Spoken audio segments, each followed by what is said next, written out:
Hey, Tom, we are showing less than 0.5 psi. Your go to open the hatch, but after you unlatch the hatch, make sure you pause a second before opening and storing the EV hatch. Copy, go to open the hatch and pausing for a second before actually opening it. Good copy.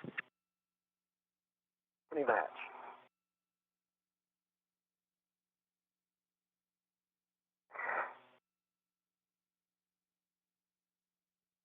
Latch is unlatched, pausing, and opening the hatch.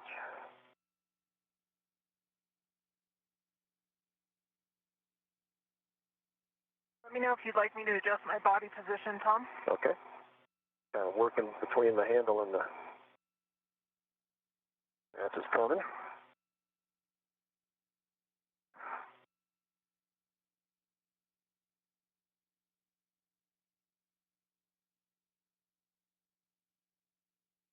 Hey, Tom, let me know when you've got that hatch stowed. And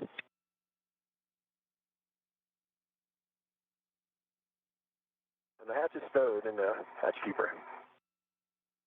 Okay, the emergency MPEV is closed. Tom and Kayla, go crush it out there today. We're really looking forward to seeing you safely back inside and celebrating your successes. Take care of yourselves. And with that, Drew, over to you. Have a good day with them. Okay, Mark. Good day, Drew. Hey, thanks, Mark, Raja, for getting us to this point. Tom, Kayla, good morning. We are all very excited to be with you. We are in the post-depress portion of the cue card now, and with that, on your DCMs, if you would switch power to battery, stagger your switch throws, and you can expect a warning tone with that. Good work. Standing by.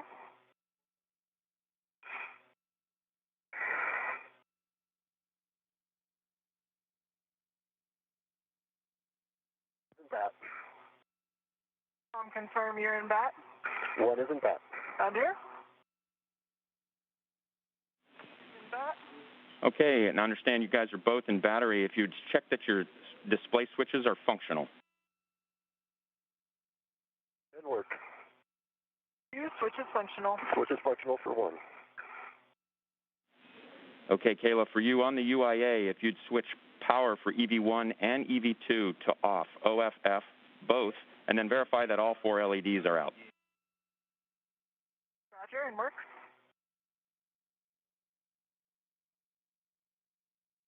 Power for EV1 and 2 is off. All 4 LEDs are off. Okay, copy. And then on your DCM, you can disconnect your SCU from your DCM. Disconnecting.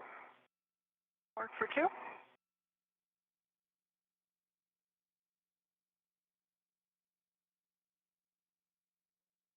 DCM, or my SCU is disconnected from the DCM and working on getting it in the pouch. Waiting for Okay. one, and the DCM cover is back in place.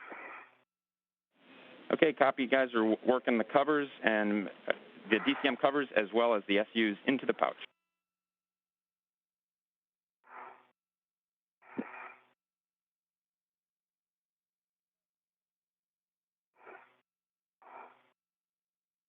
And I have a UP high message. That's expected, Drew. Yep, Kayla, we're tracking, and that's expected. 0.3. Yeah, Kayla, that's an expected message. You're going to breathe it down a little bit. Yep. And my SCU is stowed in the pouch. My DCM cover is in place. And for EV1, my SCU is in the pouch. And just getting it out of my way.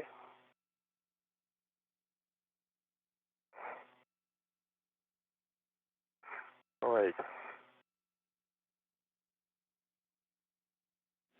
Okay, it sounds like you're both in a good configuration there. That's complete for. That's complete for one. Okay, copy. And then, Kayla, if you could take the depress pump manual isolation valve to closed. The depress pump man ISO valve is closed. Okay, all right then. If you guys would both check your TCVs, and we're going to take those to max hot, and that's toward your head. And work. At 5:15 a.m. Central, the 13th spacewalk of the year, and the first spacewalk of Expedition 66 has officially begun. Copy. Let's switch your waters to the on position. That's toward your body. Water is on for 1. EV2, water is on. The spacewalkers are ahead of schedule. They originally scheduled to begin on the 6 o'clock hour. They are about an hour ahead. 1 blank light off. For EV2, DCM is blank, light off. Okay, copy. You guys can set your TCVs as desired, and if you just give us an estimate of where you're setting. 1, setting of 7. 6. And for 2, I'm also going to start out at 6. Okay, copy both. If you would check your suit P gauge and let us know what you see. Suit P gauge for 1 is 4.2. For 2, it is 4.4 and slowly decreasing.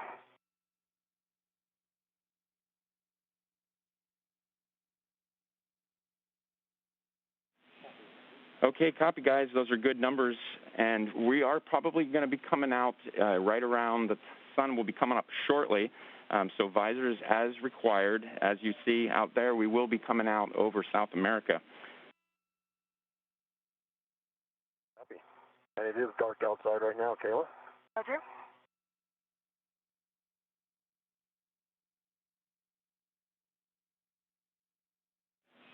Okay, Tom, you are go to open the hatch thermal cover, and you can just release that hook from the D-ring and then attach it to that stowage tether point that you see there. And if you just make sure that you cinch the straps so you see about 6 lines. Yeah, that didn't work.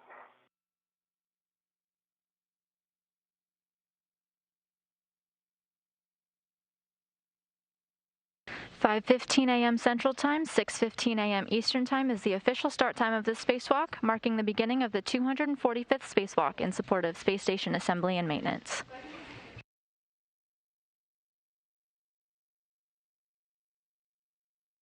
Bэрron and Marshbёrn are expected to spend about 6.5 hours replacing a faulty communications antenna system called the SASA on the Port 1 truss structure. Ground IV Drew Morgan told the spacewalkers to expect an orbital daytime.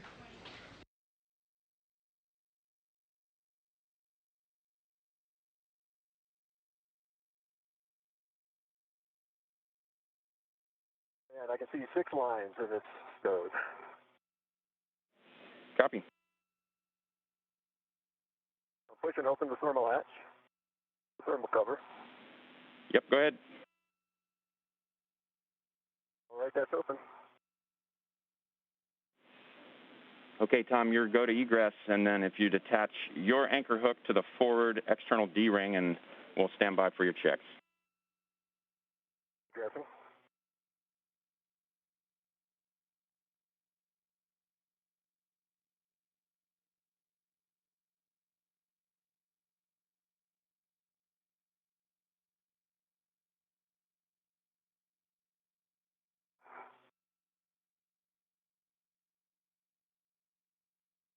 EV1, I've got my anchor hook closed and locked on the forward external airlock D-ring. Copy that, Tom, and your go to connect Kayla's now to the aft external D-ring, and we'll stand by for those checks. Copy. You may hear our ground IV Drew Morgan refer to the astronauts as EV1 and EV2. Tom Marshbёrn is designated EV1, while Кейла Бэррон is EV2. Tom is wearing the suit with the red stripes, while Bэрron is wearing the unmarked suit.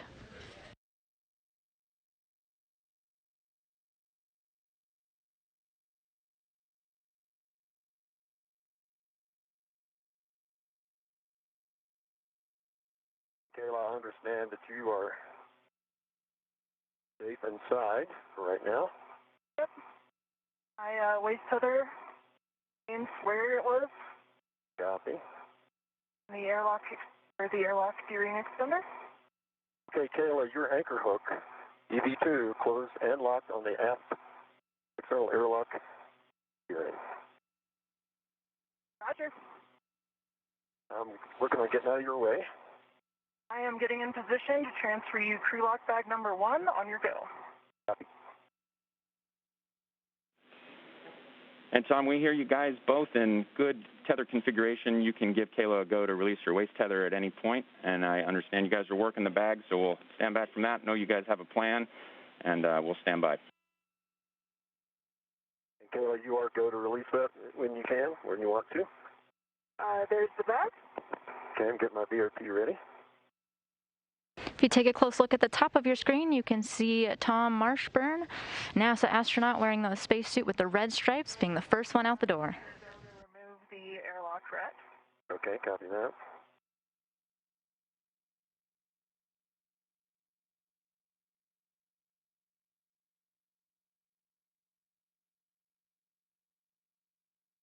NASA astronaut Кейла Бэррон is inside the crew lock still, working to get Tom Marshbёrn some equipment they'll need throughout the day before she goes out the door. Got it. Stand by for the ready. And actually, if you have a good eye on it, once you have your tether, you can release it and I'll send it back. Copy.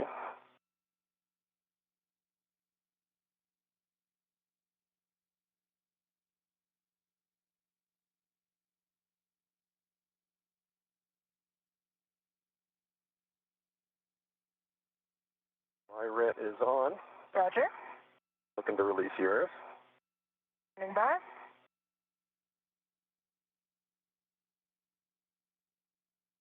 Okay. It is off. It's coming back to you. Roger. I've got it, and I will put it on the airlock D-ring extender. All right, and go ahead and prep your visor. The sun is coming up. I see it. Happens fast. My visor is down. And Tom, if it's okay with you, I'm going to stick my feet out the hatch while I work my bag. Yeah, it's clear. Fine with me.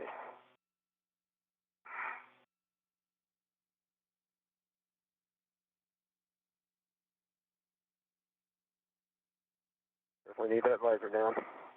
Mine is down.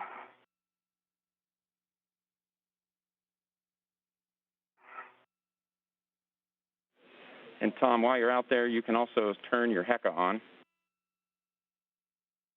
Work. All right, I've got my BRT ret on the medium ORU bag. And my intention is to tend it out after me. If you are clear, Tom, I'll start heading out. Yeah, clear. Marshbёrn got the cue to turn on his HECA. Copy, Tom. And Kayla, we see you're heading out. Sun's coming up. You'll be right over South America here in a couple minutes. Roger. And on my way by, I'm going to pick up my waist tether, the airlock D-ring extender, and I'm coming out, Tom. You okay? I see ya. That's me a little bit.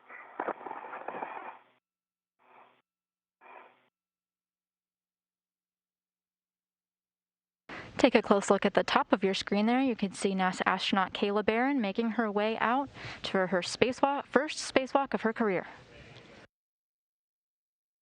Got my waist tether down, and I'm going to start working on getting the medium ORU bag on my BRT. All right, we copy. Copy.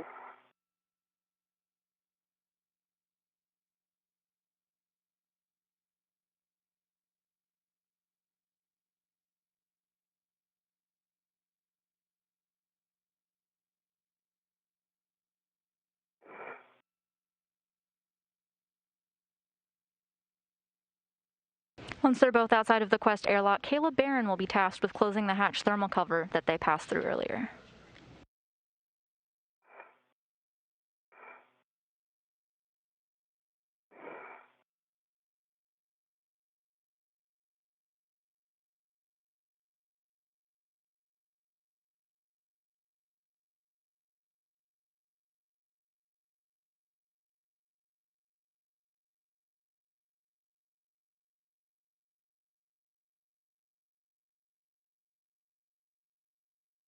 Try to trend my tether to the other side of the bag here.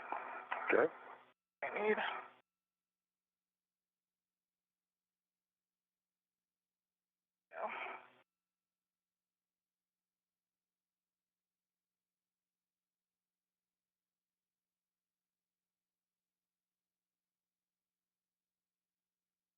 Hey, Kayla, I'm looking at you. I don't see a heck of light. Do you have yours on yet? I do not, but I'll do it now. Yeah. Okay. I see 2 green lights. Headlamps are on. I'm looking for, I want you yaw to your left. I see 3 tabs up. And right safer handle is down, left safer handle is down. And I see your weight tether on the airlock handrail, and your safety tether looks to be in a good config, and your ORU bag is nicely pinned to your left. Roger. And for you, Tom, I see 2 green lights, one for WDS, one for HECA. I see 3 tabs up. I see 2 safety handles, safer handles down. And I see your crew lock bag nicely off to your left there on your BRT. And your tethers look like they're in a good config. And my baseline HAP check is complete. My HAP is dry. And for one, my HAP is dry as well.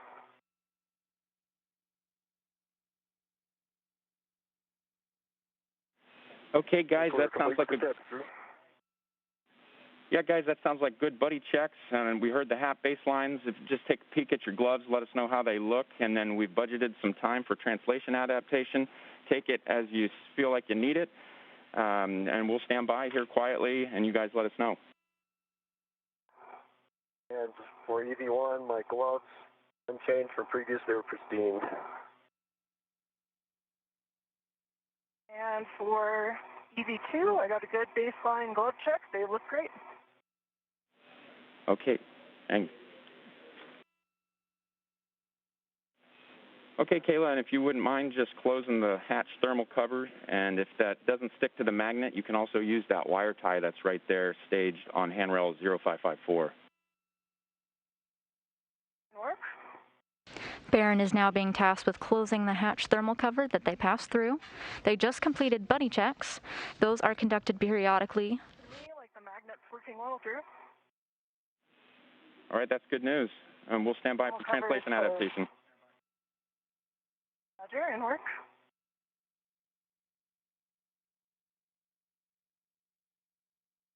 These buddy checks are used to check on their spacewalking colleagues, the camera, making sure that's on, that the tethers and tools are still in a good configuration. You'll also periodically hear a call out for the crew member to do a glove check, which they also just completed.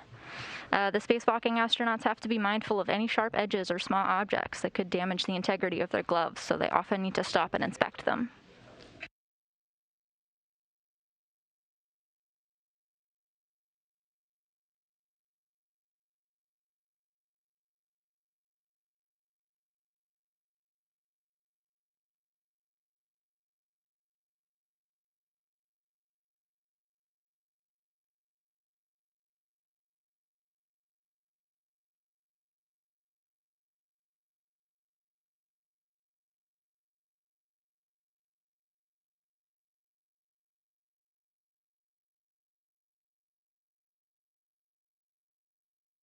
They also got the cue to turn on their HECAs. This stands for High Definition Extravehicular Activity Mobility Unit Camera Assembly.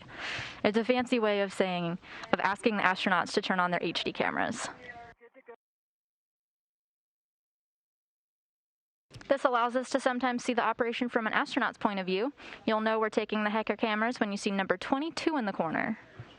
This means you're seeing the spacewalk through Tom Marshburn's eyes. The box. Copy that, Tom. We got caught in a handover there.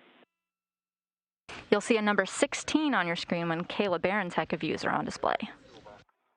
And we reported that we're good to go if you guys are, Drew. Sorry about that, guys. We got caught in a handover there, but yes, you guys are go to start your translation out. I know you guys know where you're headed. You're headed out to the starboard CETA cart, Tom, and you can let us know where you decide to put fair leads at the base of the CETA spur, and then Kayla, you're heading out to ELC3, and we'll check in with you when you get to your green hook. We do have a couple cautions and warnings to read to you. One copy.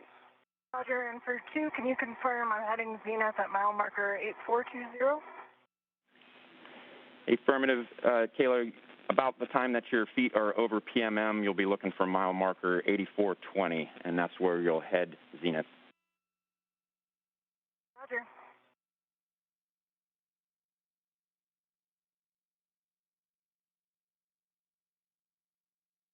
And Drew 1 is on the Cedar Spur. Copy, Tom.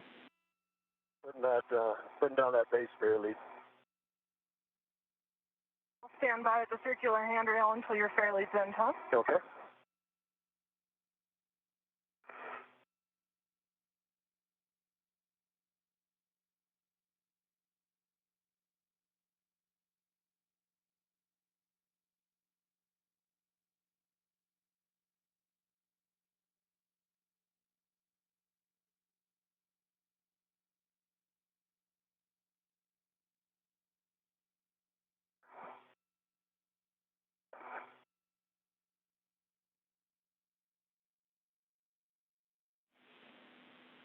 And Tom, as you head out. Fair lead's in place. Go ahead, Drew. Copy, Tom. And your first action will be just temp stowing your crew lock bag. And that'll be about in the area where you see the tip lee. Okay, copy. Tom, I'm coming up behind you on the toolboxes. All right, I'm heading up the Cedar Spur. Roger. Fair lead's in place. I see it. It looks great. The astronauts are now headed to their respective workstations outside of the space station. Кейла Бэррон will take a path to the one that you see in blue here on your screen, to the external logistics carrier number 3, where the spare SASA is mounted. Tom Marshbёrn will take the shorter path in red on the bottom third of your screen to Canadarm2, the robotic arm. Once configured, European Space Agency astronaut Matthias Maurer will control the robotic arm and take Marshbёrn to the worksite. Base 1. Copy that, Tom. And I can give you a specific mile marker if you're looking for, but I think if you look out there to in front of you, you'll be able to see where the lee is. All right, copy. Looks like we're getting our first helmet camera of the day. You can see the number 16 in the corner, indicating this is NASA astronaut Кейла Бэррон's point of view. She's on her way to the external logistics carrier number 3.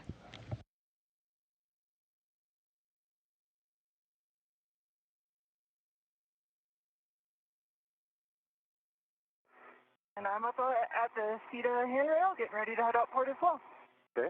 I'm going to let my safety tether kind of bend below you. Looks good to me. Copy. Got good eyes on it.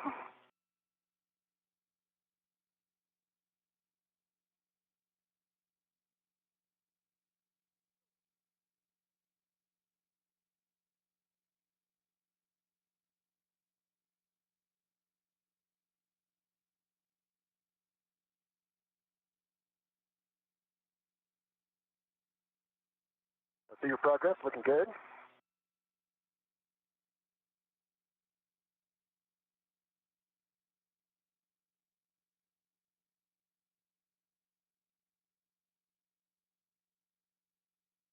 Bэрrón will actually pass by the faulty S-band antenna. 0.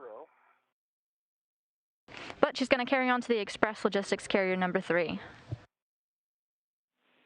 Copy that, Tom. And we think it's probably going to be about mile marker 8670.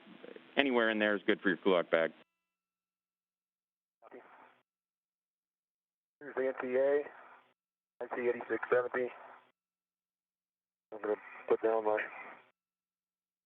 crew lock bag here. Copy that. I'm at 8420. Copy that, Kayla, and you'll head zenith, and you'll see the GPS antennas.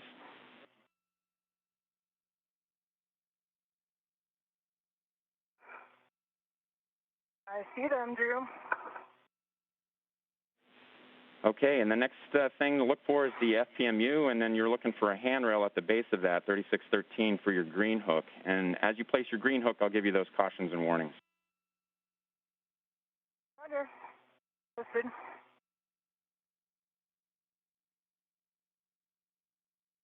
Once Bэрrón gets there, she'll work to stow 2 work bags that she brought with her. So the CETA cart and looking for WIF 1. to grab that APFR.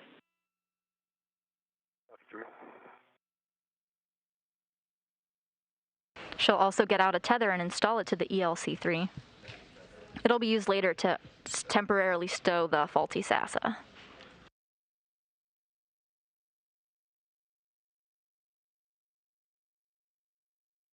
You're on that handrail 3613. Okay, you can drop your green hook there, and then if you look out to the port side there, you'll see the UHF antenna and the targe. You kind of threading the needle there. We just want you to avoid contact with both of those. If you do have inadvertent contact with the targe, let us know. We might have to sit still for a couple of minutes. Roger. And then the last warning I'll have for you is when you get out to ELC-3 face, as you're climbing up on it, I have one more for you.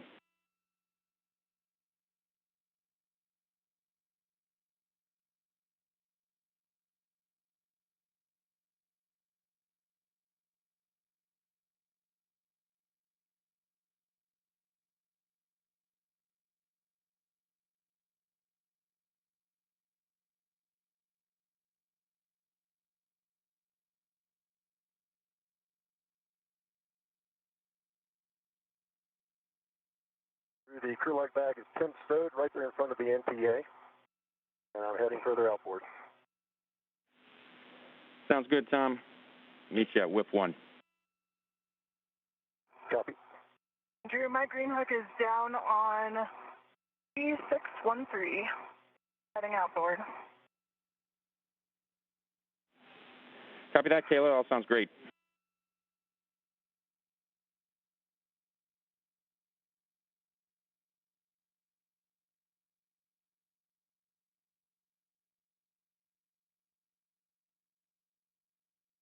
We're now getting live views from helmet camera number 2 belonging to Tom Marshbёrn. Okay, Tom, and it's there on that WIF-X, WIF number 1. Your call whether that APFR, if you want to try to tend it back or put it on your BRT, and then you'll bring that back to the arm.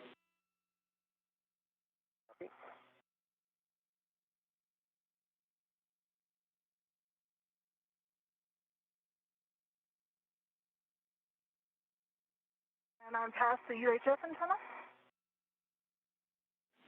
Copy, Kayla.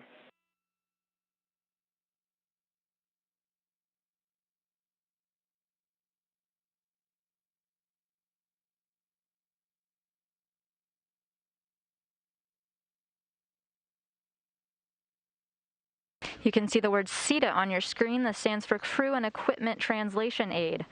Marshbёrn will stop here to set up the robotic arm. This involves installing a portable foot restraint and using it to get himself situated inside the robotic arm. The portable foot restraint is stored here on the CETA. Once installed and with the go from a flight director, he'll be ready for motion at the controls of Matthias Maurer.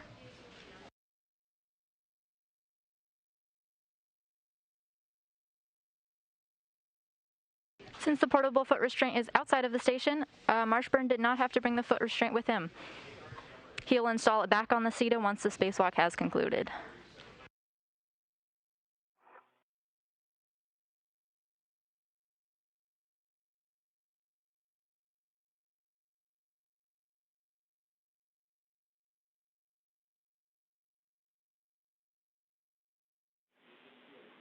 Hey, Kayla, in one of our camera views, we thought we saw maybe your D5 camera was hanging a little low, and we just wanted to have you check to make sure it wasn't snagged on anything. Good. Thanks for the check, though. Copy that.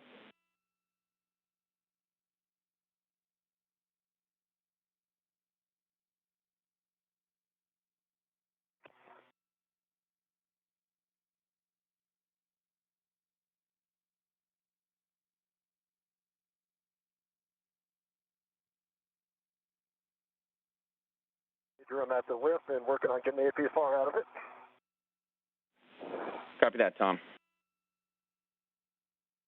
And I am approaching the base of ELC-3. Okay, Kayla, this is just that reminder about the TSIS. Have you come up the outboard face of the ELC? It's in the upper right corner, that aft zenith corner. We just want to avoid contact with that thing. Roger, avoid contact with TSIS.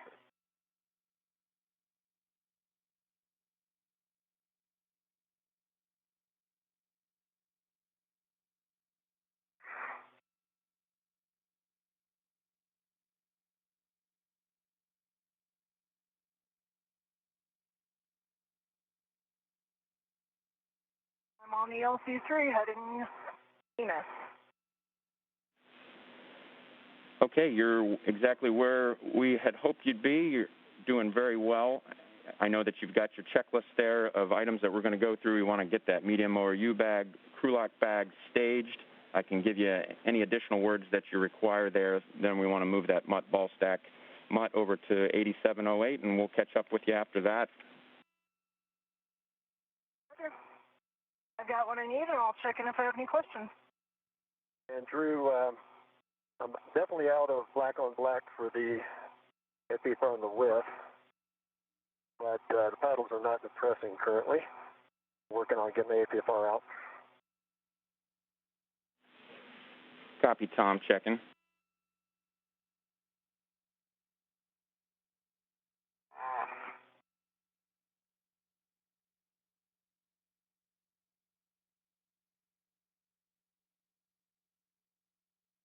Moving around, see if I'm side loading it in any way. Yeah, Tom, that's a good call.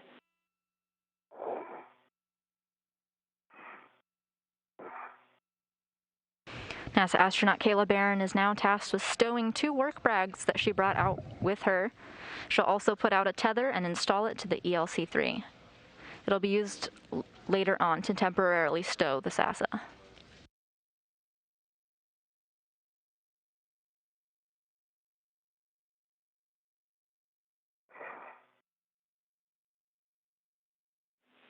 Hey, Tom, so we want to try to get your hand circumferentially around that collar and then cycle it to completely through its range of motion. Use 2 hands if you're able, just for cycling the collar only. I see. Yep.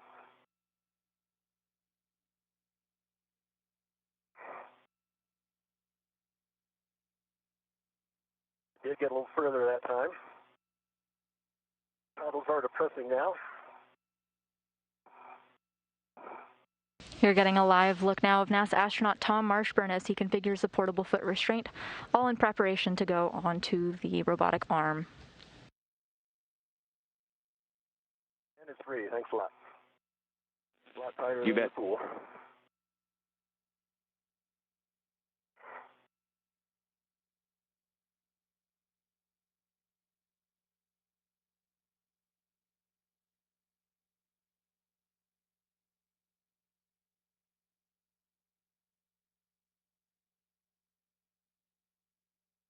The medium ORU bag staged, and I'm working on getting the crew lock bag out. Sounds great.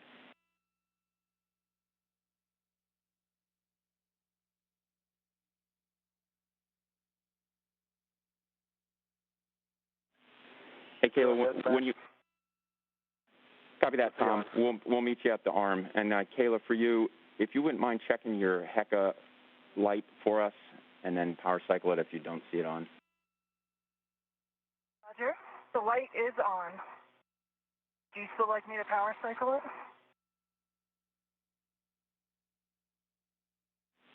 Checking.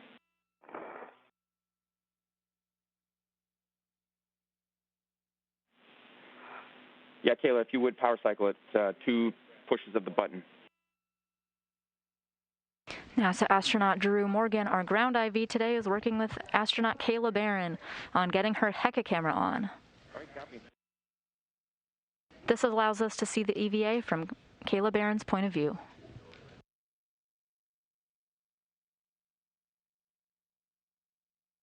If you're just joining us today, 2 NASA astronauts are on a spacewalk outside of the International Space Station.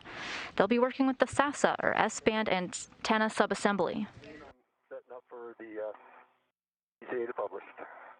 Roger, I'm doing well out here, and I'm just going to execute worksite setup for the cup checklist page. Already on the ground, I'm ready for the arm movement. All right, we're ready. We'll stand by. Maneuver to GCA to publish APFR install position. Say again, Drew. We're ready. We'll stand by. Okay, copy, Roger. I'm ready for the GCA to publish for the APFR install. Copy, Drew. You said stand by. No, you guys are go. We will pull out, and while you guys work this, Кейla knows what she needs to do, so the comm is yours.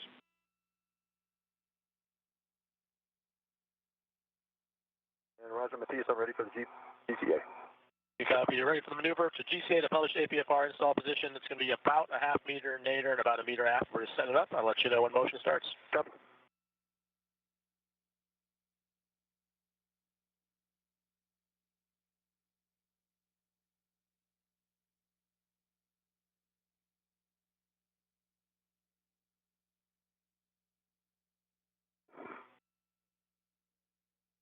Your motion, Tom.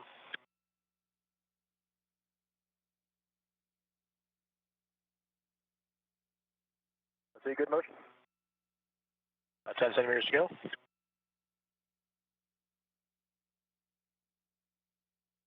And here comes your station aft motion. Copy. Good motion.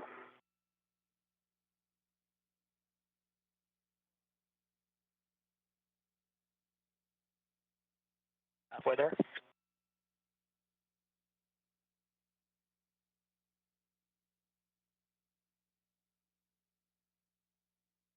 Centimeters.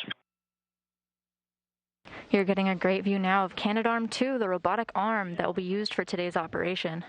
GCA. GCA complete. NASA astronaut Tom Marshbёrn will take the robotic arm to and from the work sites. Copy. And I copied, I believe it's Papa Fox 6, Drew. Yeah, that's a good readback, Tom. Yep, that's a good, and so install at 12, and we expect that probably pitch and yaw are already set, but just, we'll take a confirmation of that once you're installed. Yeah, I can confirm that the pitch is good. And I'll check on the rest in a moment.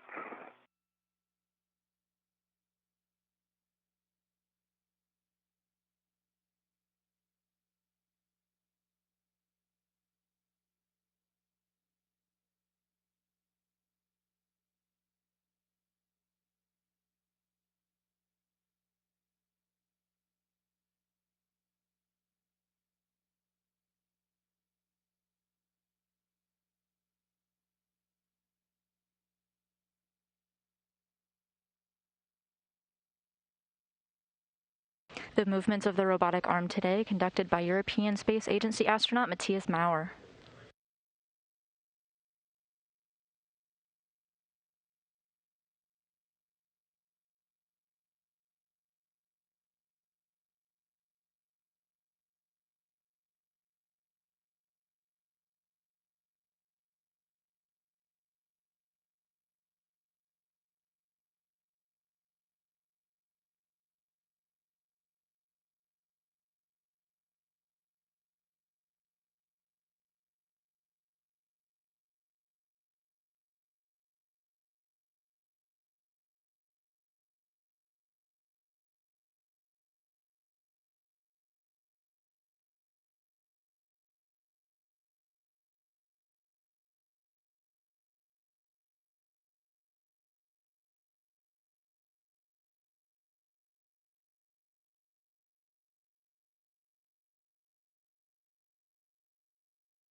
Okay.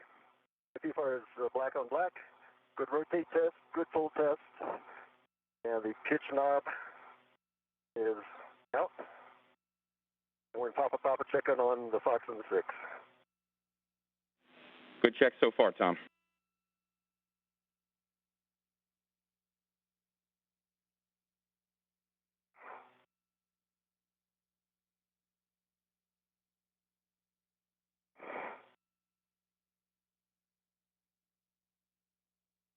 And Kayla, we did get your Hecka back, so your actions were successful. Thank you.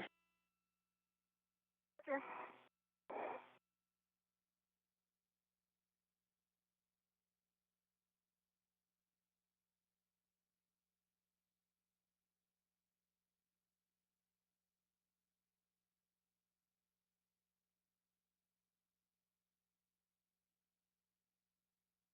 NASA astronaut working now with ESA astronaut Matthias Maurer to configure the robotic arm. The space station is now flying over the ocean and will shortly reach the eastern coast of Sierra Leone.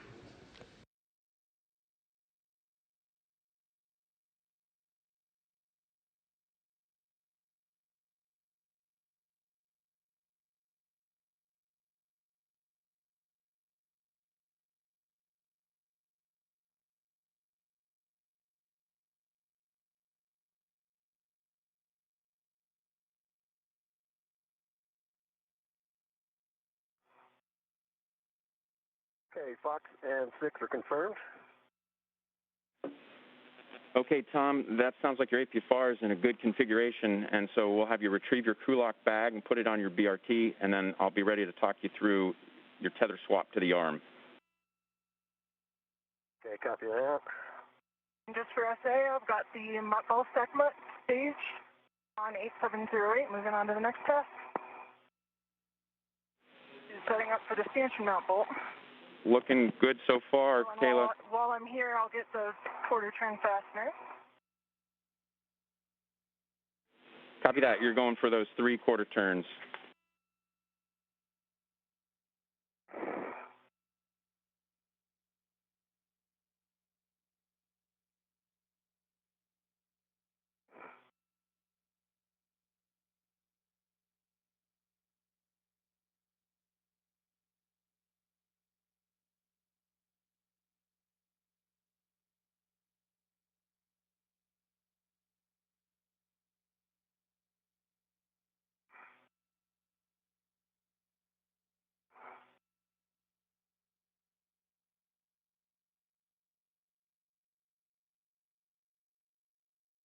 Andrew, I'm going to get the 2 more nadir ones and save the other one for when I get to the other side or Tom's here.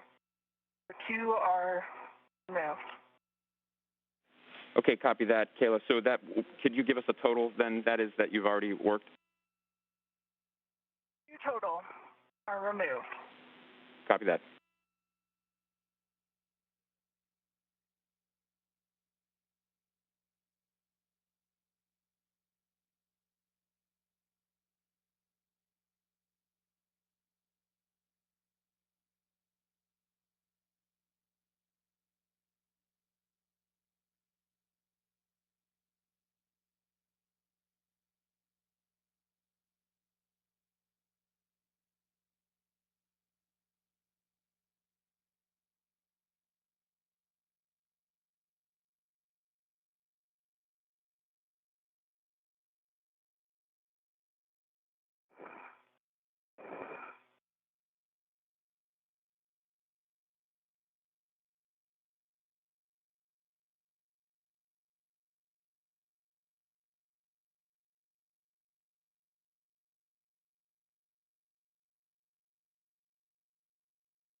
NASA astronaut Кейла Bэрrон is now working to tie back some insulation layers on the spare SASA.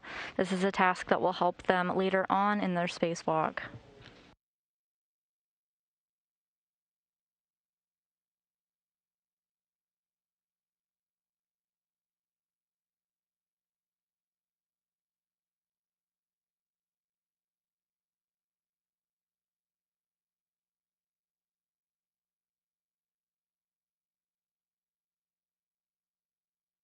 Drew, I got good PGT checks, Cal complete, and I'm ready for PGT settings for the stanchion mount bolt uplock.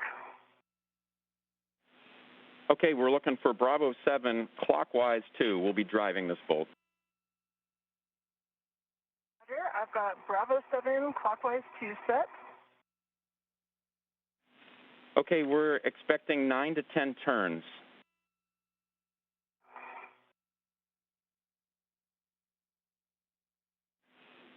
And we expect it to. The socket. And we expect it'll spring back when it's fully released. Roger. Starting turns for 9 to 10 turns.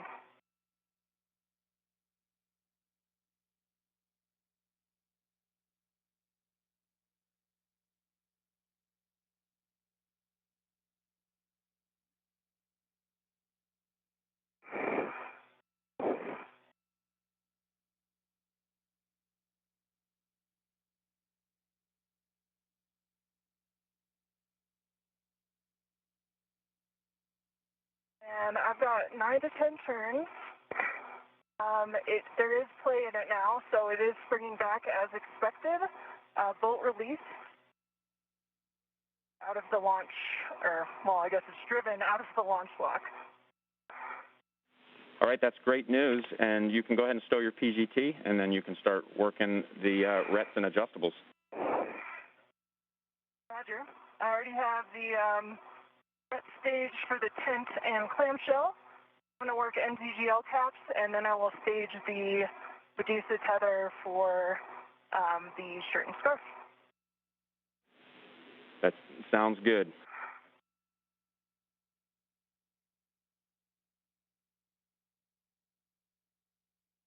You're hearing the voice of NASA astronaut Кейла Bэрrон as she communicates to our ground IV Drew Morgan about some tasks at the ELC-3 that will help prep the spare SASA to be moved.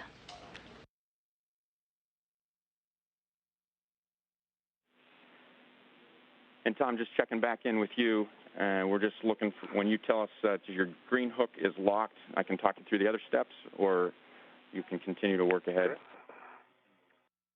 I am in the green hook locked currently. Okay, copy. My green hook is locked. Okay, I understand that your green hook is locked on your red. That's affirmed. Green hook is locked on your red reel, so now you can attach your yellow hook to the arm lee forward stanchion and then give us those checks. Yellow hook. Okay, that should work.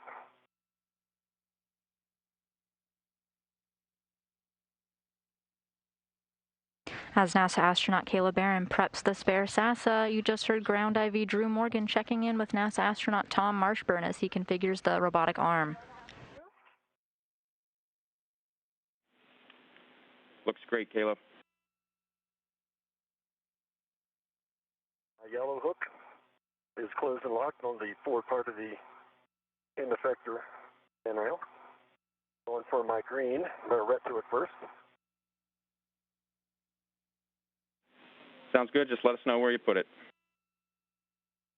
Copy.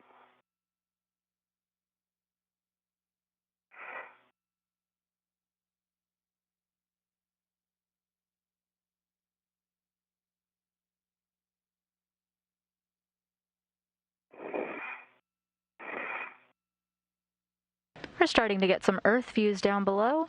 The space station is currently passing over the western coast of Mali.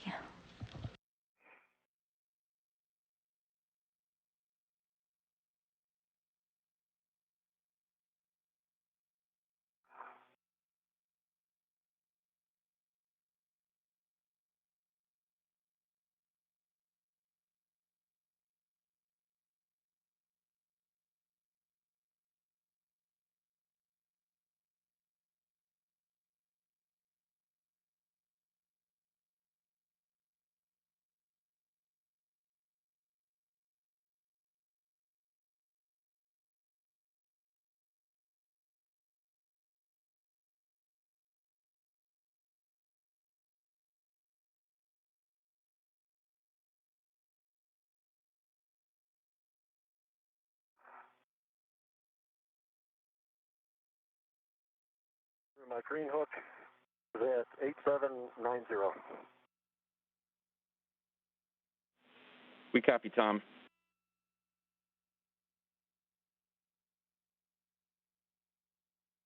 And Drew, I'm complete with staging the MLI tether. And if you agree, I'm going to start working on removing the tent and clamshell. We'll go with that. NASA astronaut Кейла Bэрron working to remove some covers. Yep, you've got the comm, Tom. Meanwhile, Tom Marshbёrn is getting ready to go on the robotic arm. You are, and the comm is yours. All right. Yes, Roger. Ready for the GCA to publish for the APFR ingress. And copy, Tom. You ready for maneuver to GCA to publish APFR ingress position? Good copy.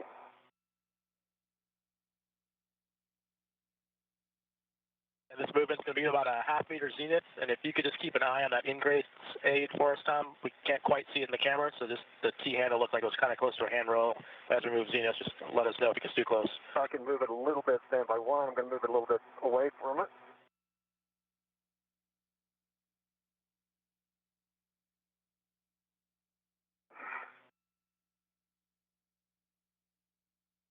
Okay, that's complete, and it's out of the way. Great, thanks. Well, I'll let you know when the motion starts. Copy.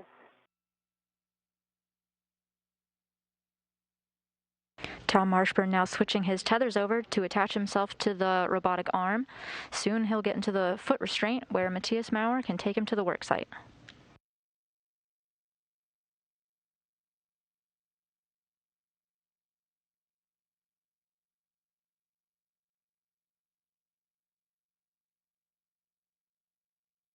Both astronauts will meet at the Port 1 truss to remove the degraded SASA. 10 centimeters.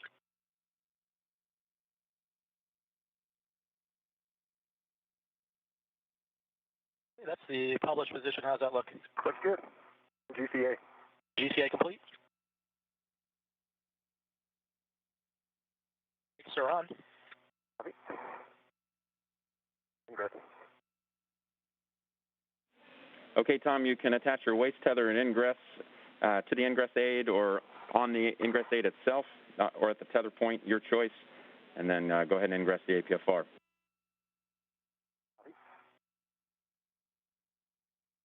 And work.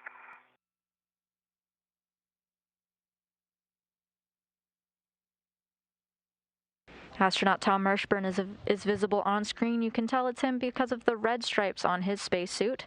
You can see that his feet are flying free, but they'll soon be attached to the robotic arm.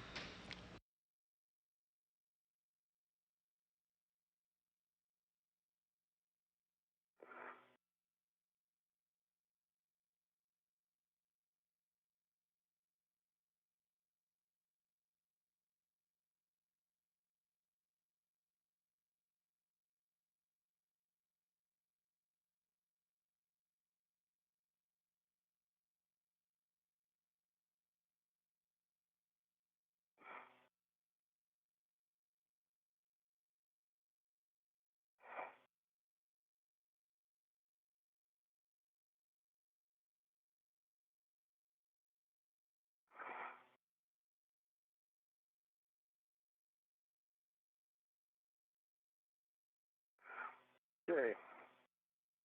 And for Tom, I'm ingress. I'm ready for the maneuver.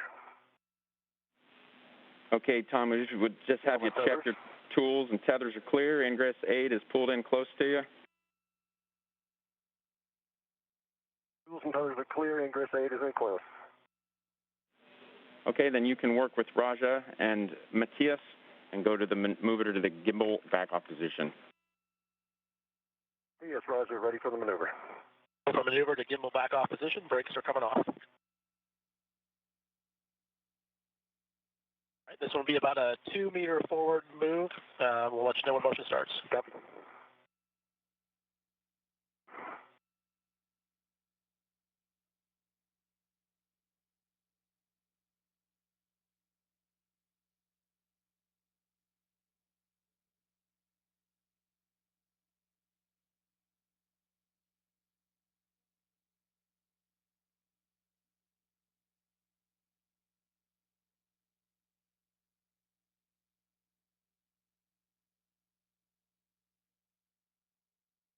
Starting motion.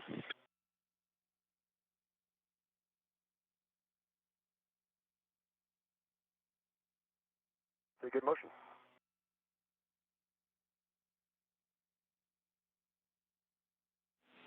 Tom, while you're in motion, we'll take a glove and a half.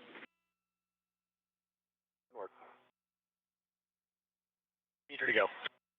Copy. Gloves are pristine. Up is dry. We copy, Tom. 10 centimeters.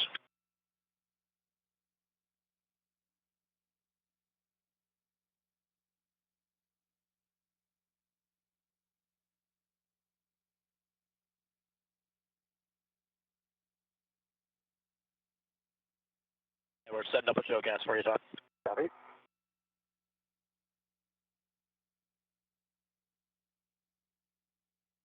How's the shroud going, Kayla? Good. I got the clamshell removed, and it tended back towards the high-pressure gas tank as we hoped. Okay. And I am working on tents as we speak. Nice work.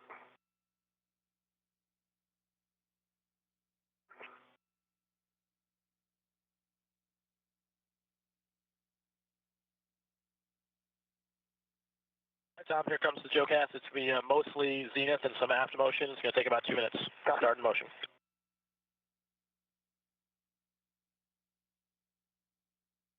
Pretty good motion.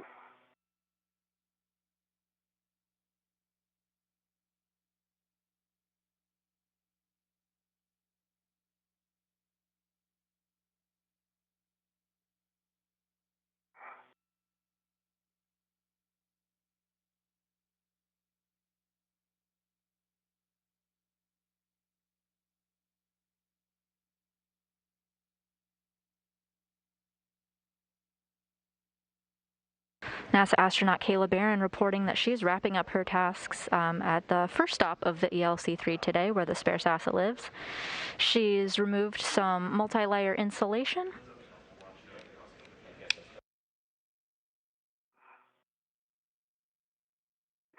And she's also driven a stanchion mounting belt out of the launch position.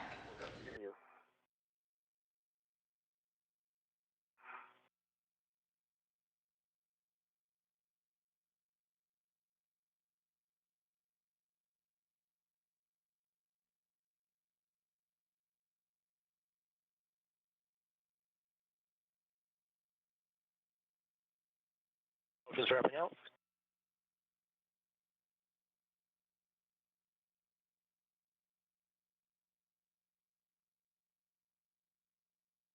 Looks like we'll need some starboard. We're setting up some cameras, and they'll be ready to maneuver you to the GCA to publish gimbal position. Okay. I'm ready for the maneuver to GCA.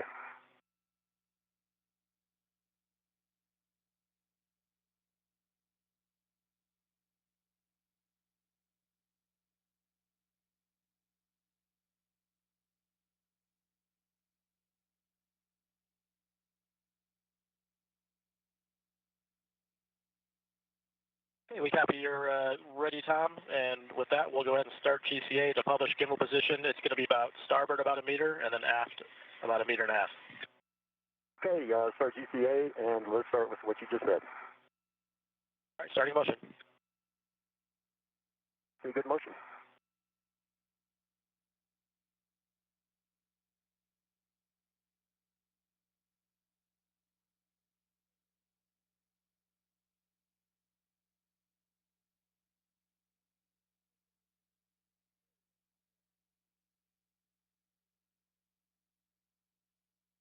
And stop motion.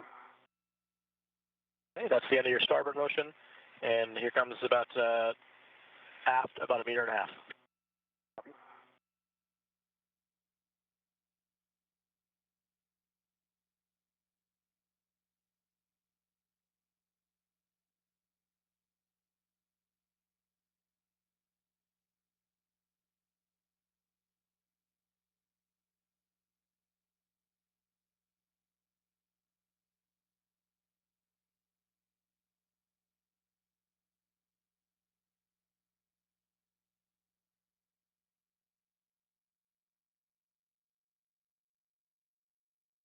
I copy that. See if I can work with this here.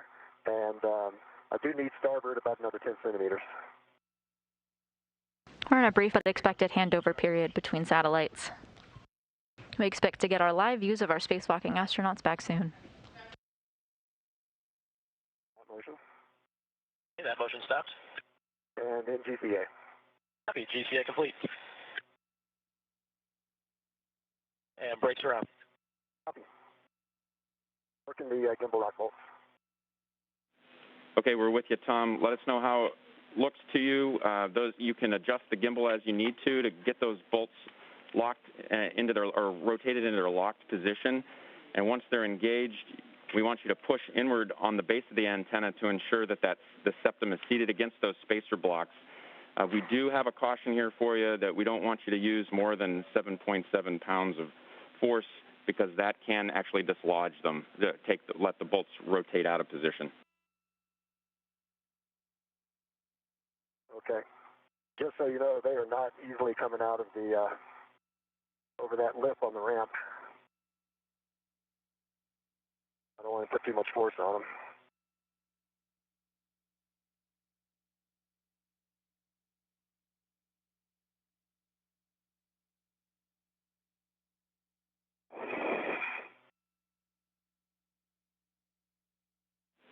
And Tom, does it look like you have pretty good access to all four from this position? It does.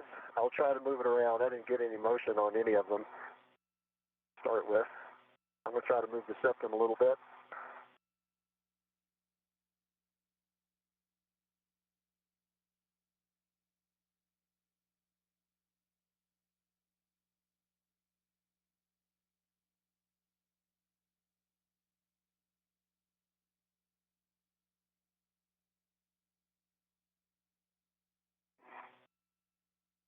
Okay, with one, we're jiggling the septum.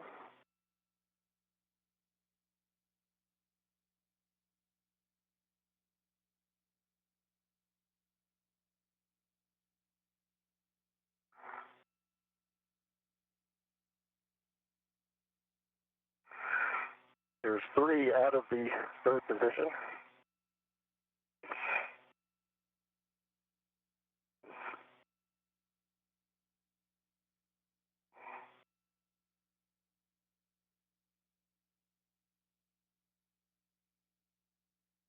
And Drew, I have the clamshell and tent tethered down and tucked in, I think, sufficiently to allow me to translate across.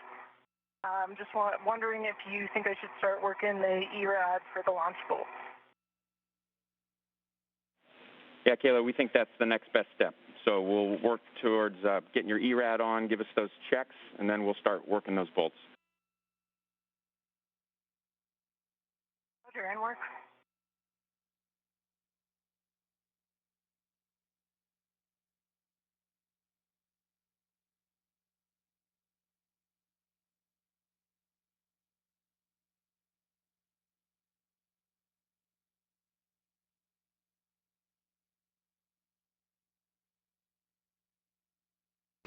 Кейla Bэрron reporting out that she has finished removing some layers of insulation from the spare SASA.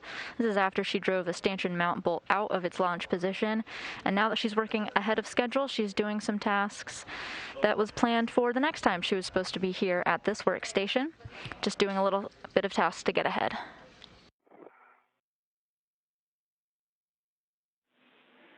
Sun's going down if you guys want to adjust those visors.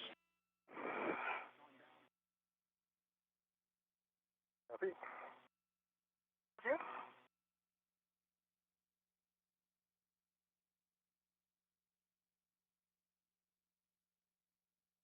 Drew, I've got all four out of the unlocked. Copy that, Tom. It seems I'm going to need a little more GCA, go one side than the other. That sounds good. You can Yep, I'm good. work with the team up there with Matthias and Raja, and we'll give the comm over to you. And it sounds like Kayla's good to go while she's getting her ERAD set up. And Drew, I'll start working on bolt 1, which is my right shoulder. So upside down, then I'll switch over to 2, 3, and then 4. We're getting them in the locked position, but not working them yet. Copy. You're just engaging them, but you're not actually doing the drive yet.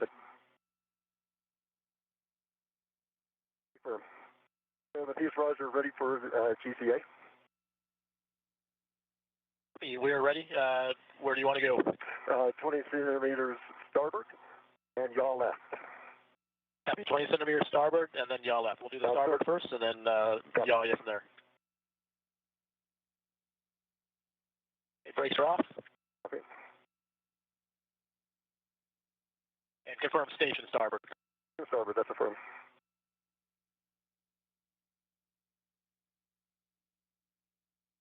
Starting motion. Good motion.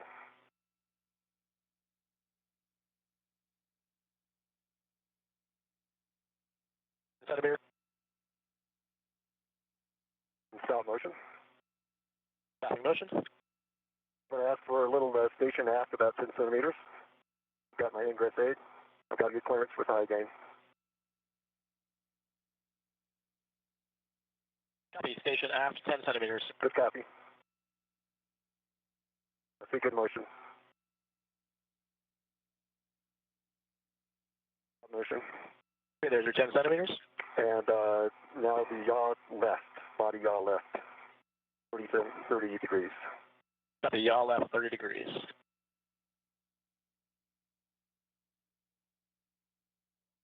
Motion.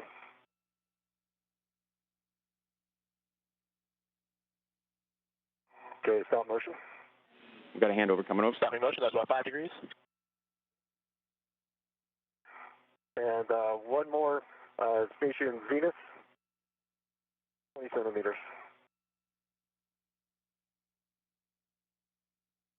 20 centimeters zenith. Good copy. Good motion. Stop motion. Motion. And NGCA. GCA complete. Copy. And wait for brakes on. Brakes are on. Copy. And Drew, I have the thread on my PGT with a good pull test. The wobble is now on the socket caddy, also a good pull test, and I am getting in position for the launch bolts. Copy, Kayla, and I think there's a hand over, Kayla. Can I go ahead? Yeah, we're about 30 seconds to hand over, so Kayla, we're going to have you do a glove and hap check, and we'll catch you on the other side of the handover. Roger, we'll stand by. And Matthias and Roger, I'm ready for a GCA back to the original position and then to the other side. Copy, so we'll undo what we did. That's going to be taking you about 20 centimeters later. We'll take out the yaw and then take you back to port. That's good copy.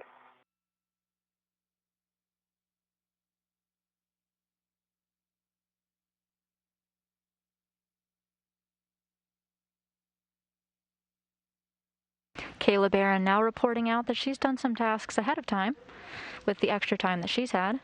Originally, she was supposed to prep the spare SASA, head over to the P1 truss with Tom Marshbёrn, and then they would both go back to the spare together and work to loosen some bolts. However, since Bэрron is already at the spare SASA, she decided to do some tasks ahead of time.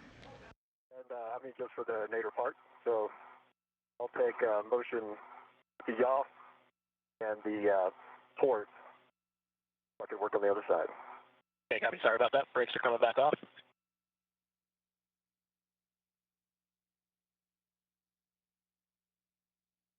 Here comes the yaw.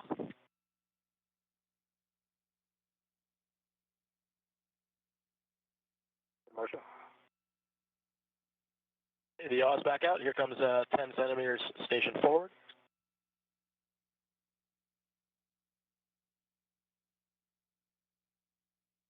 And stop motion. Stopping motion there. And then you're ready for your 20 centimeters port. Ready for the port. Starting your port motion. Motion. And motion stops. How's that look? Looking out clear. I'll take station aft again. Give me another 10 centimeters there. Okay, another 10 centimeters station aft. Moving. Good copy. Good motion. Stop motion. Okay, stopping motion. Waiting for brakes on. Brakes are on. Confirm GCA complete. GCA complete. Drew, are you back with us? Yeah, Kayla, we're back. We're waiting for the GCA complete. I have PGT settings for you when you're ready. I already have Bravo 4 counterclockwise 2 set, and I'm in position to drive on your go. Okay, we'll go for that. You're on the low gain antenna side, the side that we were expecting. 11 to 19 turns on the PGT, if you're counting at the PGT. And then just let us know whether you're working the forward or the aft. 11 to 19 at the PGT, and I'll start with the forward. Copy. Drew, I'm waking up my PGT. It looks like all bolts are in place. Ready to be torqued. Okay, Tom, your settings are Alpha 5 clockwise 2. 5, clockwise 2.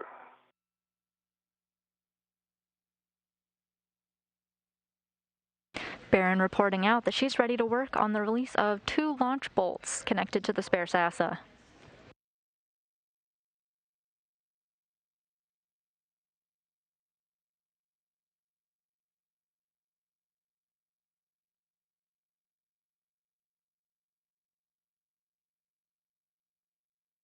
You can see her now working with the pistol grip tool.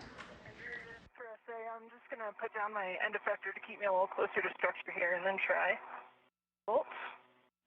Sounds like a great plan. The pistol grip tool, or PGT, is basically a cordless drill. Andrew, I'm ready for the settings again, please. Alpha 5, clockwise 2, you're driving, and it'll only be 3 turns. Alpha 5, clockwise 2. All right, that's a good read back, and we're going to do these in order 1, 2, 3, 4. So we're starting at the bolt on your right side towards your head. 3 turns will take torque, turns, and light. Copy, understand.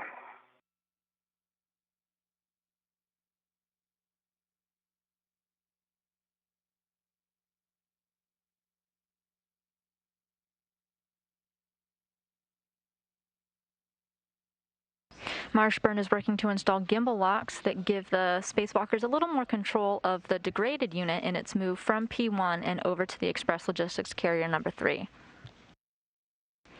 It just means that the communications antenna won't make any sudden unpredicted moves.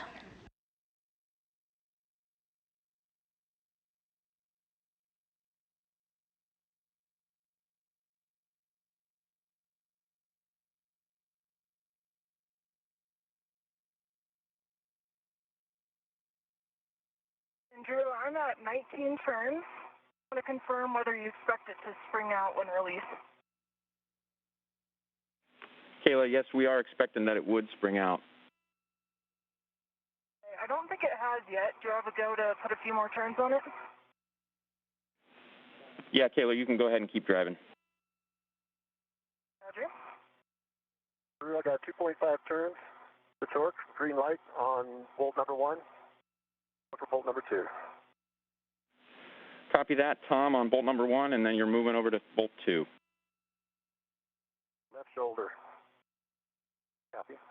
And Drew, the forward bolt has sprung out. That was 25 turns total, starting with the aft. Good words, and understand you're moving over to the aft. Drew, I got 2.1 turns, 2.2 turns, and torque to 2.3. One for the left knee, bolt 3. And Tom, it happened on the bolt number 1. We didn't hear the torque on that, but we did hear that your turns in green light on bolt number 1, the first one you did. It was 2.5. It was programmed. Copy that, 2.5. Copy.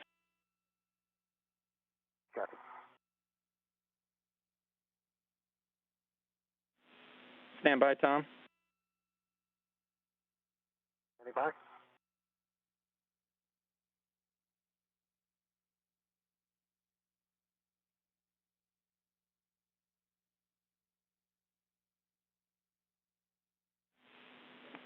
Tom, we're going to have you double check PGT settings and just read back what you see.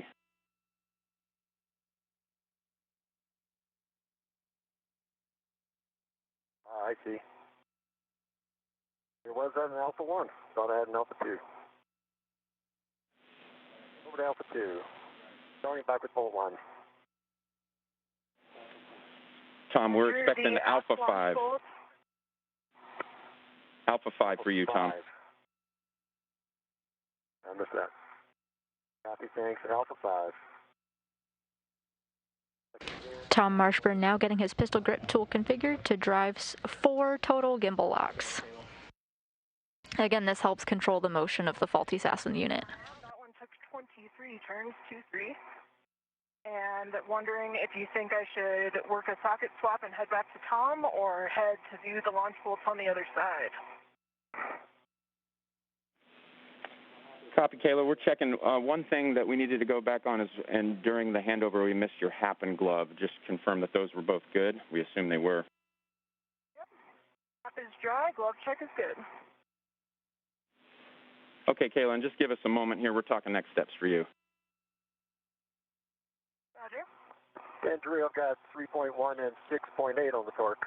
Green light for bolt 1.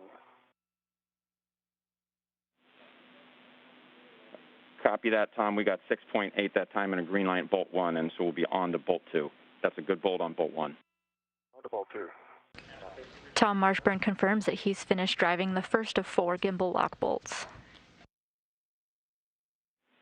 And Kayla, for you, we'll just have you go ahead and remove the ERAD from go back to your socket swap, go back to your original socket setup, and then we're going to have you head over to see Tom. When you come off of VLC, we do want to make sure that we get a check of your safer handles. Okay, that's all in work. Drew, I've got green light 6.8 and 1 turn on bolt 2.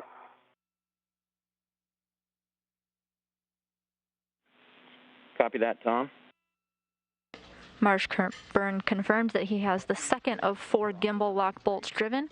Meanwhile, Кейла Бэррон worked with ground IV Drew Morgan to get her tools configured, and she'll start making her way over to the P1 truss with Tom Marshbёrn shortly.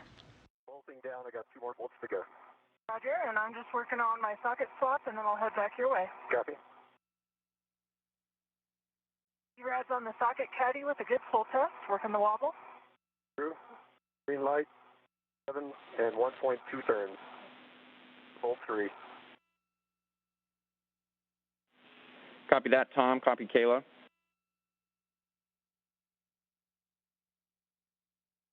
On bolt 4.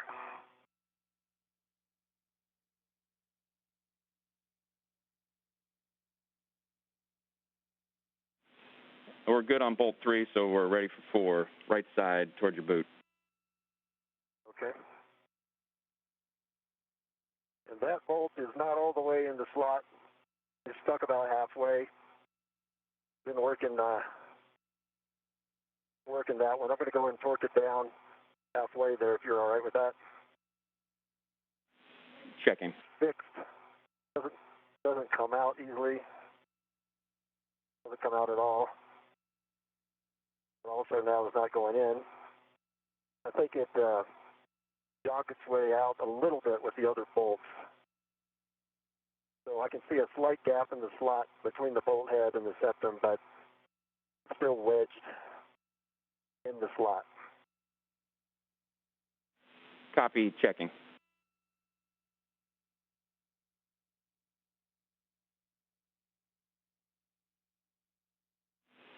Tom, we're going to hold there for a moment and just talk about this and decide whether we're going to try to drive this one down at all. Copy.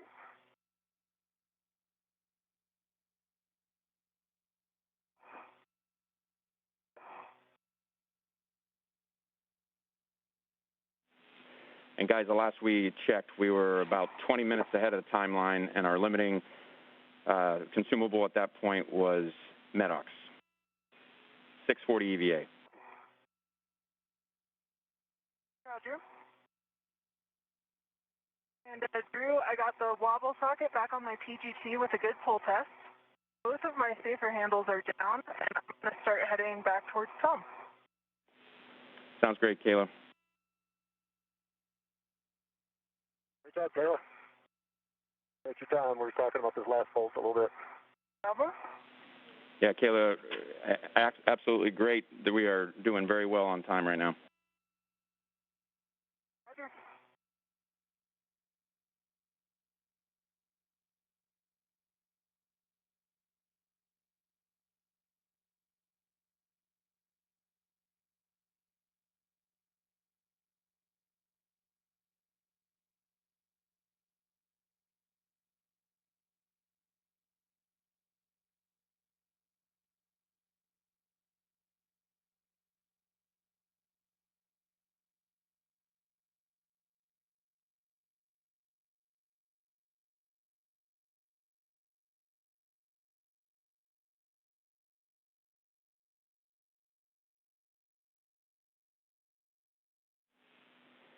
Tom, we wanted to have you check with bolt 4 if you were able to back that bolt off by hand one turn. Give it a try. Oh, the bolt head itself. Affirmative. Work.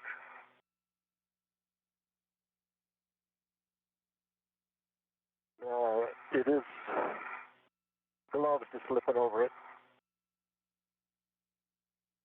I got a little bit of motion out of it there.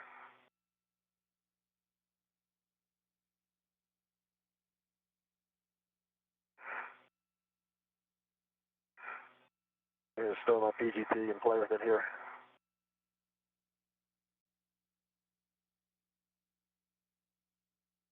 If you're just joining us, we're just over 1 hour into the planned 6.5-hour spacewalk with NASA astronauts Кейla Bэрrон and Tom Marshbёrn. Marshbёrn spent the first portion of the hour configuring the robotic arm that he took to the P1 work site where the degraded SASA lives. Meanwhile, Кейla Bэрron worked at the Express Logistics Carrier No. 3 to do some prep work on the spare SASA. She worked diligently and got some tasks done ahead of time. Marshbёrn is in the process of installing 4 gimbal locks to reduce the motion of the degraded SASA. Slight signaling motion of the bolt itself. Still the sort of halfway point, half engaged. The nut below the bolt head does spin freely. We copy, Tom. We're still talking about it a little bit. Jiggle, the septum really doesn't jiggle anymore with the other bolts engaged.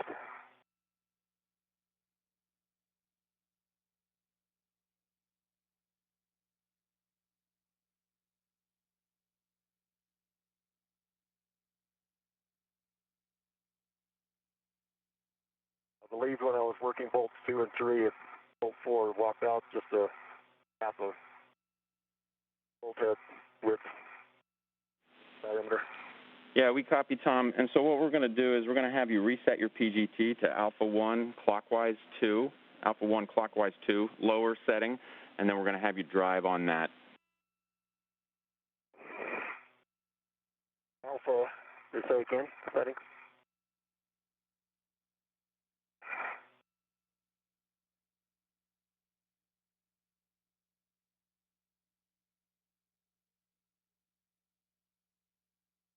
You said alpha 2? Alpha 1, clockwise 2. Alpha 1. Alpha 1, clockwise 2. I am passing the UHF antenna. Copy, Кейla? Clockwise 2.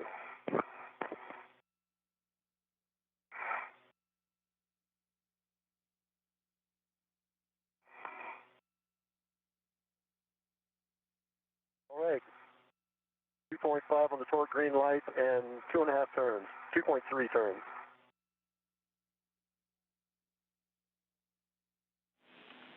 Okay, Tom, with that, we're calling those 4 good gimbal bolts. You can stow your PGT, and then you can work with the arm to maneuver to the P1 retrieval back-off position. And before we do that, I just wanted to let Кейla know that once you get there, Кейla, you can start to work those electrical connectors, P2, P3, and P4, and give us the words on the backside. Roger, that's in work now. I tell them what's to come. All right, thanks. And the PS and Raj are ready for the maneuver to the back-off position. My tools and tethers are clear. Copy, brakes are off, and copy, you're ready for the maneuver to the P1 retrieval back-off position. It's going to be mostly ISS forward and port motion, and we'll also take out a little bit of what we did on some of that GCA. I'll let you know when we're ready to start. Copy. That's a good copy for me. Marshbёrn reported out that all 4 gimbal locks have been installed to reduce the motion of the degraded SASA as they both work to move it to the ELC-3 shortly. Bэрron is still making her way over to the P1 site to help Marshbёrn remove the degraded SASA, and Marshbёrn is working with the crew aboard the space station to get into the right configuration to do this.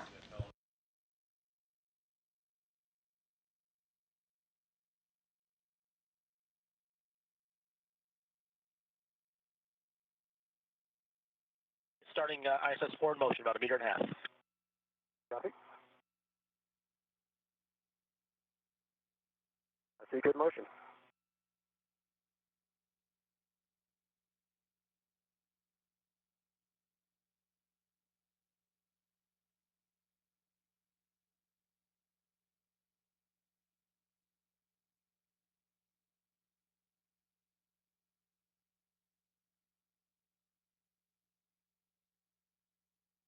Centimeters.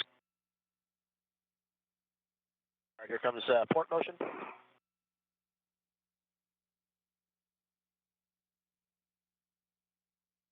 See good motion.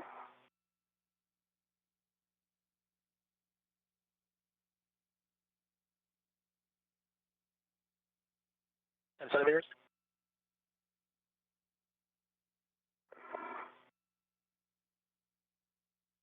Here comes a little bit of nadir motion. Good motion. Okay, that's the position. We're going to set up for a joint OCAS. Take us a little bit, and it'll be about a 4.5 minute move. Okay, Tom, before we do that next maneuver. Go ahead, Kayla.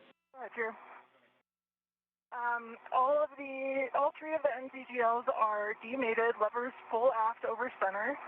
And for all three, no FOD, no butt pins, and good EMI bands.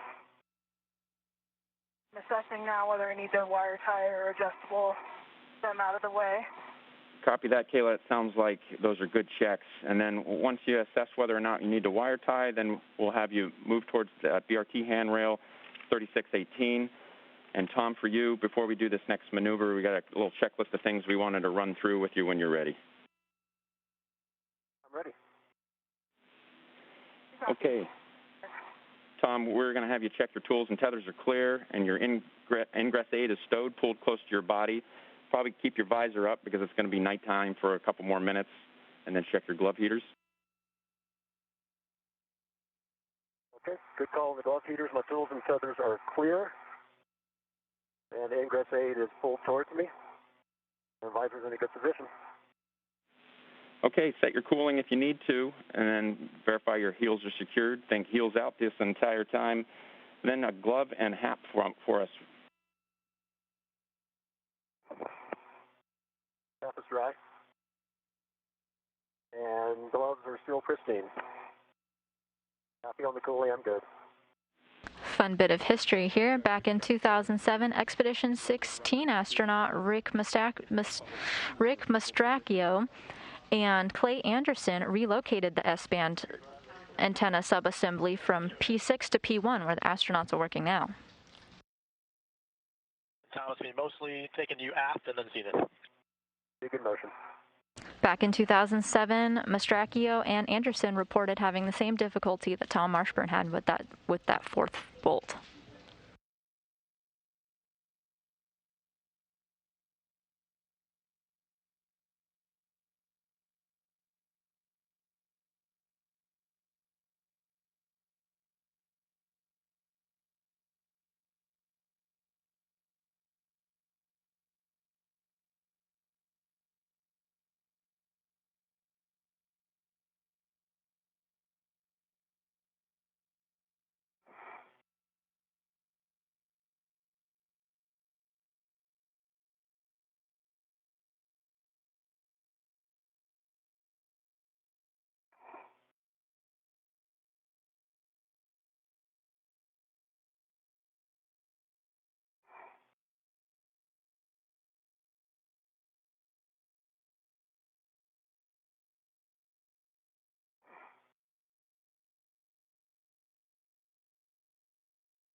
Hey, Kayla, while the arm is flying, we can give you PG. Correct. Yep. Where's Kayla? Drew, I've got Bravo 7 counterclockwise 2 set. I think if I understood the procedure correctly, I can break torque now and then stand by for Tom's go to continue. Yeah, Kayla, those are good settings, and you have a go to break torque, one turn only. Brake torque, 1 turn only. You can hear now that the astronauts Tom Marshbёrn and Кейla Bэрrон will be working together on this step. Marshbёrn will tether the NASA before it's set completely free with the release of the stanchion bolt that Bэрron is removing. This is the one that attaches the antenna unit to the P1 truss structure.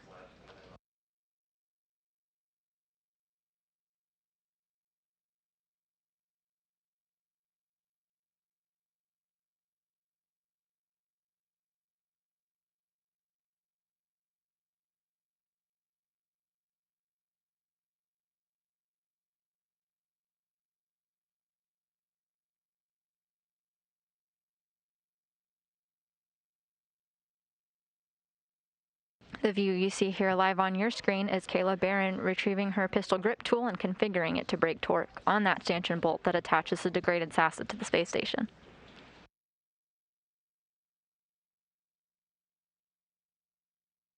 Andrew, I believe torque is broken 1 turn. I just want to confirm I was fully seated on the bolt. It's a little hard to tell because it's in the stanchion out pretty deep there. Checking the PGT steps. Yep, and torque is broken, Drew. Copy that, Кейla. I was on it originally. Yeah, Кейla, if you had experienced any running torque at all, we expected that you broke torque if you were experiencing some running torque. And I'm just standing by for Tom's go to continue turn. Copy that. Just wrapping up.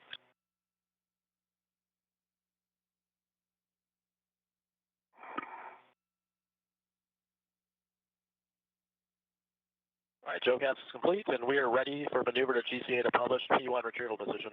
And I am also ready for the maneuver to published. You give us just a second to set up the maneuver, and we'll let you know when motion starts. Copy.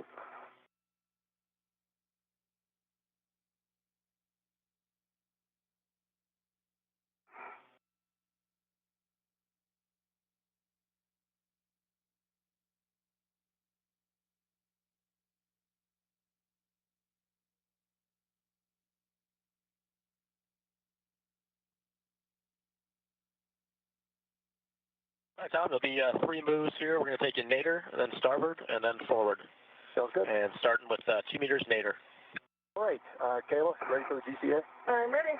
All right, ready for GCA to published. Okay, here we go. Motion.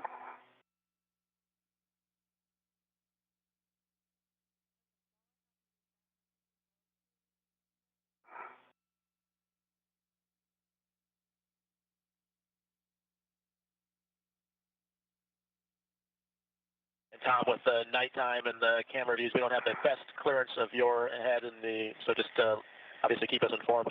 Will do.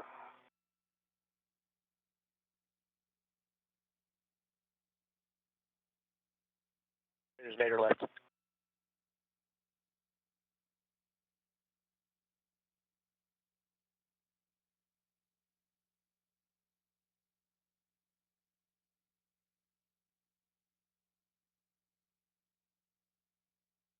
Here comes a little bit of starboard motion.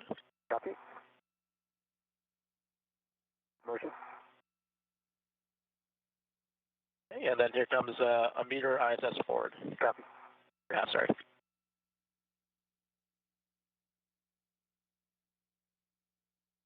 Marshbёrn gave Кейla Bэрron the go to release the stanchion bolt that she was working on releasing with her pistol grip tool, meaning that Tom Marshbёrn confirms that he has a grasp on the degraded NASA and it's tethered correctly.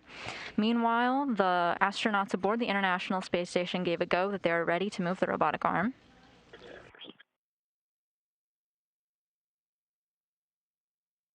And stop motion. Okay, stopping motion about 30 centimeters short of published. All right, when you get brakes on, I'll ret to it. Okay, brakes are on, GCA complete. And your go for P1 SAS retrieval. Copy. All right, I've got a ret to the handrails of the RFG. And I have 2 hands on it. Roger. Bye. I am ready if everybody's ready for you to the final torque. All right, Tom, if you and Kayla are good, you have a go to release. We're expecting about 18 turns. We want you to maintain some pressure on that bolt head. Roger. Adjust my body position a little bit here.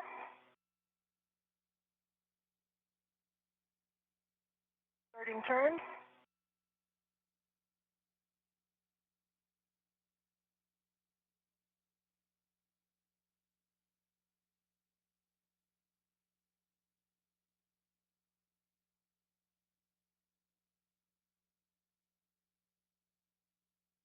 It's 9 turns, and I'm just going to readjust the... Kayla, we were just going to have you double check your PGT settings. It looks like we might be a little higher counterclockwise speed right now. Yep, I think it got knocked into counter 3. Back in counter 2 now. All right, that's a good check. The degraded unit is in a position known as a soft dock. It's connected to the space station, but only that stanchion bolt is keeping it in place. Кейла Bэрrон is working to remove it. 7 minutes.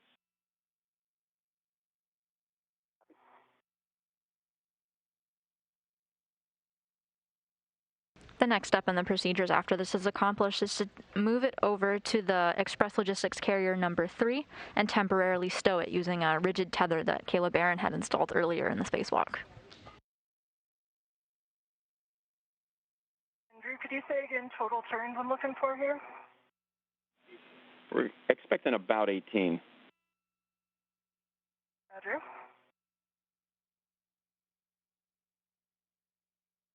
There's 18. Did it spring out? We do expect it to spring up. A little light tugs. Roger. That count could be a little off, Drew, because it's kind of difficult to tell if it's fully seated. But I'm going to get it back on there and then some more turns.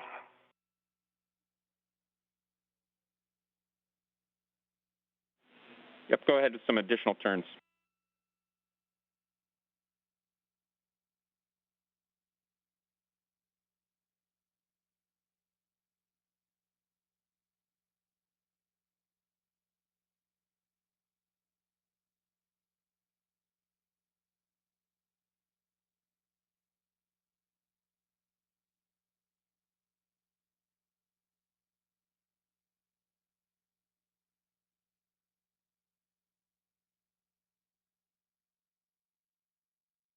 Okay, it is released.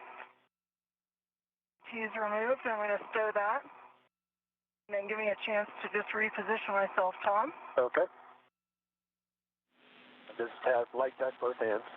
All right, that's... Kayla, that sounds good, and we're just going to have you pull axially as close as you can to the center of gravity down there, and light touch from Tom, as he's already commented. Copy. Tom, could you please pull it away from the stanchion mount? It looks pretty straight. Coming a little way. I think I got arm motion, not stanchion motion. The gap's increasing. Okay, I'm going to continue to pull. Yep, keep going. Pulling. It might be side-loaded. Okay, I'm going to pull it, rock it a little bit towards me. Yep, that's looking great. And it's removed. It's removed. I have 2 hands on a ret on a free degraded SASA. Great news. Oh, nice. Teamwork. The degraded SASA is now officially free from the International Space Station. Copy your go for the maneuver to ELC-3 temp stow back off position. I am ready coming for off. maneuver. Copy. They just got the go to move it over to the Express Logistics Carrier number 3. It will ride along the robotic arm with Tom Marshbёrn to the work site. Still the need to restrain the NZGL. The corridor is clear. Copy that. No wire tie needed, and then we'll meet you out at ELC-3. Roger, heading that way now. I'm taking a look at you real quick, Kayla, since we won't see each other for 7 minutes. We have a chance. I see you holding the SASA. If each other really looks good. Thanks. And now, board, I'll see you out there, Tom. Yep, see you in about 7 minutes. Enjoy the ride. All right, Tom, you ready for motion? Ready for motion. We'll start in GCA. It's going to be about 1.5 meters aft, little port, and then 2 meters in, kind of back to where you started from a little bit ago. Copy. Start in motion, aft.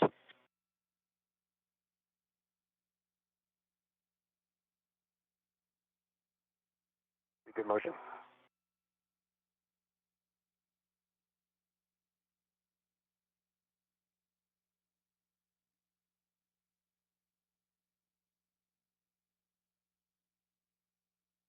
And time your skill.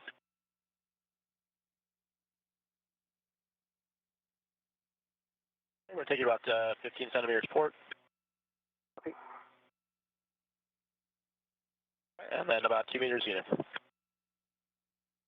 Copy. And I'm seeing good motion all around.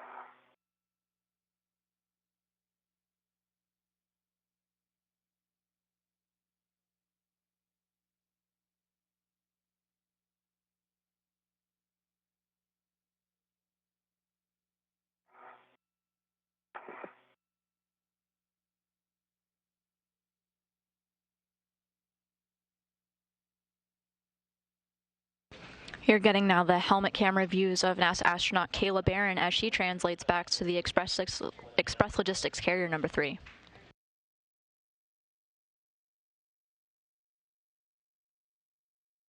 Astronaut Tom Marshbёrn is taking the express route over to the work site. He's taking the robotic arm while carrying the degraded SASA that the two of them just worked together to break free.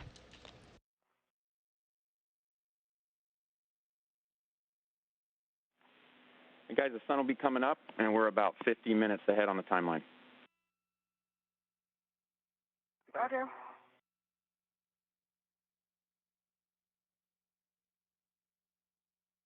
Tom, this is going to be about a 7-minute long JOCAS. It's going to be course motion. Copy. Mostly port motion to take you over towards ELC3. Copy all.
Both astronauts are making their way out to the next workstation, the Express Logistics Carrier 3.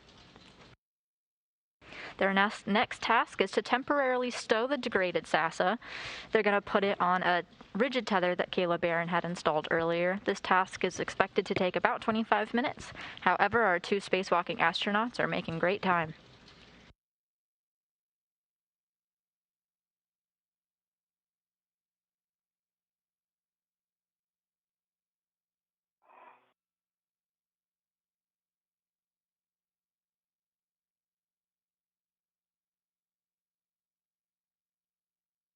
A third of the way through the move. Copy.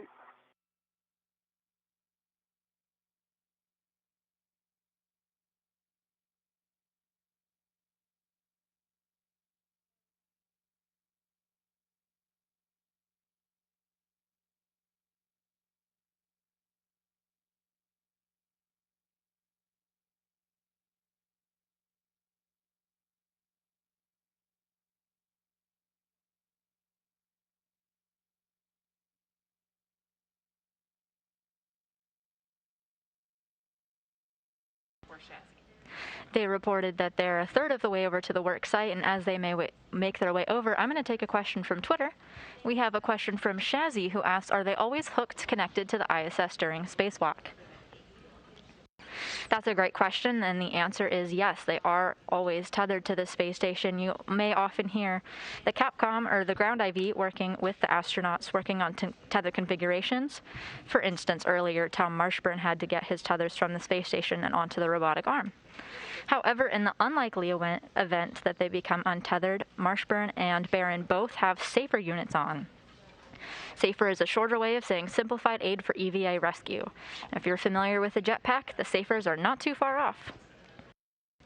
They're worn during spacewalks as a precaution only, and they're only used if an astronaut were to become untethered from the space station.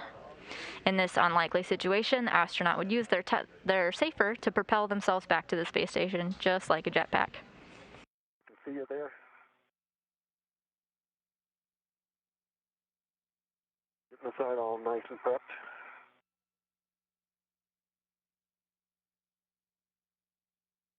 The clamshell in the line's gone. Again about the clamshell, Tom? I can just see that it's off. Yep, it is. Yep. Nice work down there.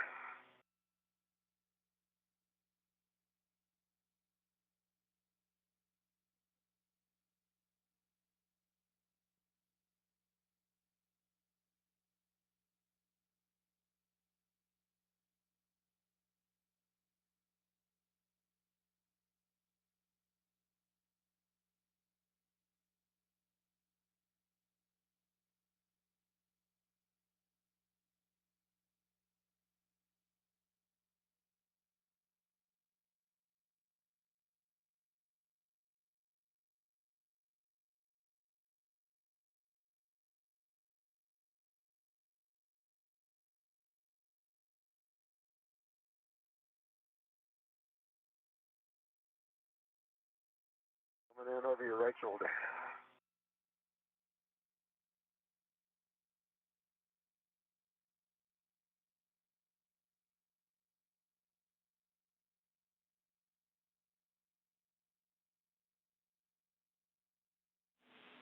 Hey, Kayla, we've got a photo request for you. Yes, sir. At a time that you think makes the most sense, we'd like you to get a photo of Bolt 4, gimbal Bolt 4, that was not in the exact configuration we expected. And if you wouldn't mind, at any point, whether that's as Tom's flying in or while he's working his mass bolts, anytime, not absolutely required, but it'll be helpful if you can.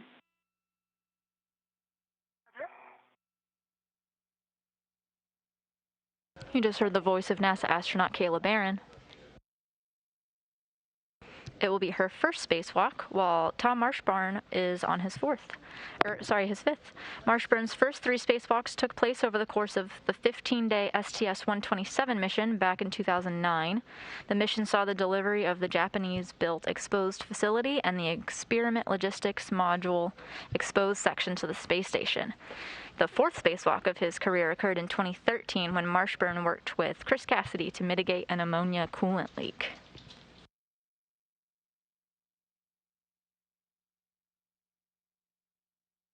You're in position hold. We're setting up here, and we'll be ready to maneuver to GCA to publish for the SAS attempt stow position. Copy. Kayla, do you want me to hold it up to you for a picture or just wait till later? Is it currently gimbal Bolt 4 on my side? Yeah, let me give it a shot.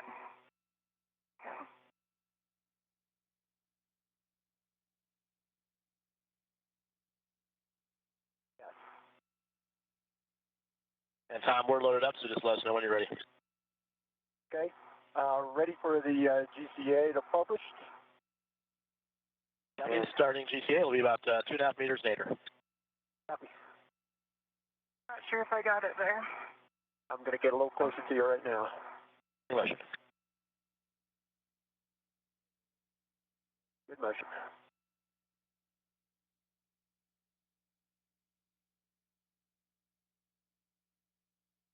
And Kayla, Tom, just confirm you're clearing the high gain antenna from the EL23. And Tom can confirm I am. Okay, thanks. Got it tended forward. 1 meter to go. Continue.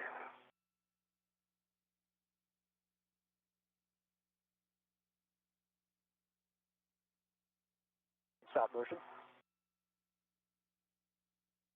You can confirm stop motion? Stop motion. Stop motion, about 30 centimeters short of the published. What do you think, Kayla? I think we're good. I think we can get it on. If you Okay. feel comfortable. All right, in GCA. Copy, GCA complete. And I can hold it up so you can get that picture right now if you'd like. Okay. Or before we pop it in. Say again. I can turn the high gain around to you for a picture if you'd like now, or Okay. do it later. All right? Yeah, let's do it now. Okay. A little closer for you than that last one. Tell me when you're good. Watch the high gain antenna on the spare over here. You're a little close. Copy. And mutts in the way, and I don't really want to move it too much. All right, we can just do it later. Stand by. Okay. I can rotate it that way if you like. That's good. Stay right there. All right. Yeah, I think I got several pictures of it there. Okay. It's the one closest to the high gain antenna, correct? Yeah, there's two of them, and the one closest to the high gain, that's, yeah, that's the first. I got photos. Okay. I'm handing it over to you to... Please keep control for now. I am. And Control. you can rotate the handrail toward the up.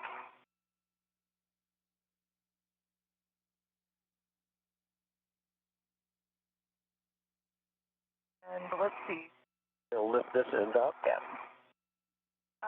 Tom, if you could just rotate it so that That one? RFG facing up. There you go. I see. And we're almost in there. Just need to straighten out.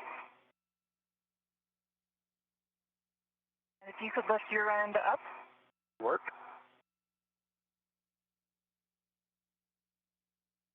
And but further, your end needs to go toward forward and up a little bit. That.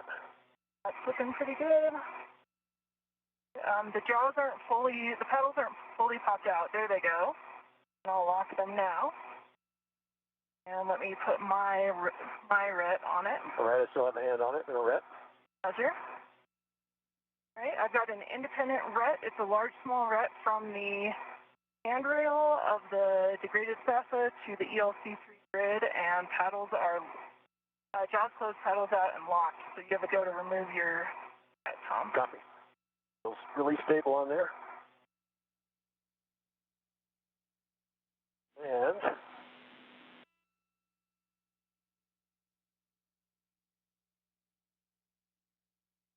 I'm going to have to go, let's see, Matthias Raja, I'm going to need head up about 10 centimeters.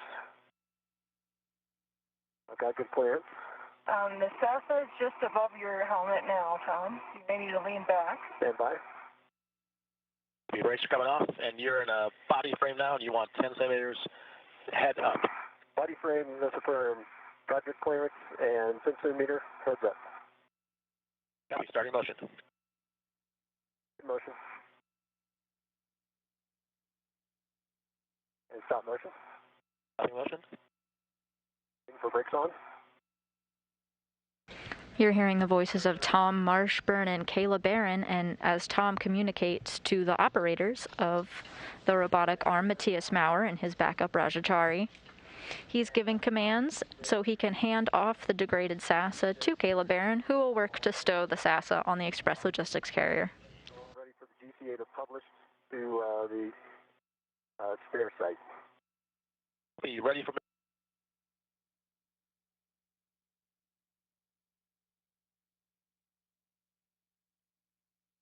We're in a brief but expected handover period between satellites right now, getting a live view of Mission Control in Houston. First, we're going to take out, we give you 10 centimeters body down. Copy.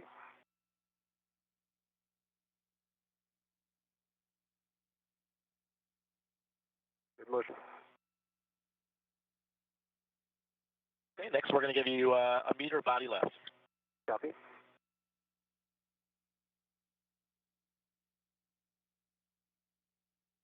There has been a lot of back and forth between the work sites. Кейла Бэррон first starting off in her original position coming out of the Quest airlock, heading over to the Express Logistics Carrier 3. She then went back to the P-1 truss where Tom Marshbёrn was to help remove the degraded SASA. They've both now gone back to the Express Logistics Carrier where they're stowing the degraded SASA. Fortunately for their next step, they're going to stay here at the Express Logistics Carrier and retrieve the spare. If you remember earlier, Кейла Бэррон did a lot of tasks to get ahead on this activity. 10 centimeters. Wrapping out. Okay, that's the published position. How's that look? I'm going to need, be looking probably another 10 centimeters. No, actually, let's stick with that. Body forward, 20 centimeters. Got good clearance? Copy, 20 centimeters, body forward, moving. English, baby's clear. Motion.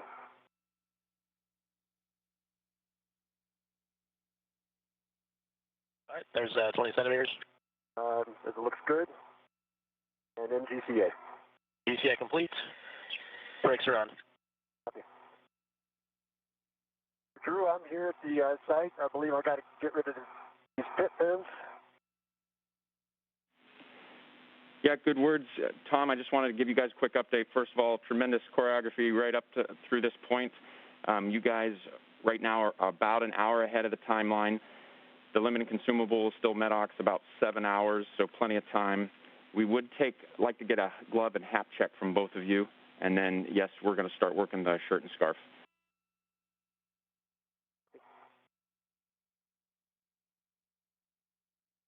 EV1, half is dry. Gloves remain pristine, unchanged from dress. And my half is dry. My gloves look good. I do have some black smudges on my fingertips. I'm trying to hold it up to my camera for you.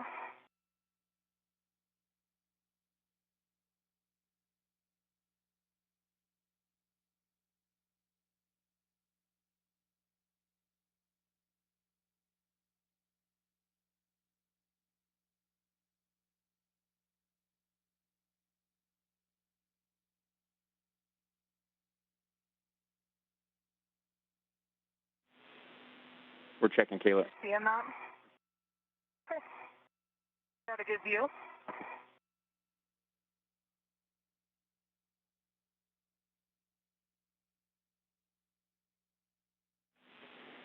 We're going to continue, Кейla. We see them, and we are good with that. Okay. And Tom, I see you found the tether. I did. We're now approaching the 2-hour mark out of our planned 6.5-hour spacewalk. NASA astronauts Tom Marshbёrn and Кейla Bэрrон working diligently on their task of replacing a degraded communications antenna system. They're now about an hour ahead of schedule.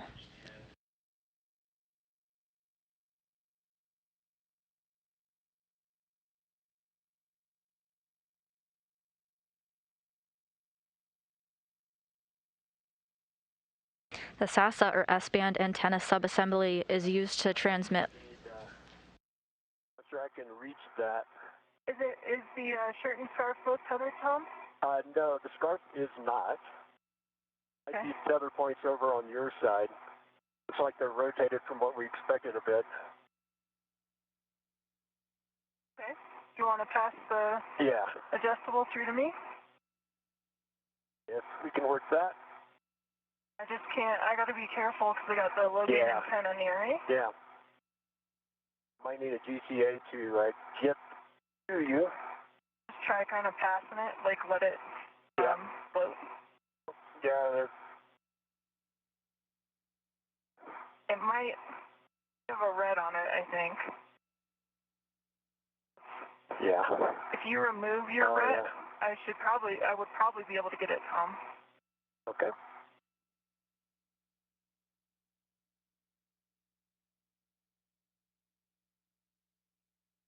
This antenna is used to transmit low-rate voice and data between the space station with the flight controllers on the ground here in Houston using S-band radio frequencies. I'm just going to take a second to make sure the RET cord. This RET appears to be locked out, Tom. Is that intentional? It was. It was helping me out a lot. I may want to consider unlocking it once I get this on here. My worry is that it could snarl. Yeah, I'm going to tend it out here, keep it straight. And did you remove it from the tether point? I did. Okay. Yeah, I had to get over there, at least to be able to throw it to you.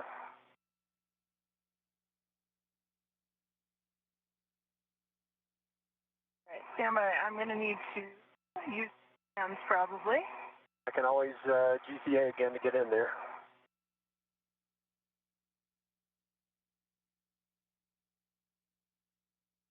Bэрron and Marshbёrn now communicating back and forth, working on the best way to stow the degraded SASA to the Express Logistics Carrier 3. This degraded SASA was on the P-1 Trust, and it got moved here to the space station's Express Logistics Carrier. All right. Why don't I try to GCA in there? I can get it, Tom. I'm just going to need to put a BRT down, I think. Okay. Just because I need two hands in order to prevent the tether from moving. And I don't want to run into the Logan antenna. It's just off to my side.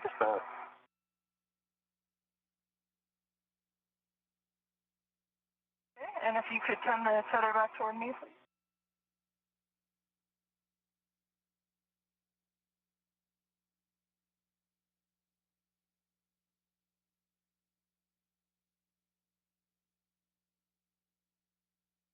The scarf is now tethered, and are you able to reach a tether point on your side there, Tom? I am. No, I'm not. The tether point that was in the picture, I'd like to make absolutely sure that it's not another. If we could confirm there's only two tether points for the scarf. My vantage point, that one right in front of you, looks like it's on the shirt. I think it is two. Its connection point, though, was covered by an MLI flap. Let me go back over to the... Com check with you. Tom, we think that there are two tether points on the scarf. And just two. Okay. Then we have both the shirt and the scarf tethered at this point.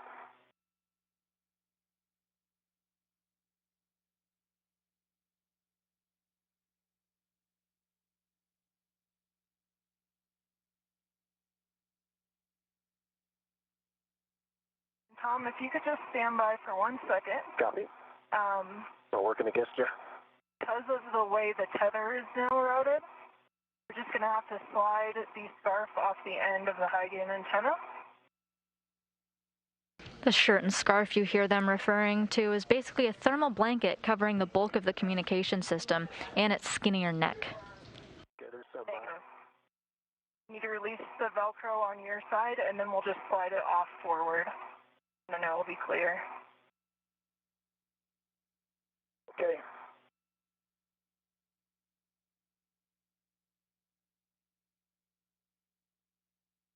There we go.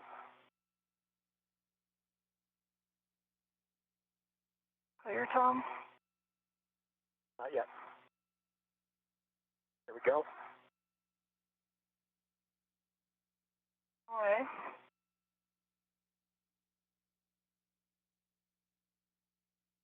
Scarf is removed. Working on the shirt. And I'm working a little too far away from the SAT, so I'm going to ask for another GCA if I can take the comm. Go ahead. Yeah, Matthias, Roger. Need a GCA to get a little closer. Where do you want to go? All right, I want to go body up 10, 20 centimeters and pitch down about 30 degrees. Pitch forward 30 degrees. The body up 10 centimeters and then pitch forward 30 degrees. Good copy. Here comes the body up motion. See good motion?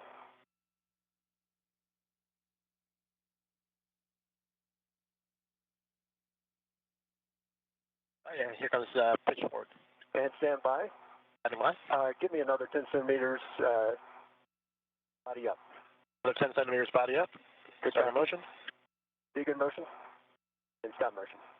Stopping motion. And then here comes the pitch forward. Don't need to pitch forward. This is good.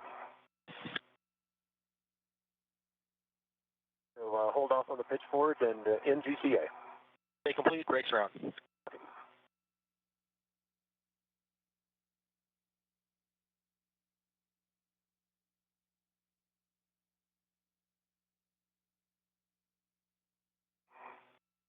All right.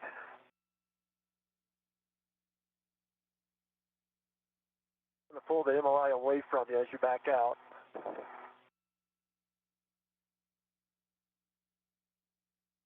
Feel like you're all clear? Yep. I can hold the MLI away here if you want to go get the large hook. Just stand by one, Tom. Okay. I think there's still some Velcro attached on my side that I'd like to release. Copy.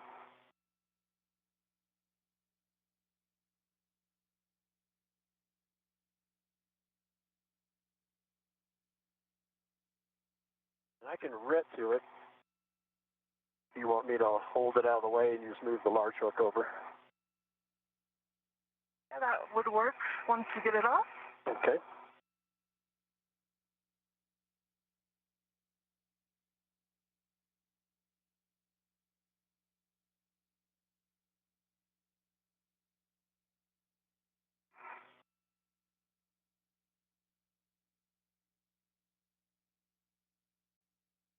I'm ready to the whole thing, and I'm just going to gather it up, put it out of your way once you get that last MLI off.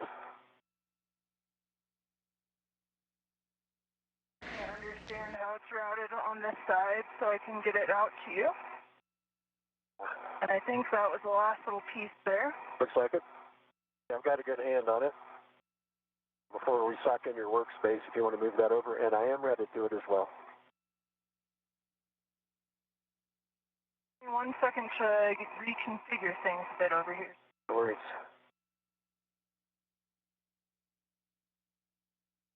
Looks like a faceful. I'm grateful we're not trying to put that back on. It's a lot of Velcro. In very specific places. Bэрron and Marshbёrn had worked to temporarily store the failed SASA right at their current work site. They'll come back once they've installed the new unit to do a more permanent stow of the degraded SASA.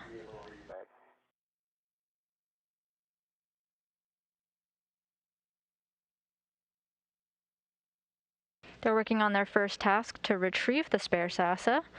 That will be removed and taken over to the P1 Trust. The first step of that is removing some of the thermal protection. Together looks very nice.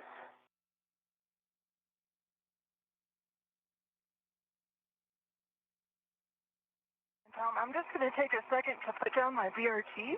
Sounds good. So I have two hands when I'm trying to pack. Yeah, get yourself all set. I'm going to, once you're good and I let go of this, I'm going to, let's see, ask for another GCA to get the launch bolts. I should be ready in just a few Down the way. moments here. And Drew, could you confirm, once Kayla's stuff in the MLI, I can start setting up to release the launch bolts on my side? Yeah, Tom, we want you to get in a good arm position for that, and then we'll configure your PGT with the ERAD whenever you're ready. Copy. I'm working the large hook now, Tom. Okay. Marshbёrn just communicated with ground IV Drew Morgan that he's ready to configure his ERAD, or enhanced right angle drive. This is a tool that is used because the bolts are not necessarily in an easy position to get to. Hook attached to the medium yellow U-bag. You have a go to release your tether. Okay, and work. He has 2 launch bolts that he'll be working to release. Okay, it is released. I'll come on over to you. Roger. And if I can take the comm for a moment, I'm going to GCA. Yep, you have a go to take the comm. Copy. And this is still locked out. And Matthias and Roger, ready for a GCA, body down. Copy. Body down. Do you want to go back to where you were? That's a good copy, and hey, firm, I really need body down 20 centimeters. All right, 20 centimeters body down. Starting motion. Good copy. Good motion. In stop motion. Copy motion. GCA. GCA complete. Brakes are on. Copy. Going for my URAD.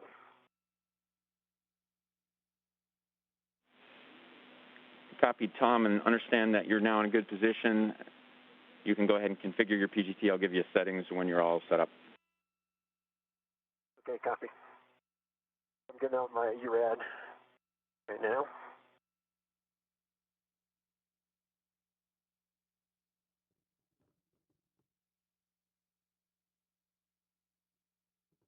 Ground IV Drew Morgan getting ready to give Tom Marshbёrn some heads up on tool configuration, giving him the settings for his pistol grip tool to get ready to release 2 launch bolts. I'm grateful we put the adjustable in the bottom of the bag. Definitely helping me out. And I'm just working on trying to get it all in here.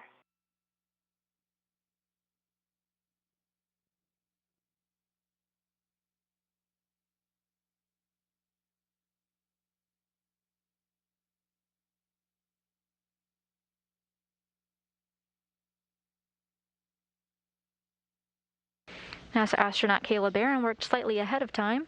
When she was at the Express Logistics carrier the first time, she did some of the tasks needed to retrieve the spare SASA. This is a task they're both working on right now, but she did some of the tasks ahead of time.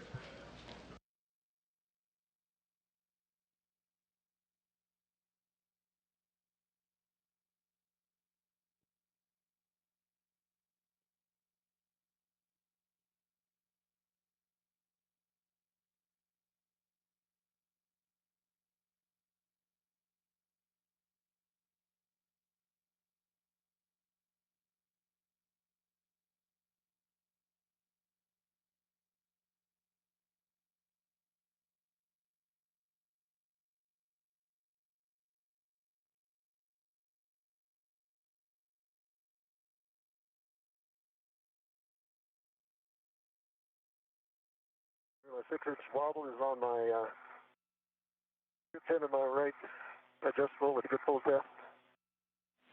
Copy.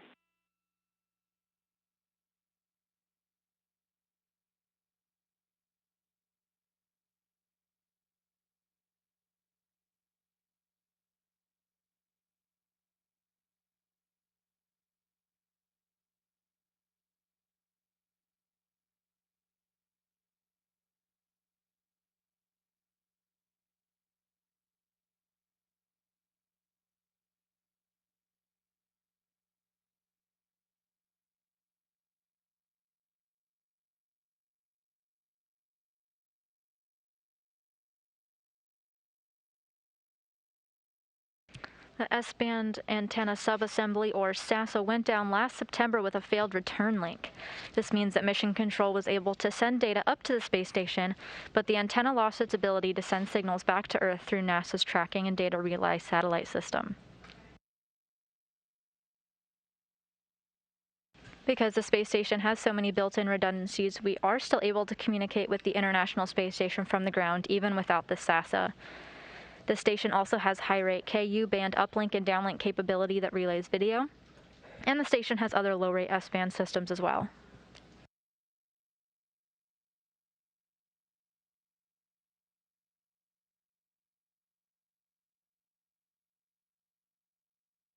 This is the first spacewalk to replace a SASA since Joe Tanner and Heidi Stefanovich Piper replaced a SASA on the S-1 Trust during the STS-115 mission on September 16, 2006.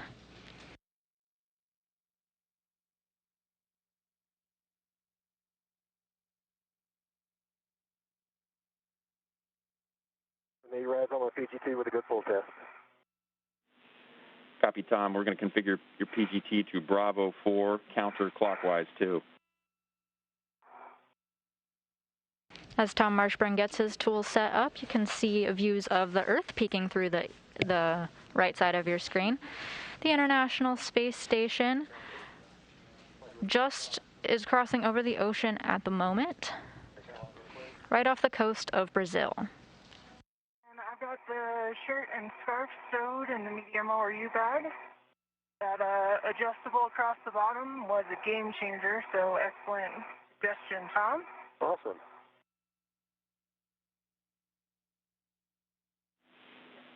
Very nice work, Kayla. I know how tough this can be sometimes. And at the end of the day, we are going to be able to bundle crew lock bag and the medium ORU bag if you prefer. So just keep that in mind in the event that when you go back to restow, the mutt ball stack is there. But it looks like you're going to have plenty of room. Yeah, it's looking pretty good. I would say it's taken up about the bottom half of the bag.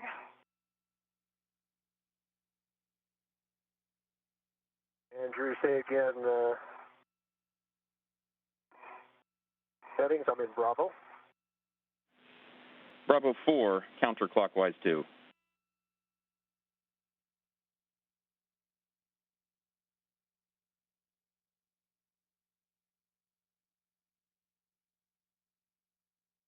Bravo 4, counterclockwise 2, verified. Okay, those are good settings. You're going to work the forward and the aft bolts. If you're counting at the PGT, we're expecting 11 to 19 turns. 11 to 19 turns at the PGT. Good readback. And just let us know what bolt you're working first.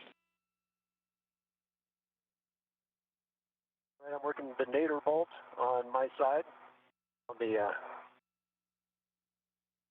inside. Copy that. Starting. All right.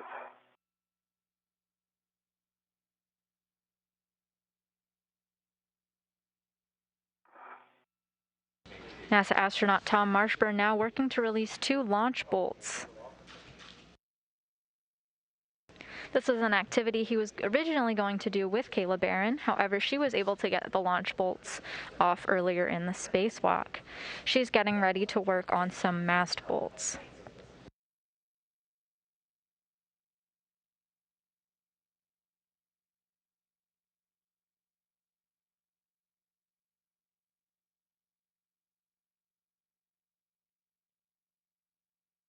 Removing these mast bolts will release the spare SASA. 19 turns. And this is till it pops out, correct? I don't expect the torque. Yep, but we're going to pop out. We expect it to spring out. Kayla's all took a little more than 20 turns. Okay. It's not springy, but it did come up. So I'm going to put in some more turns.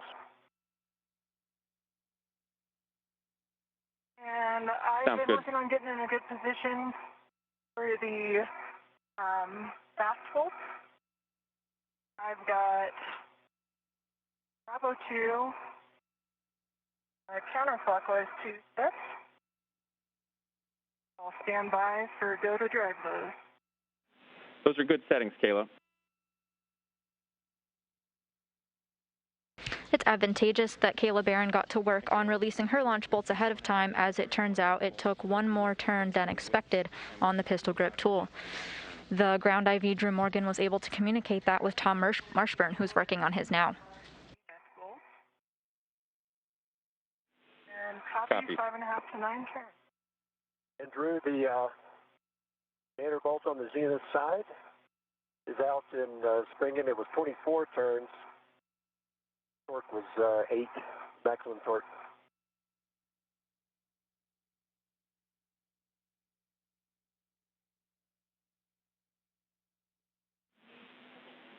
Marshbёrn is now halfway done releasing the launch bolts of the spare SASA. On that first one. Happy working the second one. Would be the zenith one on the zenith side. Copy that.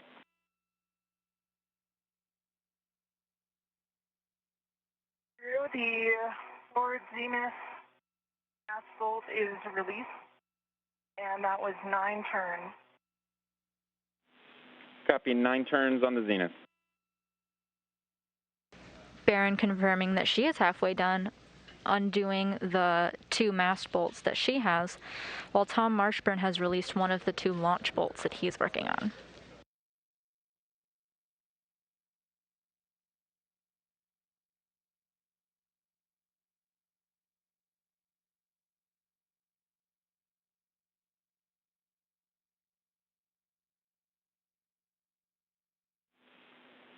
Kayla, can I just go ahead and get a glove and hat and a safer check from you?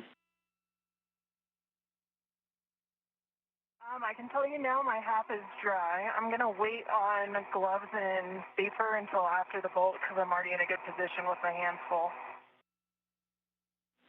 That works.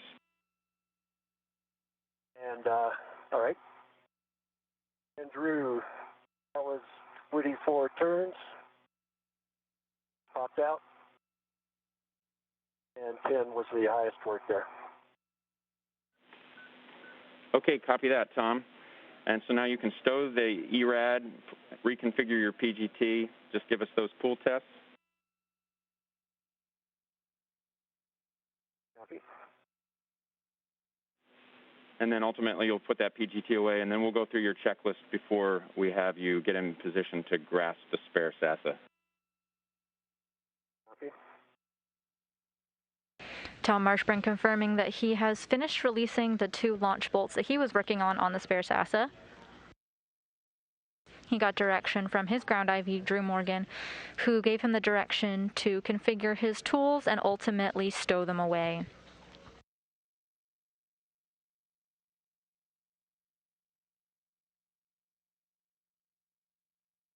With these steps complete, we're almost ready to remove the spare SASA and move it over to the P1 truss. Question for you.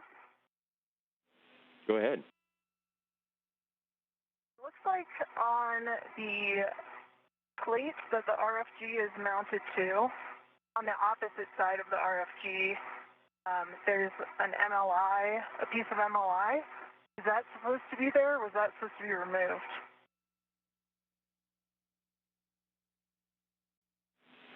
Kayla, that's expected to be there, doesn't need to be removed.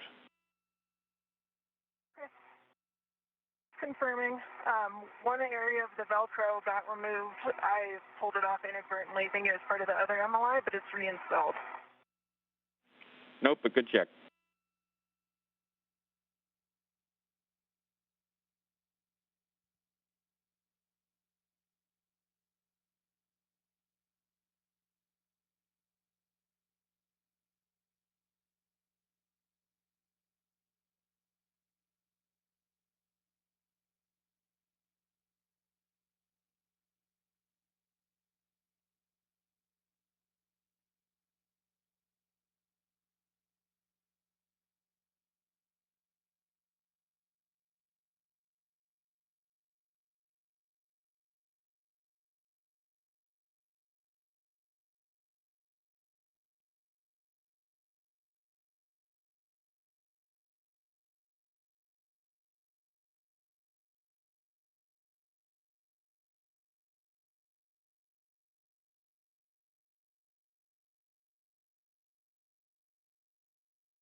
Drew, I can report a good glove check, no delta, and good safer handle checks, both sides. All right, perfect. Thanks for checking. ERAD is back on the socket caddy with a good pull test.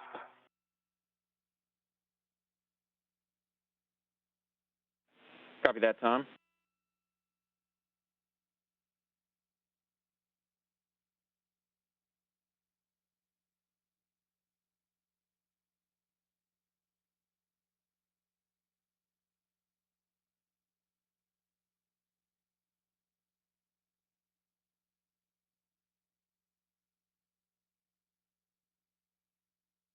And the 6 inch is back on the PGT with a good pull test. Okay, copy, Tom. We'll get that socket caddy stowed and the PGT stowed, and then we'll go through your pre-SASA grasp checklist. Copy.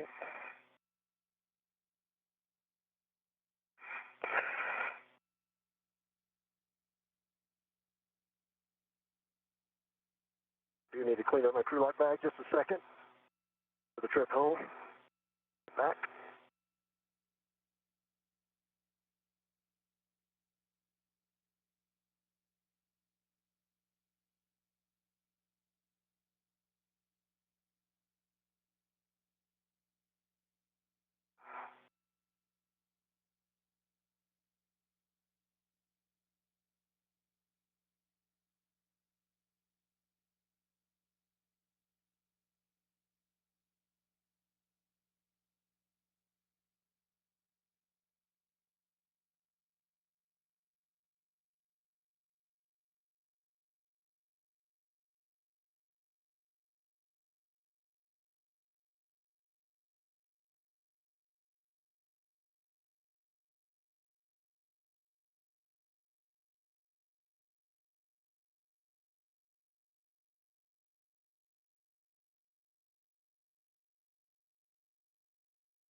All right.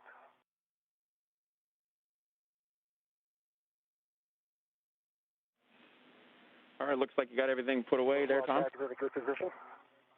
I say firm. Okay, well, first thing we're going to... We'll need another GCA to get firmly onto the RFG. Yeah, Tom, I think we'll have you go ahead with that little GCA, and then we'll go through your checklist. Okay, copy that. I want to be able to help lift up. So, Matthias, Roger, I'll take body up in centimeters, 20 centimeters. 20 centimeters, body up. Good copy. Brakes are off.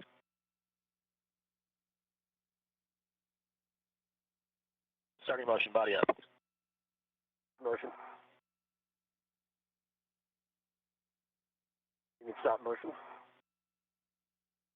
Motion stops. You ready for brakes? And body left 20 centimeters. Left 20 centimeters. Copy. There's motion. Good motion. Traffic out. All right, stop motion. Okay, motion stops. And GCA. Okay, complete. Brakes are on.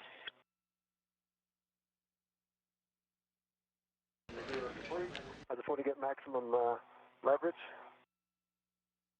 For those of you just tuning in, we're just about 2.5 hours into the spacewalk with NASA astronauts Tom Marshbёrn and Кейla Bэрron. Pulled in close to you.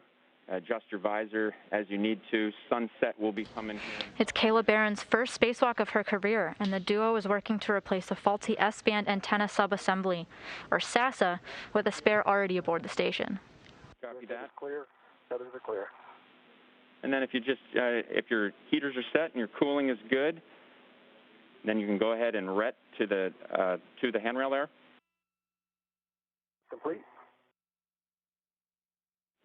5:15 a.m. Central Time, 6:15 a.m. Eastern is the official start time of this spacewalk, marking the beginning of the 245th spacewalk in support of space station assembly and maintenance. I'm still in Bravo 2, counterclockwise 2. Good settings. 5.5 to 9 turns to release.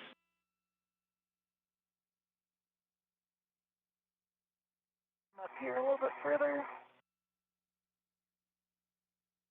The SASA went down last September with a failed return link, meaning that Mission Control can send data up, but the antenna lost its ability to send signals back to Earth through NASA's Tracking and Data Relay Satellite System, or TDRS. Fortunately, due to some redundancies on the station, we're still able to communicate with the International Space Station on the ground, even without the SASA. It's torquing out at this setting. Copy, checking.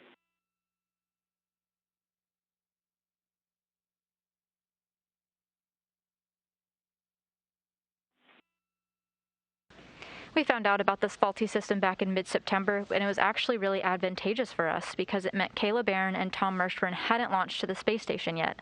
They had time to train in NASA's Neutral Buoyancy Laboratory here and NASA's Johnson Space Center in Houston. It's a large pool that astronauts use to train for their spacewalks on the ground.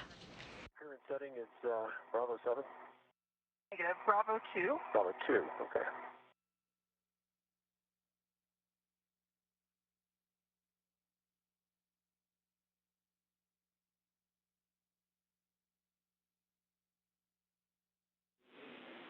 All right, Кейла, we're going to reset your PGT to Bravo 7 counterclockwise 2. Roger. Change my body position a little bit to support the higher torque. Кейla, our apologies. We are going to attempt one more time at Bravo 2. I apologize for that. And we want to make sure that your hand location there, that you're hanging onto a FRAM handrail and clear the NZGLs. I was not hanging on to any handrail. I got my BRT down and I had my left hand on my BRT while driving. Okay, copy. That sounds like a good configuration. And we'll do Bravo 2 counterclockwise 2, and we have a handover in about a minute.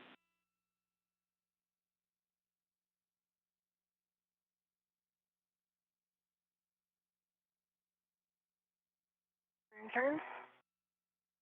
And it torqued out, but also split off the bolt head, so I'll try again. I come down and just make an adjustment here, Tom. Okay. Okay, Кейla. Hand in there to help hold that on. But go ahead, Drew. Hey, Кейla, now we are going to reset to Bravo 7 counterclockwise 2, and we're going to try one turn only, and we have a handover in less than a minute. Roger. I'm in Bravo 7 counterclockwise 2 and understand one turn only at the settings. Good read back. We'll catch you on the other side.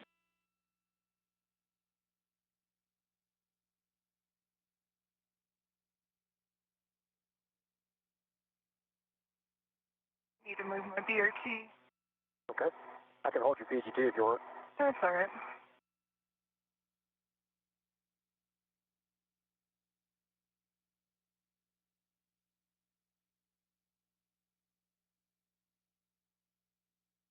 Just want to make sure I'm in a good position for the higher torque. Okay. This.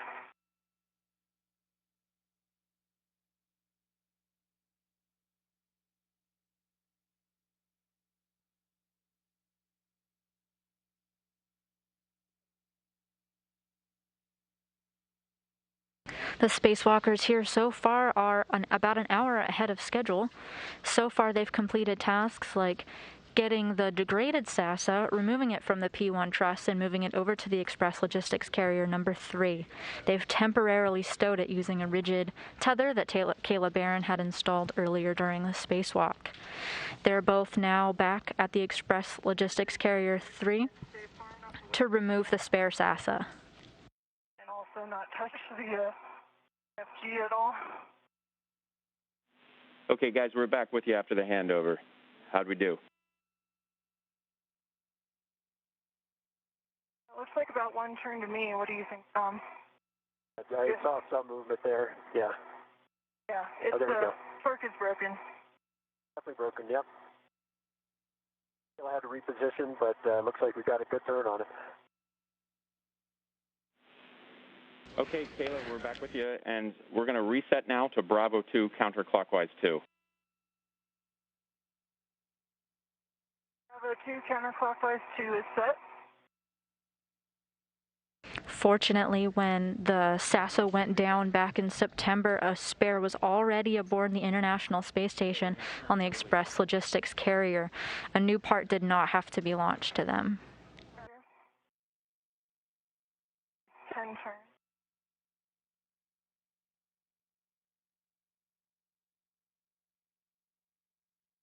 And it popped out around 12. Look at that. It's out of the soft back as well. There's no soft We back see it. there, just That looks good. It's out. Nice job. Thank you. And if you want, I can check your safer handles. I can just take a look. I did feel them a couple minutes ago, but I'll just check out. take a look if you can see them. If you grab something and pull your head down a little bit, I'll probably be able to see them. But if you're confident you got them, then, or maybe just roll one way. Okay, your left is down. If you roll to your left, I'll pick up my BRT here, Tom, and then I'll have more freedom of movement. just to get a good look over. Then I'll be ready for the maneuver.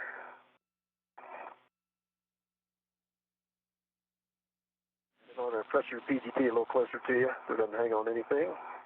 And safer handles are down. They're good. And Tom and Kayla, we have one check for you on the RFG box. Departing, then copy. If you would, Kayla, if you're able to see the RFG box, and just check the NZGLs on the what was on Kayla's left side of the NZGL, the RFG box, the NZGLs located there, if they look like they're mated or still. They are mated full forward over center. And on my side, I see the same.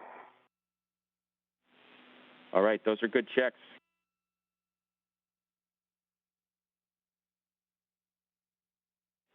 And Drew, if that's next on the checklist, I'm ready for the maneuver. Your go for the maneuver. You on the comm, and for Kayla, we're going to meet you back at the install location.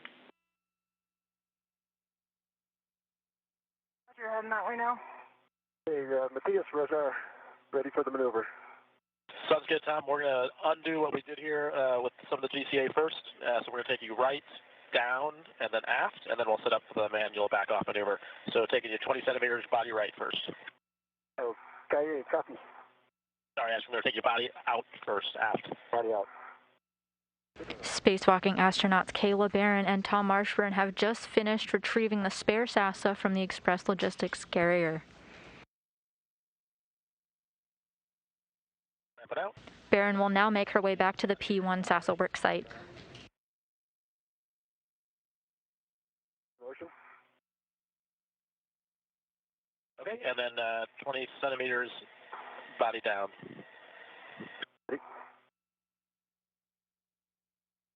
That is clear of all structure. Okay. All right, we're going to set up, we're going to change it back to the ISACS frame, and then we'll get the next maneuver going. Copy. Ready for the maneuver.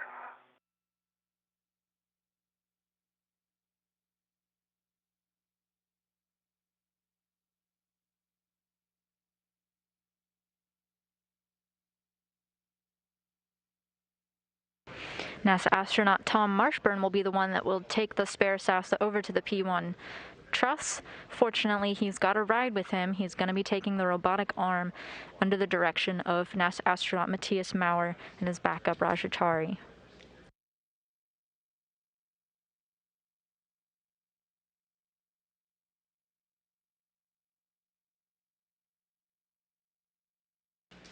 Over the next few steps, they're going to install the spare SASA onto the P1. This is the same location where they took away the degraded SASA, and now they're putting a spare in its place.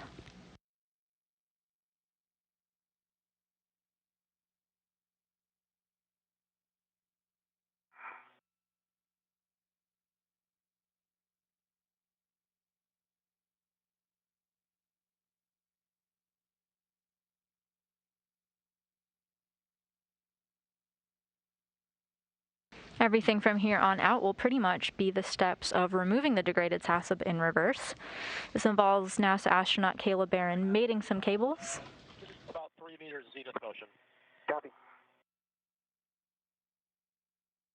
Motion. She'll have 3 cables to attach to the spare, one that does data, one connecting heater power, and the other connecting operational power.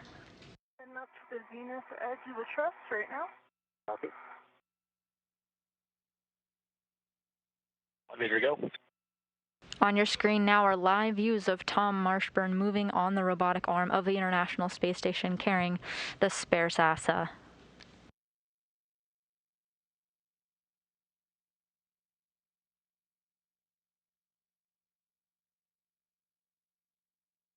Wrapping out. As Кейla Bэрrон moves to the P1 work site and Tom Marshbёrn hitches a ride over there on the robotic arm, the International Space Station is flying over Kazakhstan.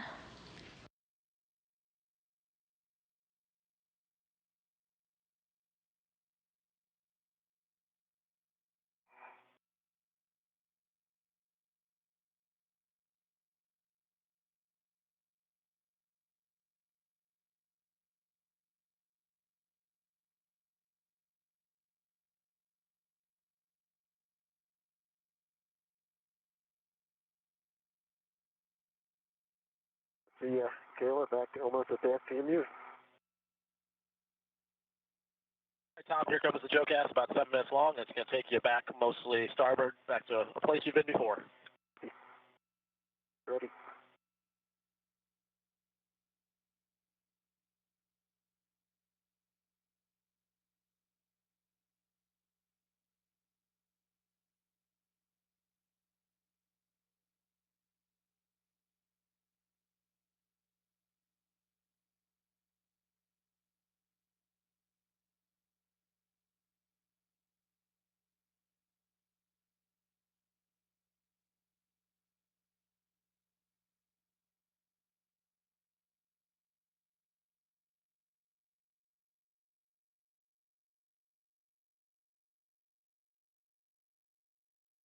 As the astronauts make their way over to the work site, we can take some questions. We solicited some questions on our Instagram at NASA Johnson, and we can go through a couple of those. The first one comes from Adam, who asks, what truss is the antenna on? Well, the truss is going to be installed on the P1 truss. This is where the degraded unit is and where the spare is going to be installed shortly. The spare was kept on the Express Logistics Carrier 3, which is located on the P3 truss of the International Space Station.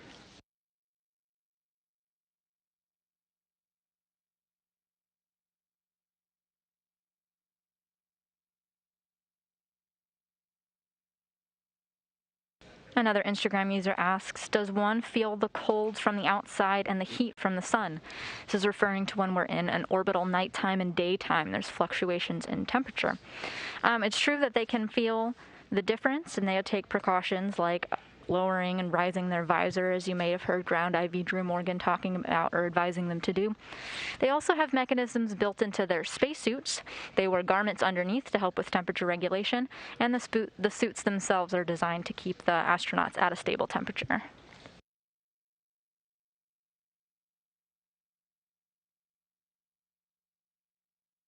you doing, Tom? Doing good. Moving on to Wisasa.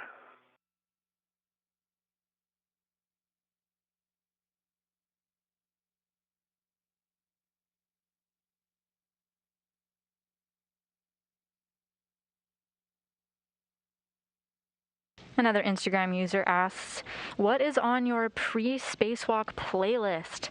And while unfortunately our spacewalkers Tom Marshbёrn and Кейla Bэрrон haven't clued us into what they were listening to beforehand, we do know that on their launch day, they listened to bands such as Guns N' Roses, Eminem, Nicki Minaj, Imagine Dragons, and so forth.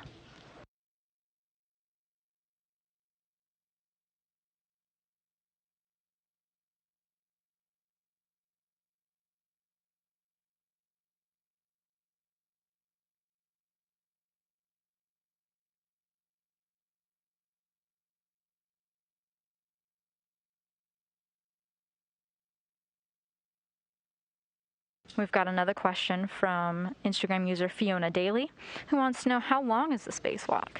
Well, the spacewalk is planned for 6.5 hours. However, the astronauts are speeding through their tasks. They're accomplishing everything in great time.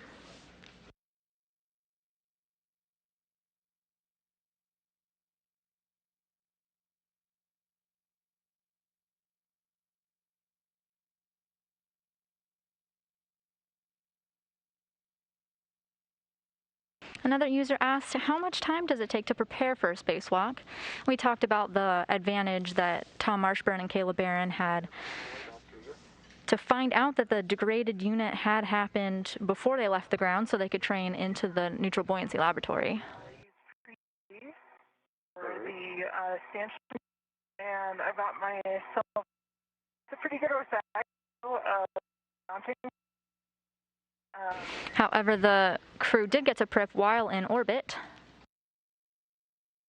All 5 astronauts of the USOS side, Marshbёrn, Bэрron, Van de Heij, Chari, and Maurer, have been studying the steps of the spacewalk, along with the tool configurations and any precautions they should be aware of for the past week.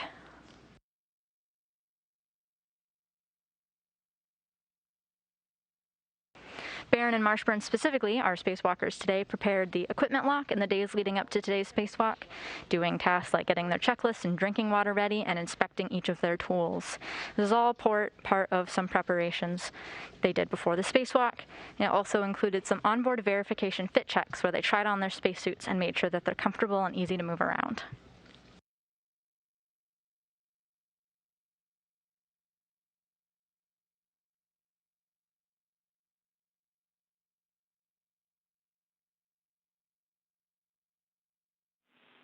Hey guys, just wanted to check back in with you. We're less than a minute away from a handover. Copy, Drew. Thanks. Roger.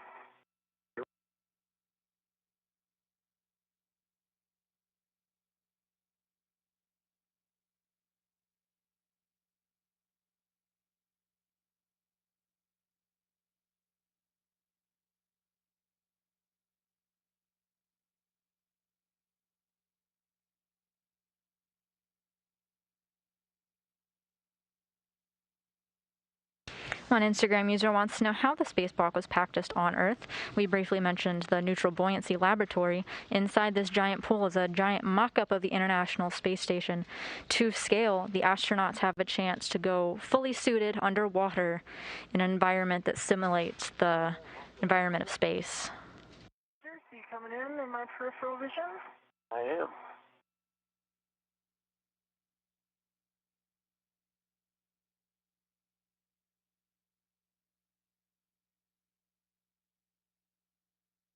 During this handover period, we've got another question from Astro Yesha, who wants to know what the rest of the crew is doing during the EVA.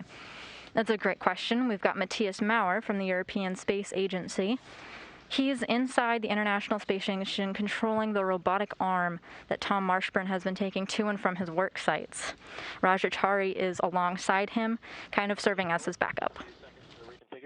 Copy. And we're back with you after the handover. Hey, Drew. Yeah, I'm just off of Kayla's left shoulder and waiting for the next GCA to publish. All right, Tom, we're ready for maneuver to GCA to publish P1 NASA install position. And I'm ready. Are you good? I'm also ready. All right. Start GCA. Copy. We'll load the values and let you know before we start motion. You're basically going to go about 2 meters nadir, just a little starboard, and then about 2 meters forward in that order. Okay, copy.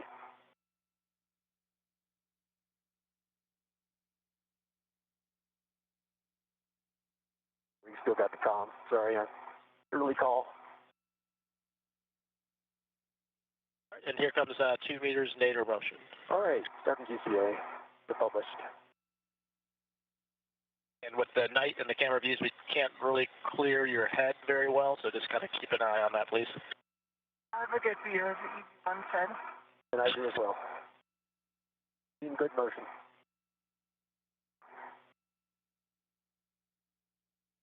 Bэрron and Marshbёrn now confirming that they've reunited at the P1 truss, where they will install the spare SASA. Here to go.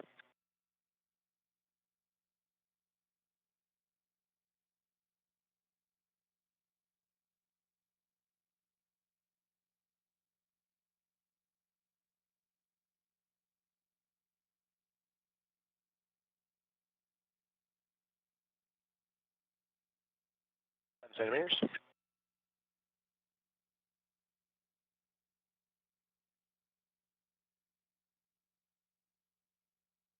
All right, there will be a little bit of starboard motion here.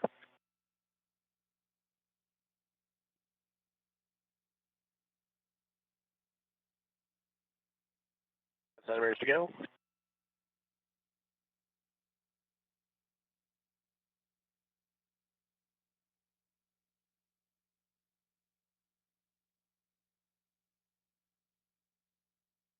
Okay, and then about 2 meters ISS forward starting motion.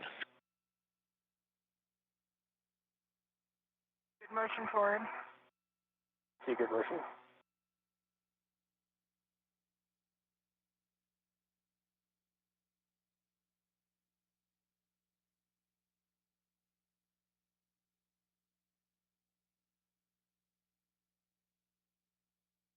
Centimeters to go. Kayla, just let us know if the ORU gets too close. You're good. You're clear. In order to install the spare SASA at the P1 truss, there's a number of tasks that they'll have to do.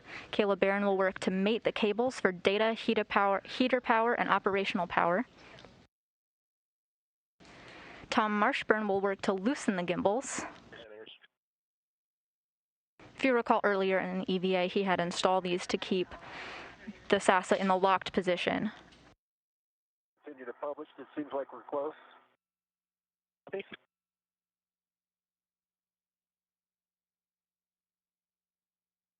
You're already there, published? By loosening the gimbals, the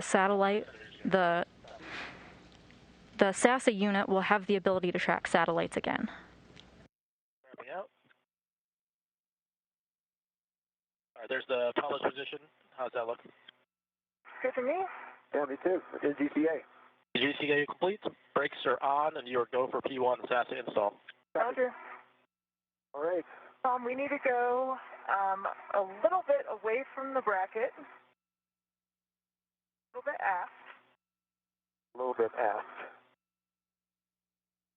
Okay. I've got light touch if you want to just move it. Okay. If you could rock it starboard. I can starboard. Now push straight down. Bэрron and Marshbёrn now working together to get into the right position to install the spare SASA. This activity total is supposed to take about 45 minutes. Ready to get in position to drive the bolt. All right, I felt it pop in there. Yep, it looks great. It's flush with the plate. Great. I'm getting a little slight tugs and it's not moving, so it's all good. That looks fantastic, guys, and we'll be ready to help you configure your PGT when you're ready, Caleb. Roger. Ready for settings? Bravo 7, clockwise 2.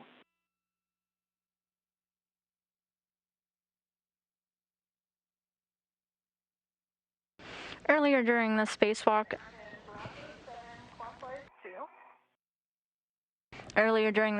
Кейla Bэрron removed the stanchion bolt. That was the last stop to removing the degraded SASA unit. Now, one of her first tasks in installing the new one is driving the stanchion bolt again. She's getting her tool configured to do so now with ground IV Drew Morgan. A little bit of side load, but you're good now. Okay.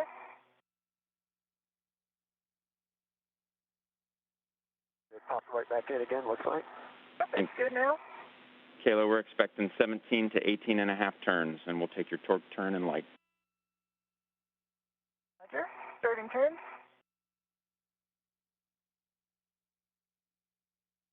Your PGT moving. There's a side load there a little bit.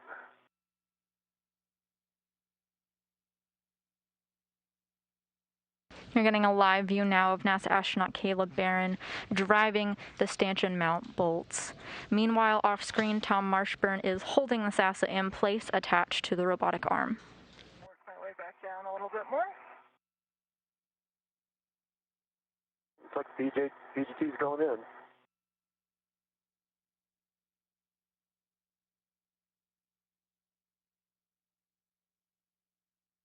In 20 turns on your 22 turns now.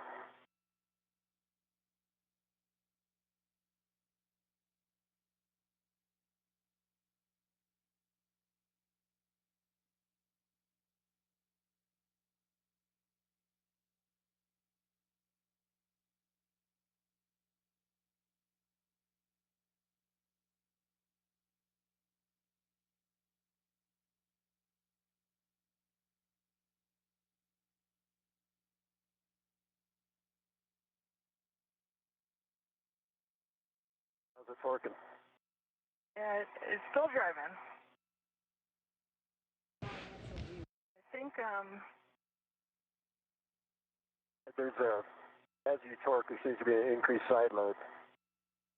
the body of the PGT interferes a bit, or the mast itself interferes with the body of the PGT. Yeah. So it's kind of difficult to maintain a perfect position. Maybe I'll go light touch and maybe me on it. So there, I'm feeling some side load there. GT still turning though.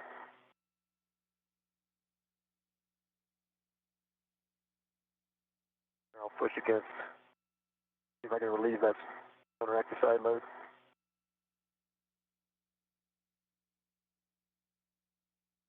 As NASA astronaut Кейла Бэррон works to drive those bolts, the International Space Station is flying over the South China Sea, headed towards the Philippines, and we are about 3 hours into our spacewalk. So I think I'm sensing there's a little bit of play in the half-dock position. Right. And what I'm wondering is, I think, it came off, actually, the soft dock. What I'm thinking is maybe the bolt wasn't actually engaged in the threads, obviously, or else it wouldn't have done that. Can you push straight nadir? And push a little bit port. A little bit port. Yep. And back a little bit starboard, please. Now push straight nadir into the plate. And if you can try to hold it right there, All right. I will try again. Counteract any side load.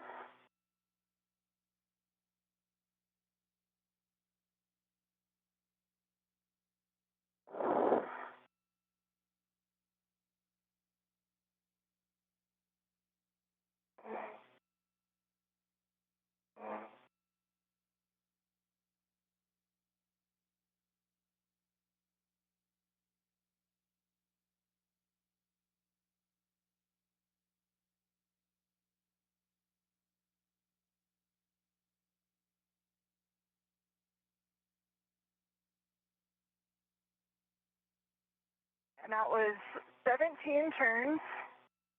Yeah, I'm going to keep a light touch and going to pull on a little bit.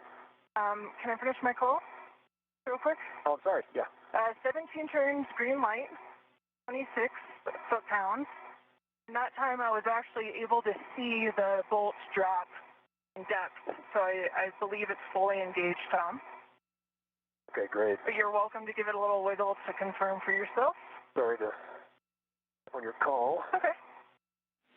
We copy all, Кейla, and that sounds like a good install. Good install. Yeah. I concur.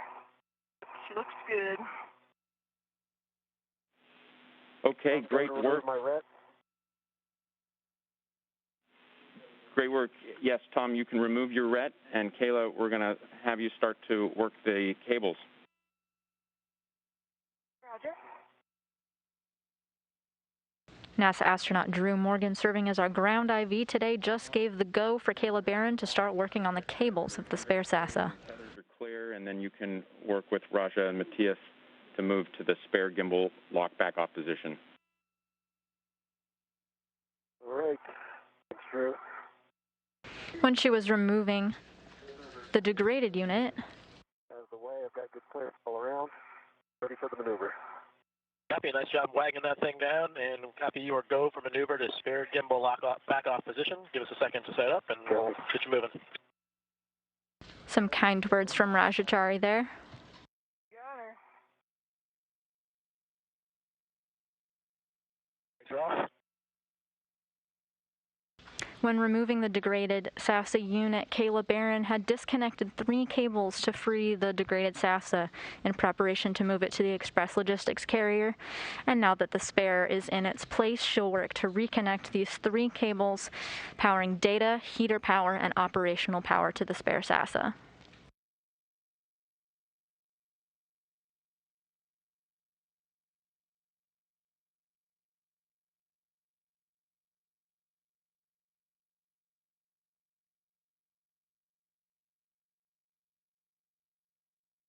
All right, Tom, this next position is going to look very familiar.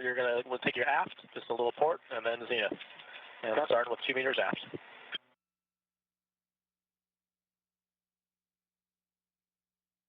Starting motion. Good motion. For those just tuning in, we're talking about the SASA, or the S-band antenna subassembly. This is used to transmit low-rate voice and data between the space station and the team here on the ground in mission control using S-band radio frequencies. It went down mid-September with a failed return link, meaning we can send data up, but the degraded antenna lost its ability to send signals back to us. NASA astronauts Кейла Бэррон and Tom Marshbёrn are on a spacewalk outside of the International Space Station now and are working to install the spare unit. About 2 meters zenith, starting motion.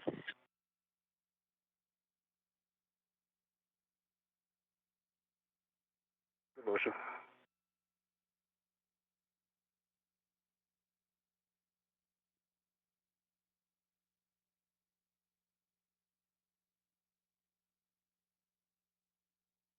Centimeters.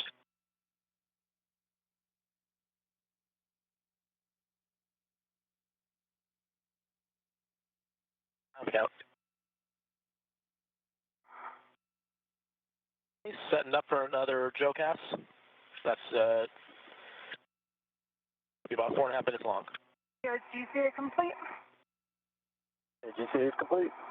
GCA is complete, and we'll let you know before we hit start on the Joe cast. Copy. Drew. We're with you.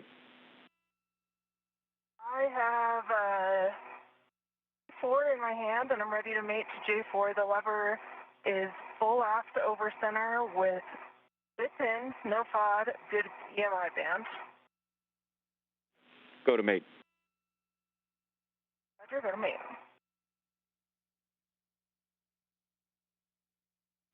And Kayla, you can continue with P3 and P2 after that, and we'll catch your checks after the GCAs. What you see now on your screen are the connectors that Кейла Бэррон is working to get connected to the spare SASA.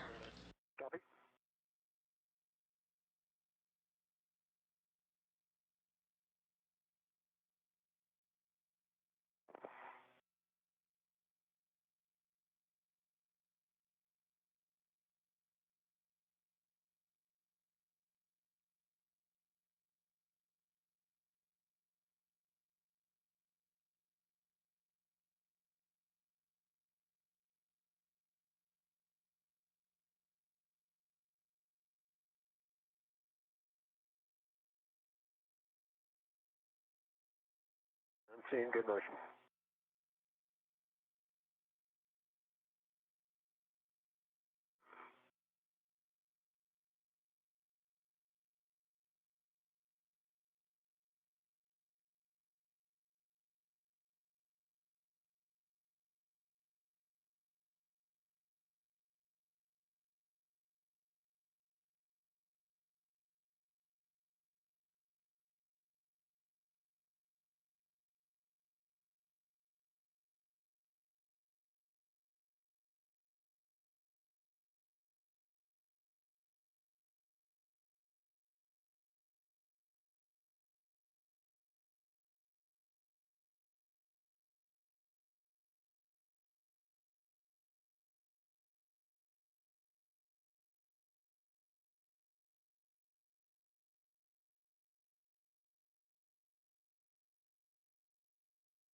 While Кейla Bэрron is working on those 3 cables, off screen we have Tom Marshbёrn in the robotic arm. His tasks are to loosen the gimbal locks so that later on in the procedures, when the spare NASA is powered up, it will be able to move and track satellites. Right now, the current gimbal locks are keeping it rigid and in place so that no unexpected movements happen and we keep our spacewalkers safe.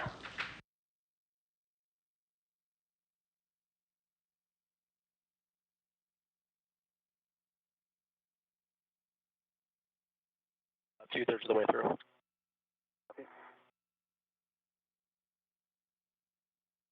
Drew, all 3 NCGLs are mated, full forward over center.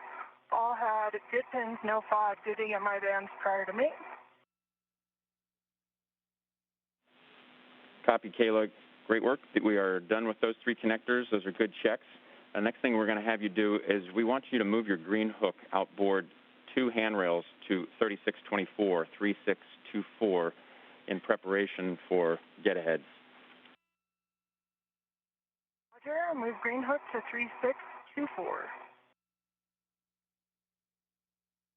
Кейla Bэрron communicating with the ground that she has finished mating the cables to the spare NASA, meaning that the unit now is receiving power and data. Ground IV Drew Morgan already has his sights on some get-ahead tasks as he's getting Кейla Bэрron in position 4. We're 3 hours into the spacewalk, scheduled to take about 6.5 hours, but we're already moving well ahead of schedule.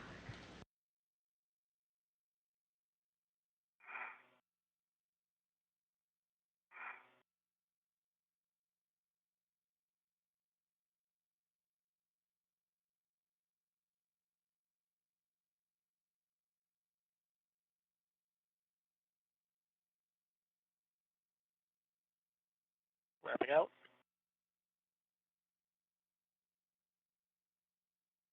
And there's position hold. We'll be setting up for a manual move next. Copy. And then look at it, cover the meter.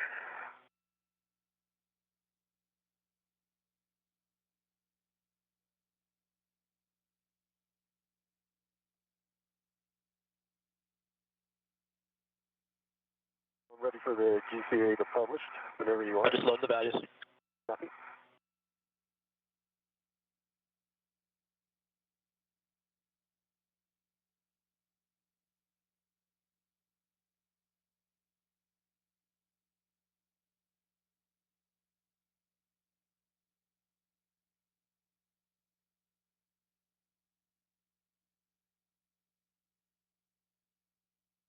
We're ready for maneuver to GCA to publish spare gimbal lock position. Okay, ready for the GCA to publish. Start GCA. Station starboard 1 meter. Copy. And do you want to take it to the published or just? Hey, firm.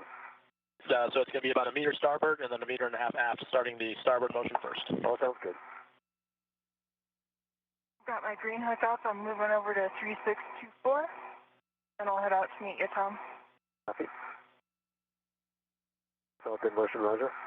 1 meter to go.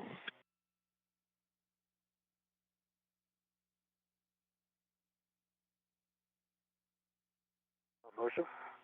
Okay, stop in motion. That's about 40 centimeters, about 0.5 meter short of the published for starboard. Okay, looks good for right now.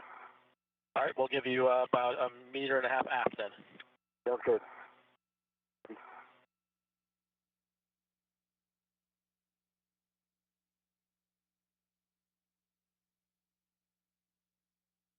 Continue. Good clearance. See, 1 meter to go.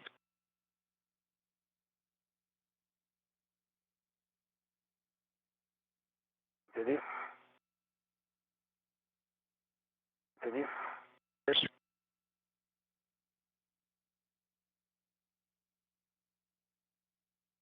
Continue. 20 centimeters. And stop motion. The International Space Station is flying through an orbital nighttime, so the views are a little dark, but you can see the Canadarm2 with NASA astronaut Tom Marshbёrn attached.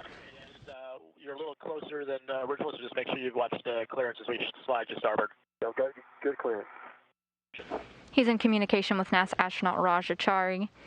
Right now he's working to loosen the gimbals to allow the NASA antenna to track satellites and allow for communication between the ground and the space station. Say 20 centimeters.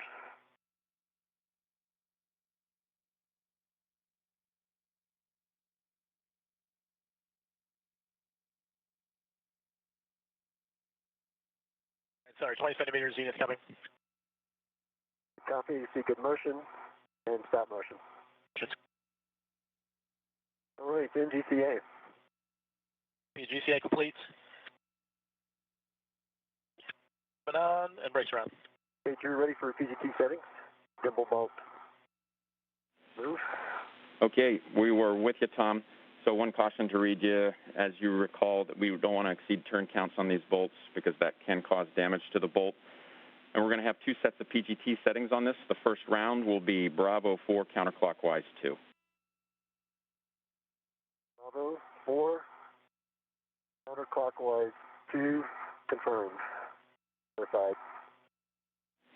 Okay, this is going to be a single turn, and we're going to do this in order, 4, 3, 2, then 1. So we're starting with 4 towards your boots on the right side. Boots right side, number 4, in work. One turn only. You just heard Ground IV configure the tools for NASA astronaut Tom Marshbёrn, give him the correct settings to loosen the bolts on the gimbal locks. There's 4 of these. Marshbёrn will be starting on the right side with number 4 and work his way down.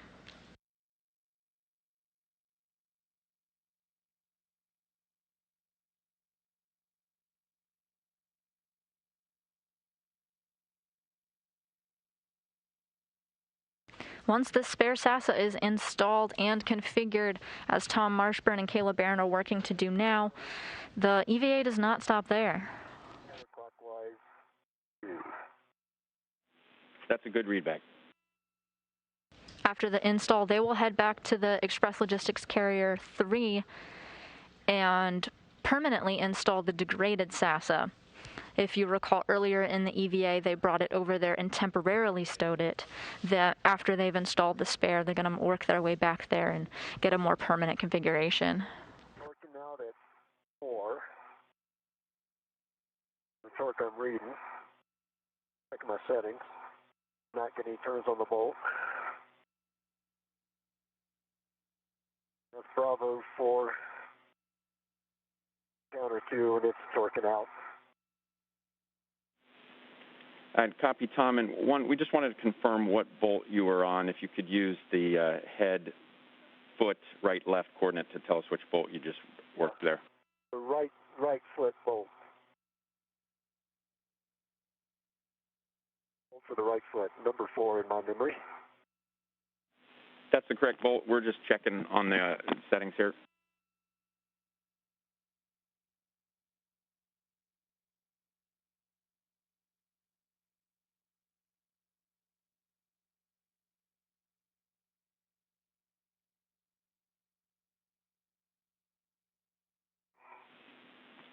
And guys, the sun will be coming up here in just a couple minutes. Copy. Copy. And Tom, we're still checking for you. Copy.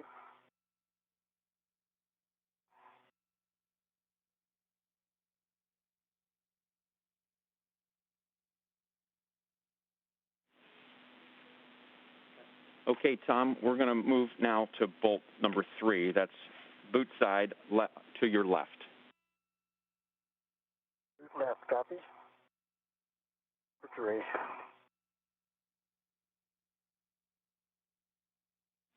And this will be the same thing, one turn only. One turn only. Verified. Bravo 4 counterclockwise 2. Good setting. For bolt 3.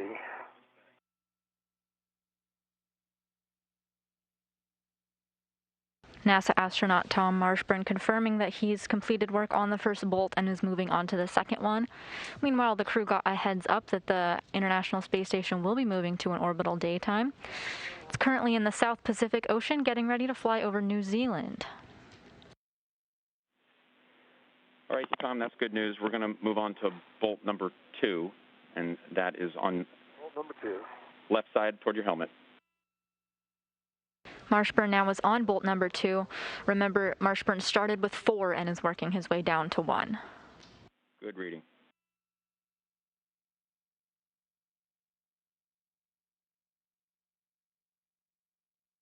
One turn on bolt 2. Copy. And we're going to go on to bolt 1, helmet right side. 1, helmet right side.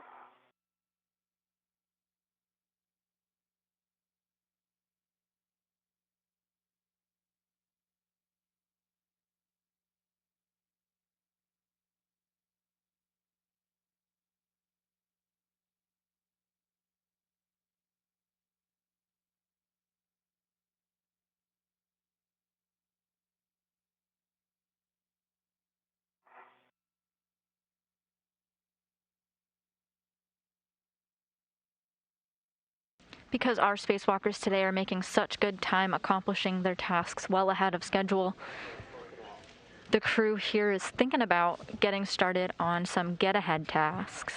Turns on 1 or 4.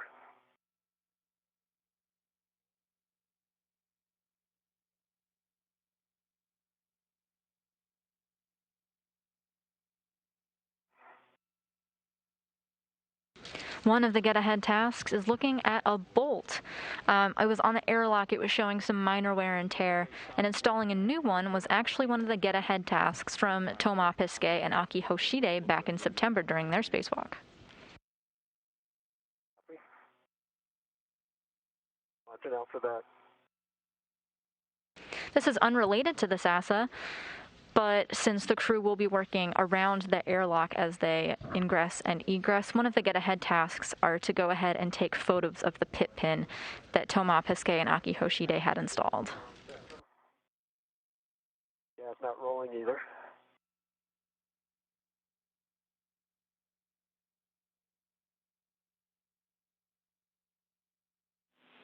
Okay, Tom, what we're going to do is stay with the original settings at Bravo 4, and then go back to bolt number 4, right side toward your boots, and we're going to try to do that single turn again. Okay. Verifying Bravo 4. And going back to bolt 4, the right boot. That's good readback. One turn on 4.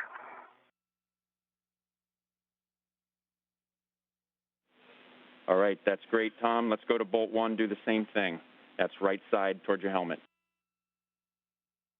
Right side towards the helmet, same thing. It worked. And broke torque on that.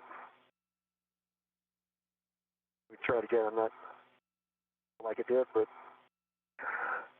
actually it's didn't see any socket movement. Let me do it again. Yeah, the socket's not turning on it.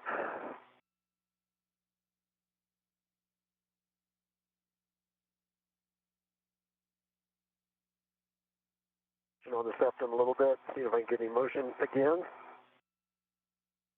And one more time. We're following along, Tom. Let us know what you get there. We are going into a period here where we may have a little bit of radicom. Just wanted to give you a heads up. Copy. So it's breaking this. It's breaking the torque. 1 is not moving yet.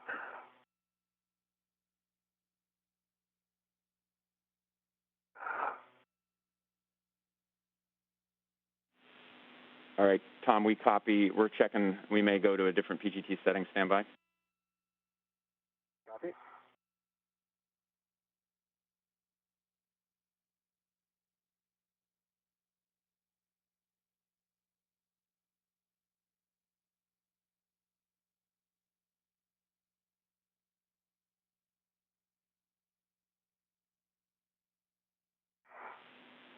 So, Tom, an additional suggestion at the original setting, Bravo 4 still, we're going to ask you to put a little bit of movement into the high gain antenna, see if you can jiggle while attempting that one turn, if you're able.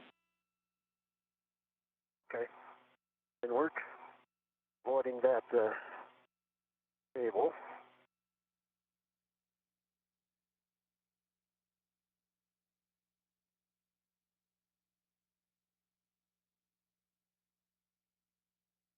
I'm not getting motion on the septum and still torquing out.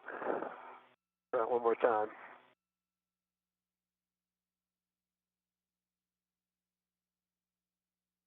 While Marshbёrn works on loosening those bolts, communicating with the ground. Okay, Tom, we are at this point going to go to PGT setting of Bravo 7, still counterclockwise 2. So this is a high torque. We think that this might break off the bolt, so just be ready to catch that if you're able. Copy. Bravo 7. One turn only. Counterclockwise 2. Turn only on bolt 1. Single turn, bolt 1.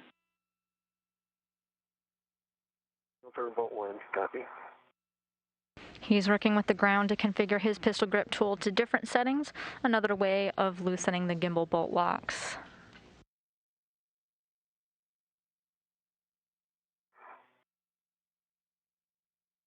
Okay, 3/4 turn there. A little bit more. And we got a 1 turn on 1. Great news. All right, we're going to go to our next set of PGT settings when you're ready. Ready? Alpha 2, counterclockwise 2. Alpha 2, counter 2. Other end of the spectrum.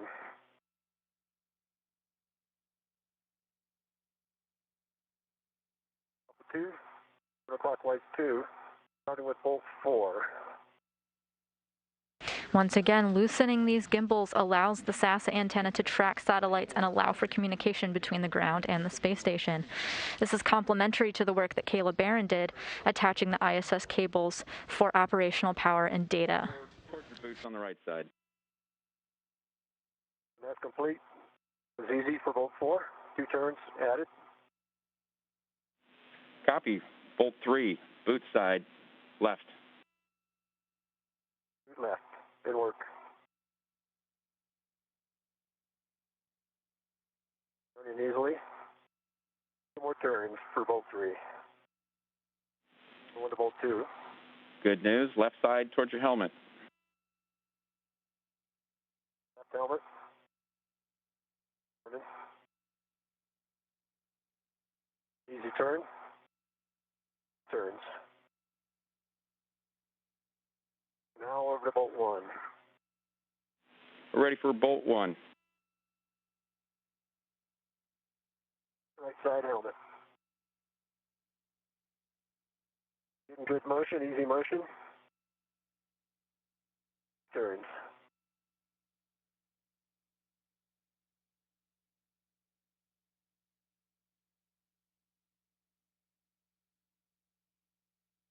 The bolts are obviously free. They're just not easily coming away from their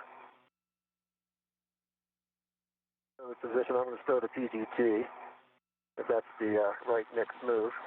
Yeah, Tom, you can go ahead and stow your PGT and rotate those bolts back away from the septum to the unlocked position, and then just verify that the gimbal lock bolts are secure in that unlocked position.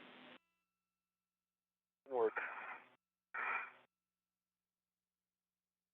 Now that the gimbal lock bolts, all 4 of them, have been loosened, it's now Tom Marshburn's task to rotate the gimbal lock bolts away and into the unlocked position.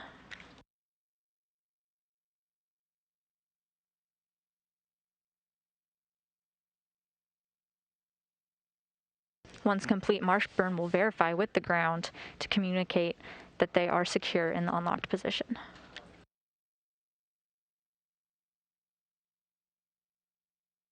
Four is not budging. It's loose in the slot, but not coming around the bend there.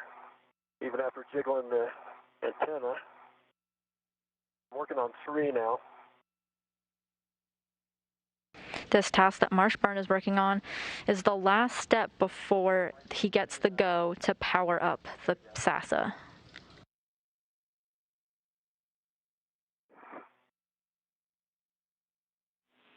And Tom, I just wanted to check back with you. Are they all rotating back okay? 1 and 4 again are not. 2 and 3, after some jiggling, rotation of the septum did go back. I'll make sure they're fully they're fully back in the stowed position, so 1 and 4 will move in the slot but are not coming out. So I think I need to jiggle the, avoiding the cable. Jiggling that septum.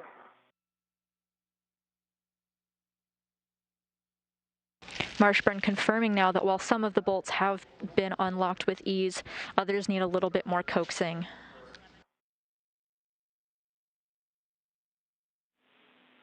We're following Tom, and we're still talking.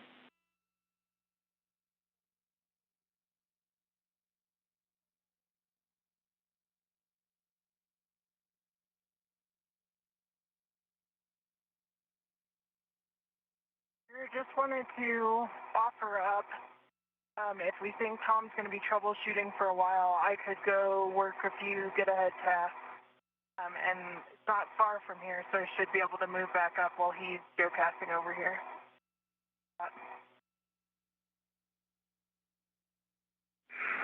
Caleb, for you, we appreciate the offer. I don't think we're going to go to get-aheads just yet. We do want to have you inspect the RFG box of the degraded unit. We'll just give it a look over. If you have the spare capacity to take a look and take some photos Absolutely. of it, that'll appreciate. And we're about 2 minutes from a handover.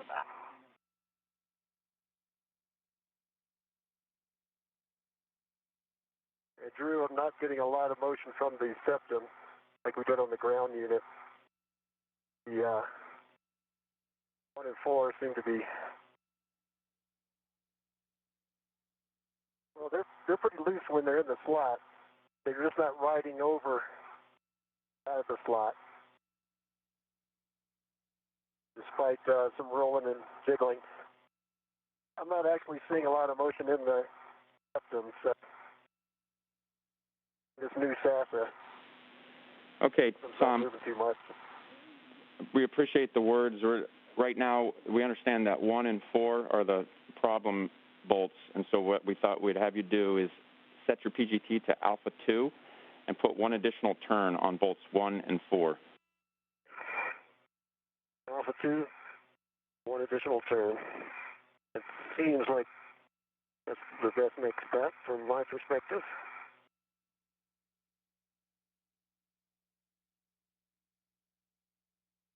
So alpha 2, counter 2 verified, going for 4. 1 turn only. 1 turn only. 1 more turn.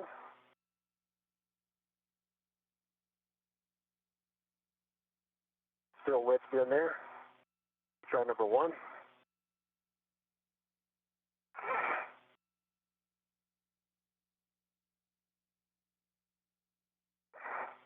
One turn complete.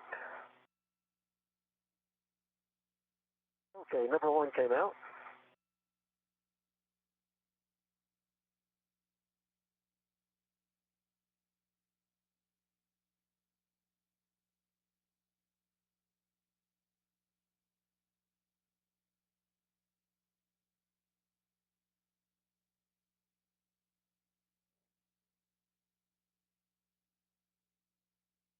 All 4 bolts.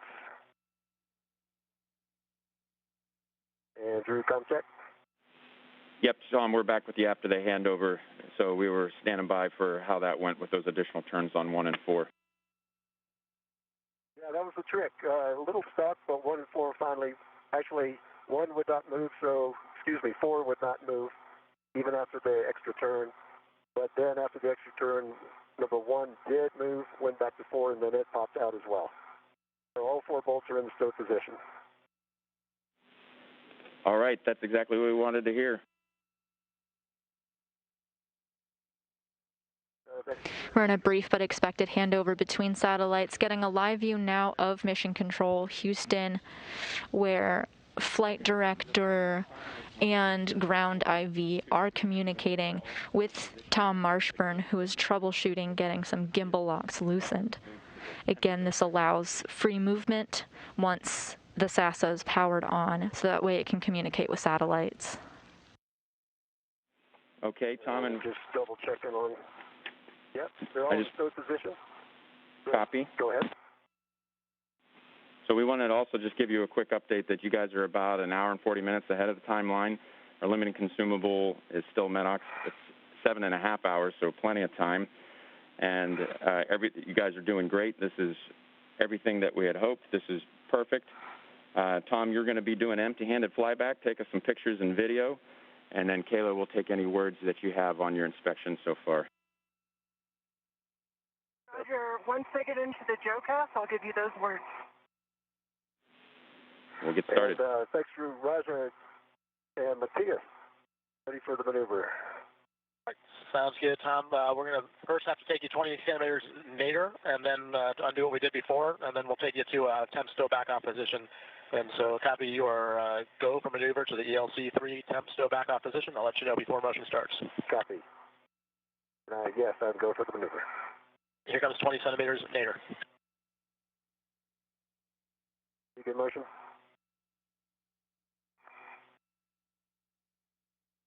We just got confirmation that well ahead of schedule, our spacewalkers, NASA astronauts Кейла Bэрrон and Tom Marshbёrn, have installed the spare SASA to the International Space Station's P1 truss. This involved installing a stanchion bolt and connecting some wires that Bэрron had previously disconnected. This allowed power to the unit. And Tom Marshbёrn worked diligently to get the gimbal locks released.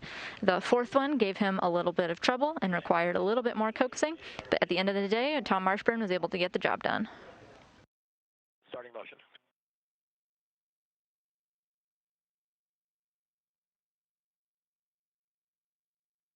Begin motion.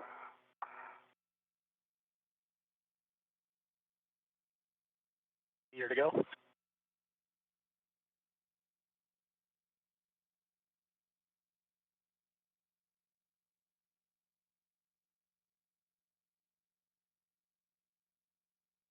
Good motion. 10 centimeters ramping out. Okay, next will take me about a meter port.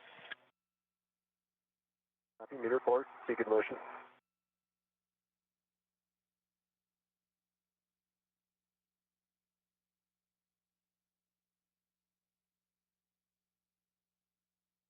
Centimeters.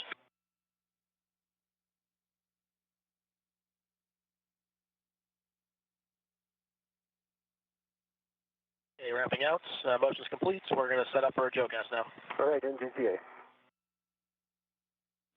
And Tom, we copied your go for SASA power up, so we're working that now.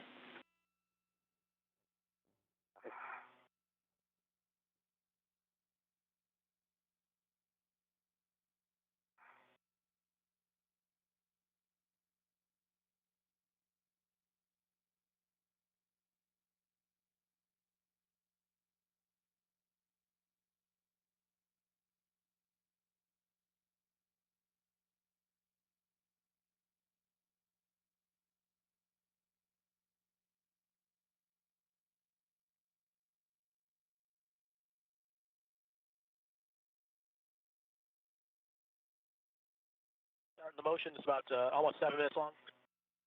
Copy. And it's going to be mostly toward motion back to where you were before on the ELC-3.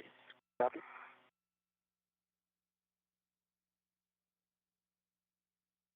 And Drew, when you're ready to copy, I've got words on the condition of the completed SASA RFG. We're all listening. So I have a good view of the, what would be the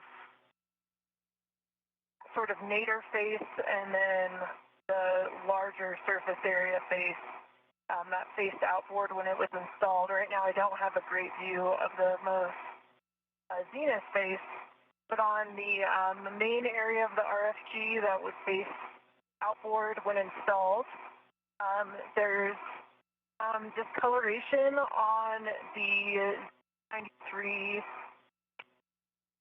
along the most proud area.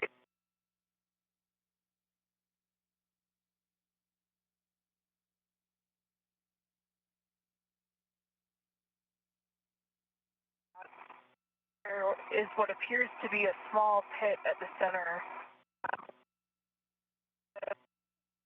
MMOD strike.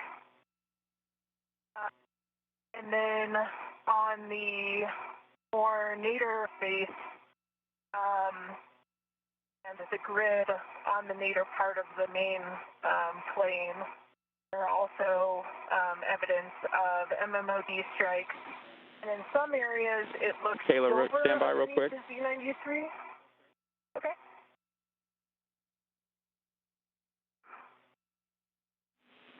Kayla, we were going through a period of pretty ratty calm there, so we lost some of that. I'll stand by for one moment. Problem? How you doing, Tom? Doing good. The first pass in the daytime. It's something else.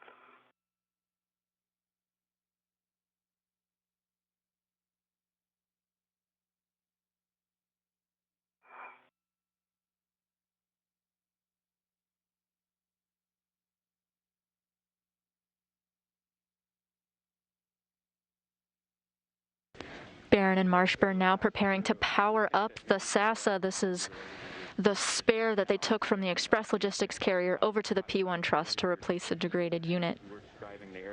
Following its successful power-up, they will head back to the ELC and stow the degraded unit.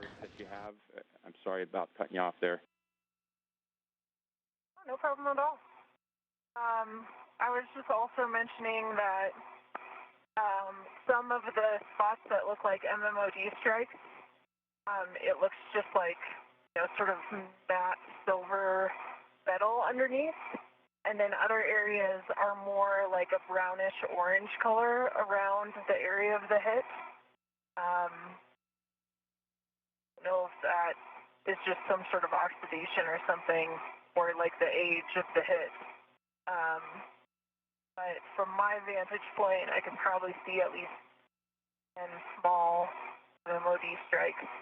I was able to get some, what I think will be decent pictures of the faces I've described, and I might be able to get eyes on the other face once we have it installed on the frame.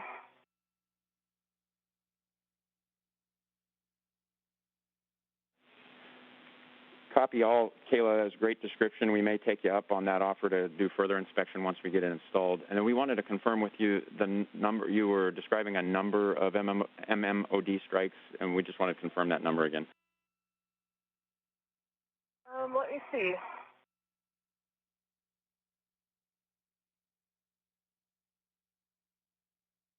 I would say I can see 11 from my perspective. But because of the raised grid area, there might be some that I can't see on these spaces. And I'm only really counting what I can see on 2 of the spaces, and not really the size or the most. All right, copy that, Kayla. Good words, and we will come up with a plan if there's additional inspection that we'll take once we move it over there to the frame. Roger. Kayla.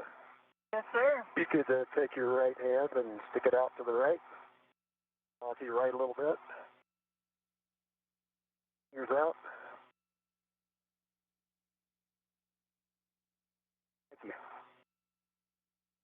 Got some good shots of you over at the on site, Tom. Nice. I think they're good. We'll find out later.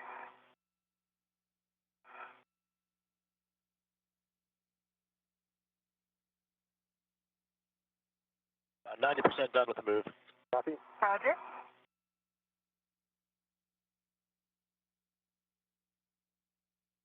You might have seen a camera peeking out from the bottom of the screen with direction from Tom Marshbёrn asking Kayla to take a peek. It looks like we just had a selfie in space.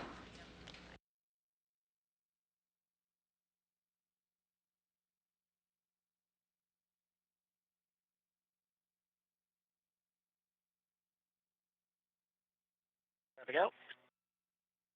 Before the quick photo, Кейла Бэррон was communicating with the ground, giving a visual inspection of the outside of the International Space Station. And we are ready for maneuver to GCA to publish, to SASA transfer position. And I'm ready for GCA to publish. Are you good with comms? Yep. All right, start GCA. Publish. GCA, it's going to be about 2.5 meters nadir. I'll let you know before the motion starts. Copy.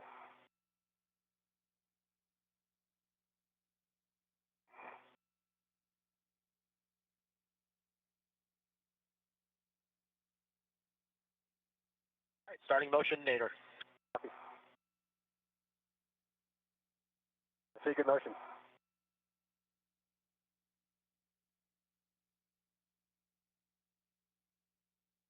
Meters.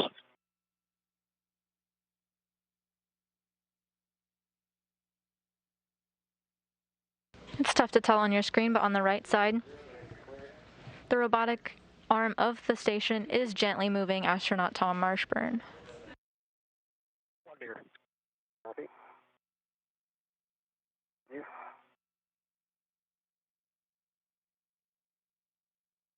50 centimeters. And stop motion. Out. About 30 centimeters short. And standby 1, Kayla, I think we're in the, let's see, pretty good position here, Roger, I believe. Do you agree, Kayla? Yeah, as long as you feel comfortable, you can control the SAS as I released it. I can. All right. And GCA. GCA complete. All right, let me get a red on it here. Standing by. Marshbёrn communicating with the robotic arm operators Matthias Maurer and Rajachari. Release my ret now while the handrail is still near me. Okay, and I have control. All right. My ret is removed. And Tom, I'm going to unlock the jaws and then I'll release them. Copy. And I have control. Roger, you have control. Jaws are unlocked.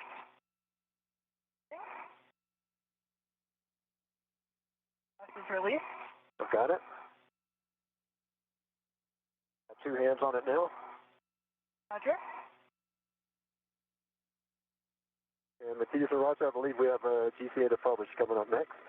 Confirm, yep, we're just switching the frames.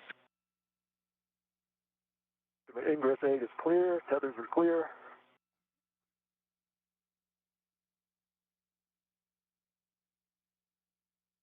Well, that's in work, Tom. I'm going to work on getting into a better position to monitor the alignment pins. Copy.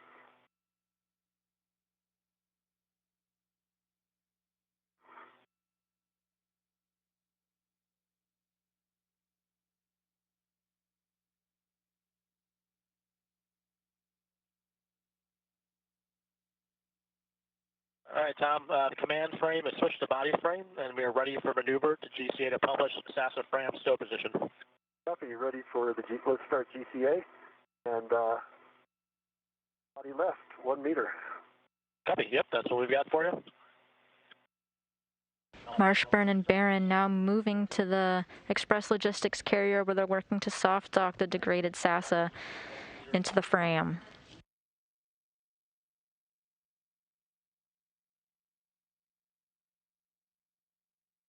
Good motion.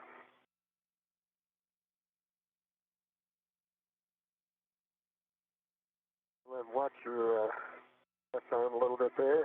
Roger, give me 1 second. I'll move away a little bit. 10 centimeters ramping out.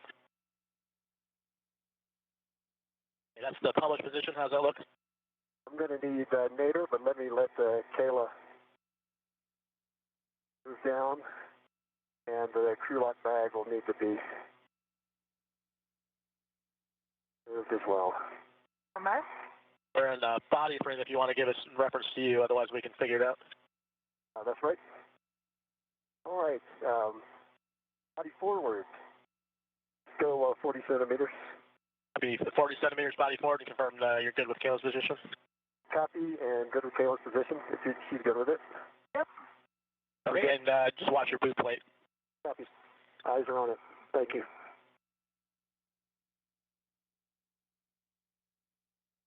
Be good motion. 20 centimeters to go. Continue. Continue.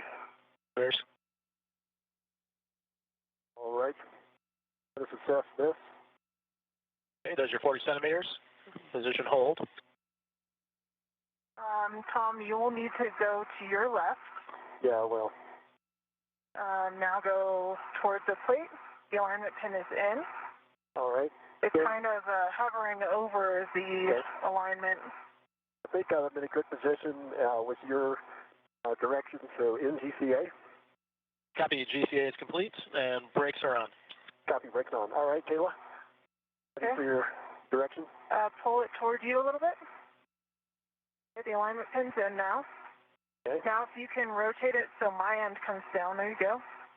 It's nice and flush there. Didn't feel a good, satisfying pop. There's no soft dock if I remember correctly here. It's just the alignment pin, Tom. That's right. And I'm going to try to see if I can get these bolts hand started. All right, let me realize I kind of knocked it there. If you could hold it as flush with the frame as possible. Yeah. I need to get more left to do that. The astronauts now are talking about the FRAM, or the Flight Reusable Attach Mechanism. It's what these replacement parts are attached to, and it's how they were brought onto the space station in the first place. If you recall earlier in the EVA, when they removed the degraded SASA, they temporarily stowed it back onto the Express Logistics carrier, but now they're doing a more permanent installation of the degraded unit. Matthias, Roger, I'd like manual GCA or GCA to my left. Copy, the brakes are off, and how far do you want to go? So let's go left 20 centimeters. 20 centimeters left, coming in. Got good clearance. Be good motion. 10. There's 20 centimeters. Okay. Let's see. Testing. So Tom, the end on your right needs to go down. Yeah. There you go. All right. Let's see if that works in GCA. Copy, GCA complete. Brakes are on. All right, Tom, if you could hold... Oh, boy. The challenge here is to get these hand sorted. They're going to have to be pretty well aligned. Right. So right here is a really good position, I think. You keep it stable if I remove my hand. Let me go manual another 20. Roger Matthias, another manual to my left 20, or GCA to my left 20 centimeters. Starting GCA, 20 centimeters body left. The brakes are off, and starting motion.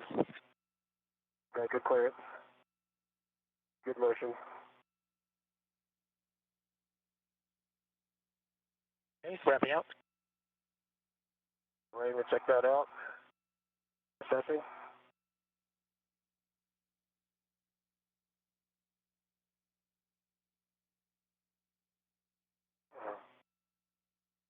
Let's try this in GCA. Copy, GCA complete, and the brakes are on.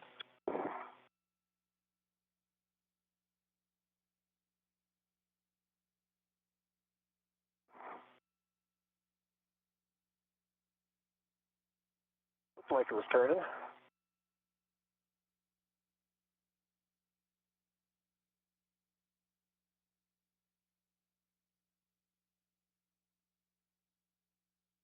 I'll try the other one first. Okay.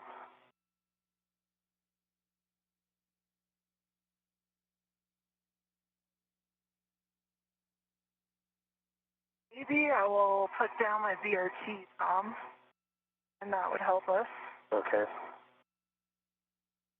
The next move would be to move in the arm again, so I'm more in like your position. You could do.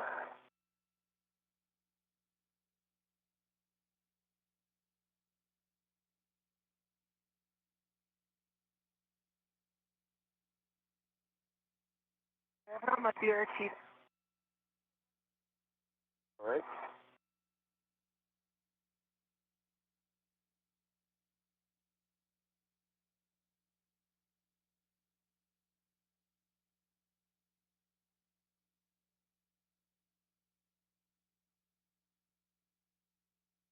Okay.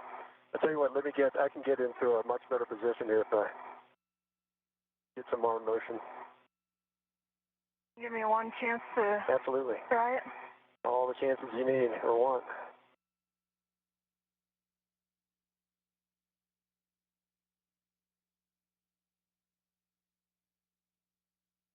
The real challenge here. Difficult to tell if they're really over the... You can see the witness from the prior SASA. They're aligned just right for that, below where it's not oxidized. Yeah, I've noticed that too. Like a little outline there. Yeah.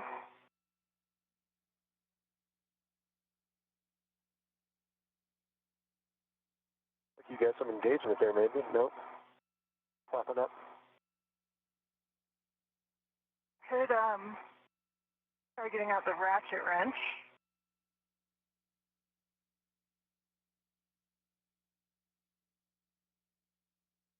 Or let's see. We could ask if you could just try driving it with the PG. It's got some play in it, but it's not just coming all the way up.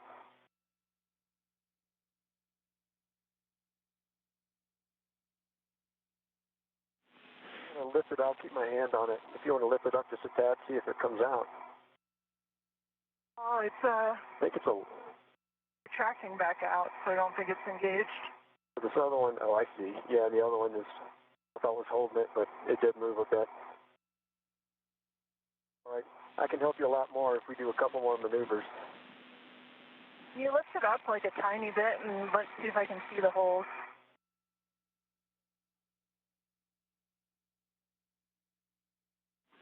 Kayla, we wanted to give you the... back in. Kayla, we wanted to give you the additional words that we can use PGT at a low setting, like an alpha 1 setting, or like you suggested, the ratchet wrench. Either two of those you would like to try or go with. Yeah, let's give that a try. Let's try the PGT first since I have it handy. Okay. That works. And then when you have a moment, Kayla, we'd like you to power your HECA off. It's getting a little warm.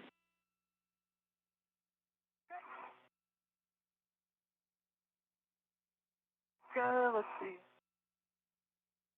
If you're just joining us, NASA astronauts Tom Marshbёrn and Кейла Бэррон are on a spacewalk to replace a faulty SASA unit. Right now, they're stowing the degraded one. Earlier in the day, they had worked to remove it from its original position on the P1 truss, grab the spare from the Express Logistics Carrier number 3, and replace it in the degraded SASA's original position. They had temporarily stowed the degraded SASA, but now they're working to permanently fix it onto the spare part section of the International Space Station.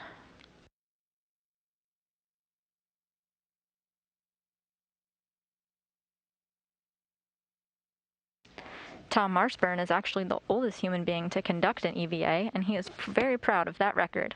This is his 5th spacewalk overall, the first 3 occurring back-to-back on his 15-day STS-127 mission back in 2009. The 4th spacewalk of his career, alongside NASA astronaut Chris Cassidy, happened in 2013. Oh, I inadvertently turned it off. Sorry.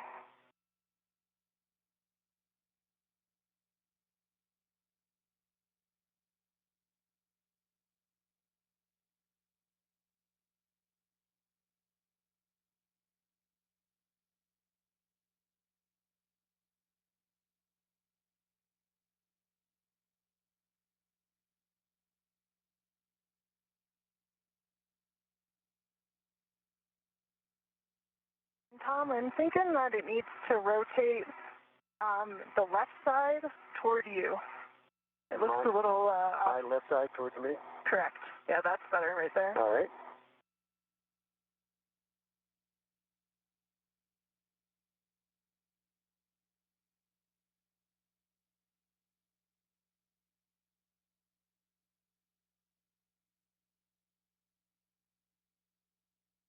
And, seem to be no joy there. okay.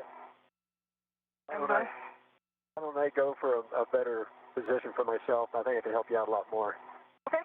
All right. And T.S. Raja, another GCA. We're ready. Brakes are coming off. Where do you want to go? Okay, 20 centimeters body left. 20 more centimeters body left. Starting motion. Good motion. Centimeters. Wrap it out. Okay, body up. Taylor, if you can check over my head, I just can't see it. I think I'm good. Stand by. All right. How far do you want to go up? I'm going to go up 30 centimeters. Okay, copy. 30 centimeters body up, and Kayla's got your head clearance. Your head's clear. All right. Starting motion. I see good motion. That's great. And then body pitch forward, 20 degrees.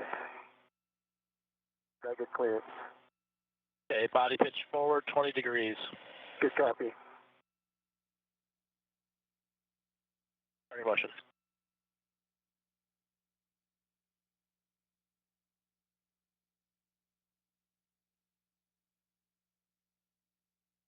Five degrees.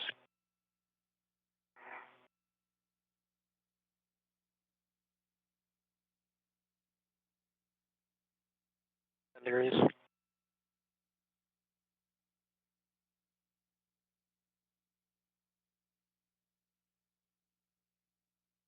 Degrees to go.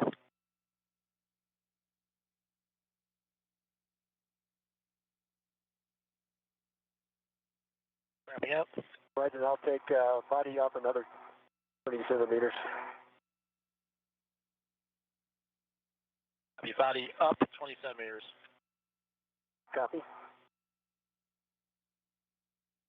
Starting motion. And there's your 20 centimeters. All right, stop motion in GCA. Copy. GCA complete. Brakes are on. Copy. All right, try not to side load it, but now I can control it a little bit better. It's not currently flush. Okay, working on that. Yeah. Need to get my hand on the inside here. Yep. The astronauts here are attaching the SASA to the FRAM, or the Flight Reusable Attach Mechanism. Go down. The astronauts are using mast bolts to keep it secure. Your left hand needs to go down towards the FRAM. Left hand. This particular FRAM allows the communications antenna to receive heater power. They'll also affix thermal blankets to preserve the antenna's integrity in case they ever want to use it in the future. Go towards the FRAM. Straight down. Good push down on it. I've got, how's that? We'll see here.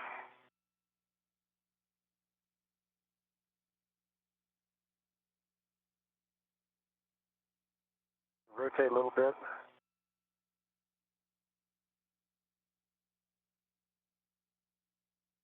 Do you think you can reach the bolts? Give it a whirl. If I were to hold it down?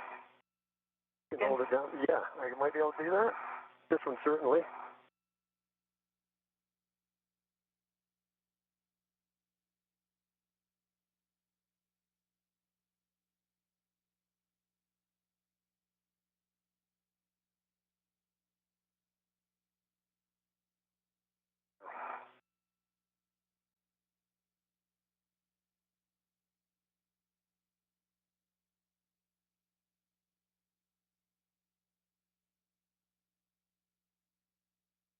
I think, I'm giving it a good quarter turn. Tom, we've got good clearance if you want to go body forward, if that would help. I'll take it. could you put a hand back on it? Yeah. Okay, Roger, stand by one. I'm going to put a hand back on there.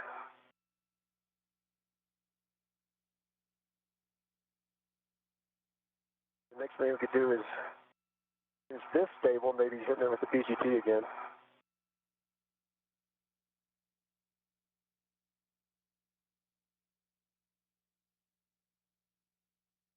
I think we're just not quite aligned here. Yeah, just slight.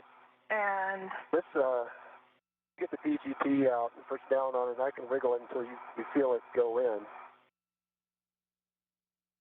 So doing all that plus trying to turn it with your hands is just not.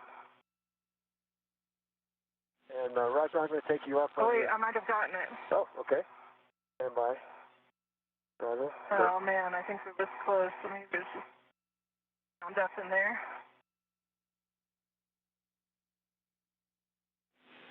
So guys, we've been following along, and so one of the suggestions that we had was maybe try, like Tom described, is go ahead and engage the PGT on the bolt. And if we need to put Tom in a better GCA, I'm just in a slightly better position, and then Kayla has the PGT on, and then when we feel it in position, give it that less than one turn with the at alpha 1 setting.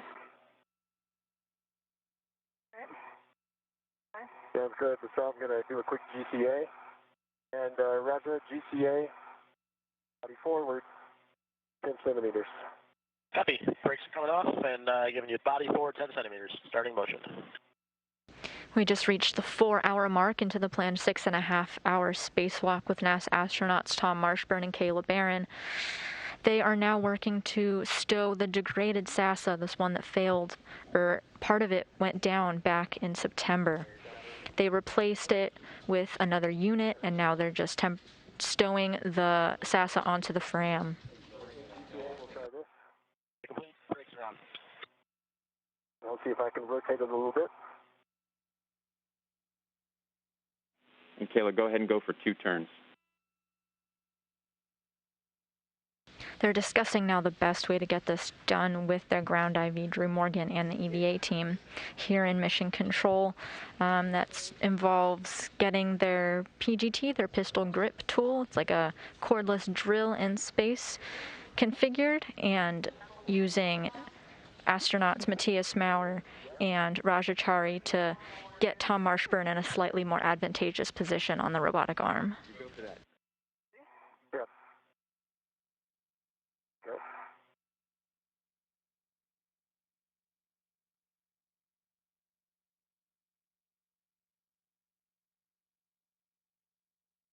Went in as well. I think you're in on both. All right, good work, Ed. And Kayla, we're going to reset to alpha 5 clockwise 2, alpha 5 clockwise 2. As the astronauts got directions on their tool configuration from the ground IV, you are looking at a live view of helmet camera number 16 belonging to Кейла Bэрrон. You're now seeing her point of view on the spacewalk today. Copy, Kayla, and you're 5.5 to 9 turns. Okay.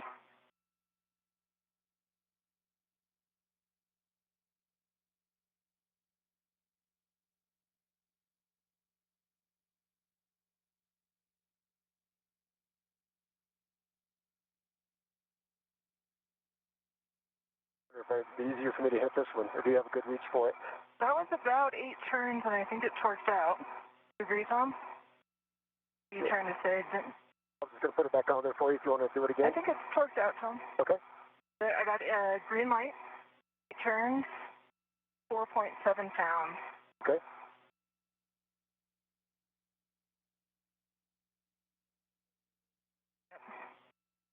Okay.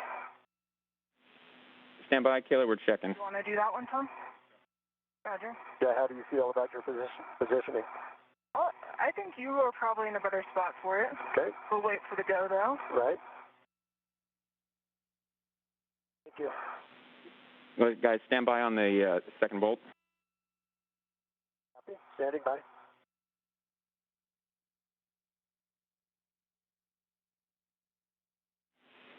Okay, on the bolt that we just drove, we're going to just double check settings, alpha 5 clockwise 2, and then we're going to attempt that bolt one more time.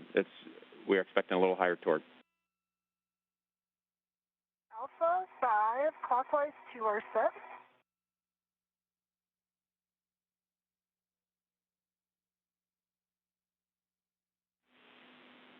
Yep, Kayla, and we'll hit that one again. We're looking for somewhere on the order of about 7 foot-pounds. This time I got a green light, 7.3. All right, that's a good install. Bэрron now double checking on her work. She installed the first of the 2 mast bolts to connect the SASA to the FRAM, the flight releasable attach mechanism. Good settings, 5.5 to 9 turns. Thank you. 5.5 to 9.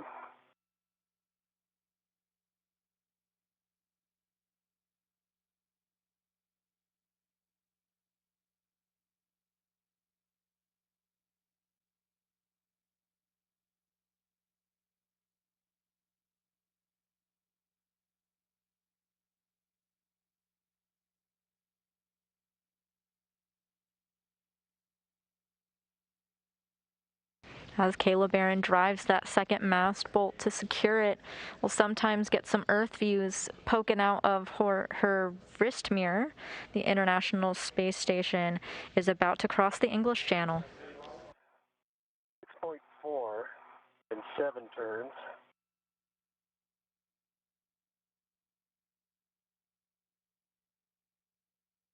I read 6.9 on the torque there. Okay, I might have missed that. Thank you.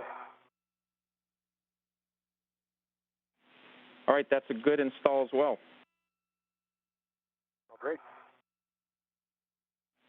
All right, Tom, for you, we wanted you to assess where you are in your arm position if you needed to do any GCA before we start installing the tent, the MLI tent.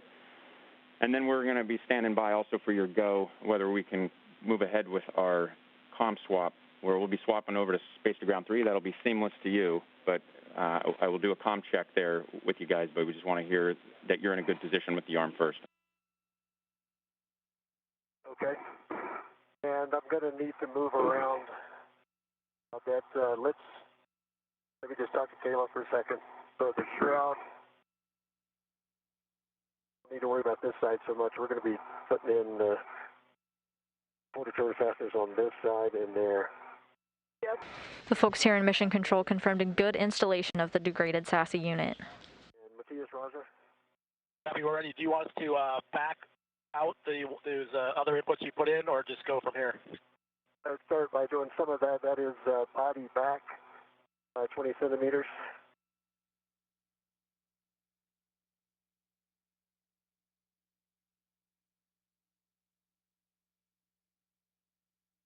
The particular area where the degraded unit has been successfully installed to does allow the communications antenna to receive heater power.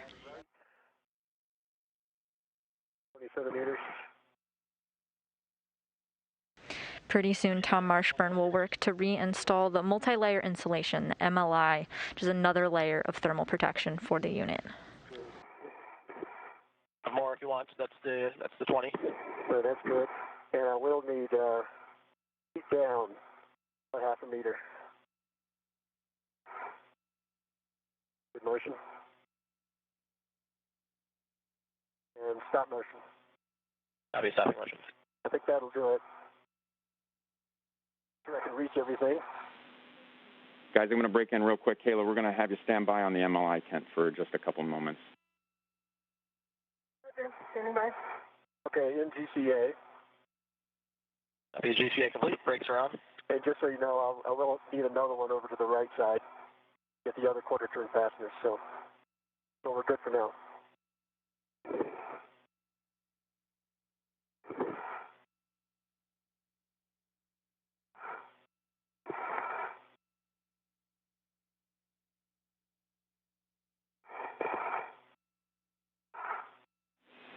So, Кейla, what we need is a thorough inspection of the low-gain antenna side of the RFG, the part that you probably weren't able to see while it was in the temp stow location.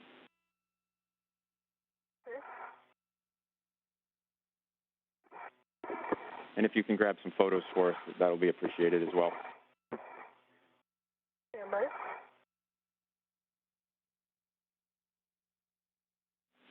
And Tom, for you, if you are in a good position with the GCA and you're content with where you're located there, what we want to do is hear your go for the comm swap. All right, let me just check with Matthias and Roger. You guys good for the comm swap? We're good with that. You mentioned maybe needing a little more GCA for that other quarter turn fastener. So if you need that first, we're happy to do it. Otherwise, yeah, we're good. That'll be the next step in the shroud installation. I can only get one side of it from here. I can't get both sides with one position, so. Yeah, then we're fine with the comm swap. Okay. Yeah, Drew, we're all good with comm swap at this point. So you have a go. Okay, Tom, we copy, and Raja and Matthias know what to do if we lose comm for greater than 5 minutes. But otherwise, seamless to you. I'll check back with you once we're configured. Copy.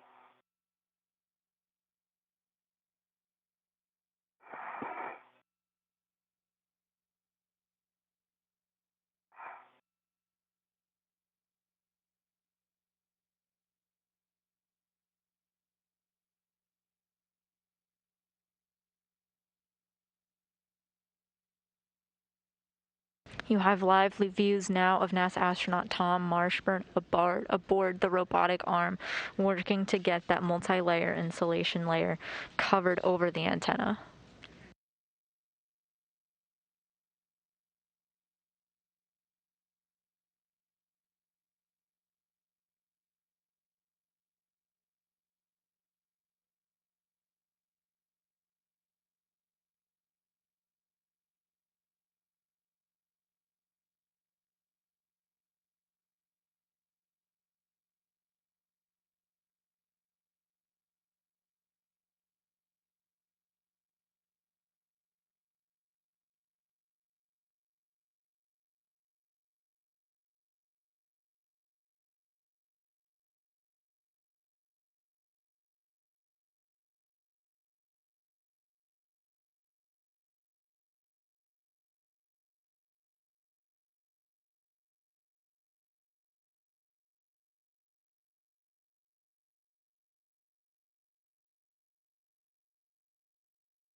Getting live views now from NASA astronaut Кейла Bэрron's helmet camera on her very first spacewalk of her career as she puts the finishing touches on the stowage of the degraded SASA unit back onto the Express Logistics carrier. The unit is in good hands, attached to heat and getting its nice blanket on. It's a degraded unit for now, but in the event that they ever want to repair it and use it again, it is available for them to do so.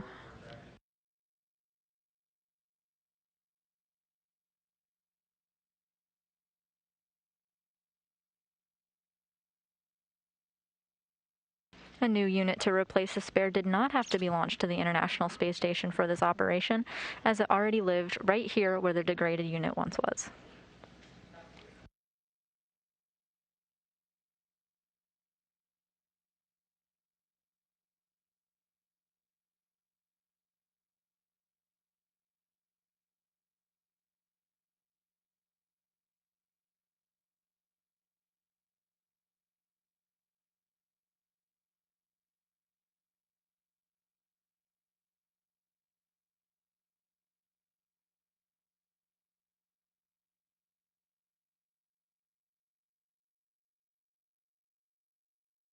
We're in a brief but expected handover period right now.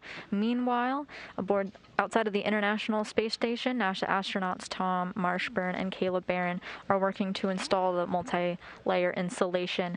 This is a big thermal blanket going over the antenna for protection and thermal protection as well. They're both on either side of the antenna working to get that fastened.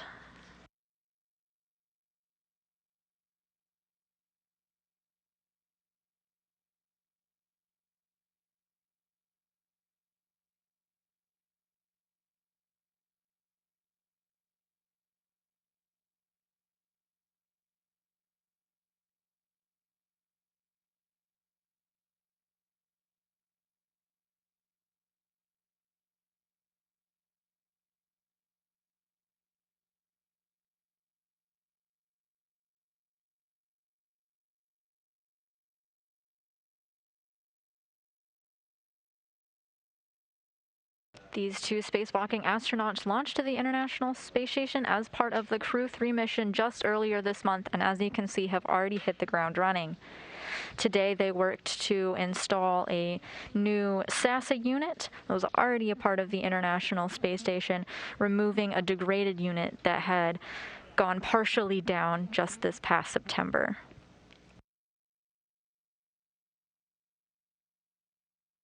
Because of other communications redundancies aboard the International Space Station, this spacewalk was not a huge rush when it went down in September, but now the International Space Station operations has time to do the spacewalk, and Кейла Bэрrон and Tom Marshbёrn have executed it ahead of schedule.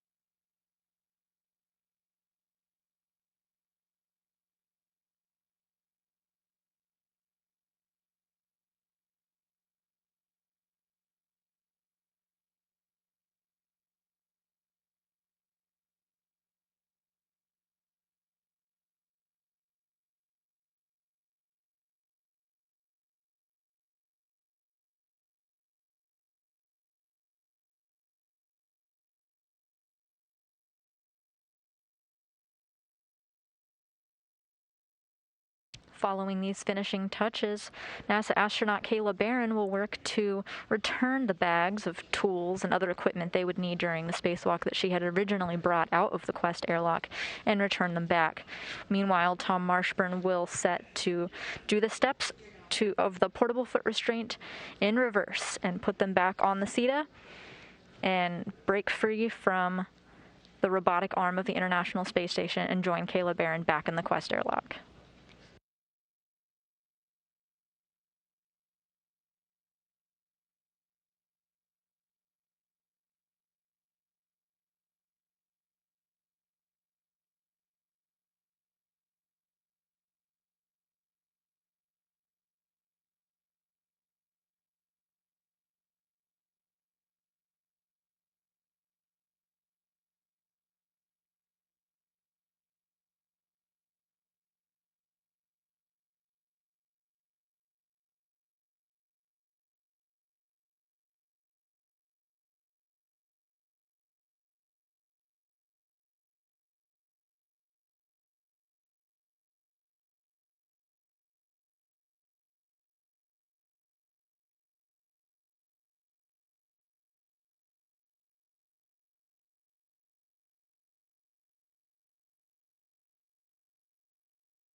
You're looking now at a live view, this time from the helmet camera of NASA astronaut Tom Marshbёrn as he gets that thermal protection covering hooked onto the communications antenna.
During the installation of the spare SASA where the degraded unit once was, Кейла Бэррон had attached some wires that gave the unit power, and Tom Marshbёrn was able to switch the unit on. This all occurred before they went to go stow the degraded unit. We're now hearing that the unit is getting good forward and return communications on the SASA. That means that the new SASA is functioning as expected. If you recall, the old one had a failed return link. It meant that we could send data up to the space station, but the antenna lost its ability to send signals back to Earth. Fortunately, we've got notification that this brand new SASA is getting information and communication both ways.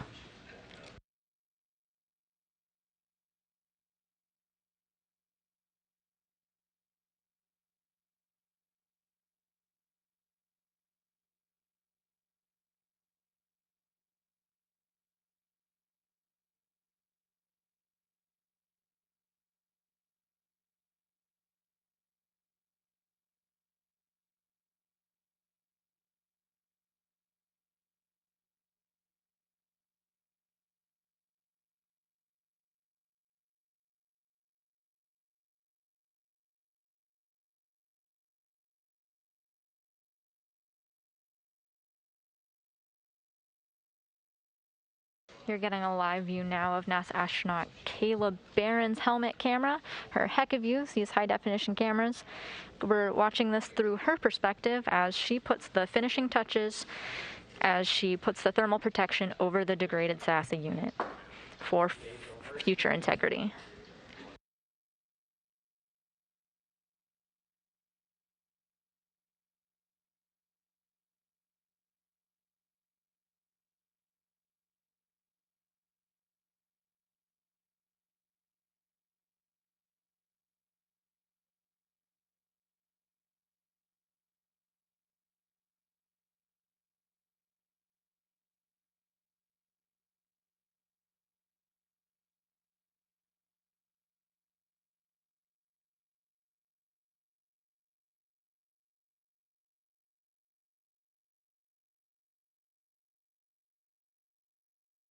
While this blanket that you're looking at may look thin, it's actually made up of several layers sewn together of varying materials, including mylar, for the purpose of being able to withstand the swings from hot to colds that the space station experiences several times per day.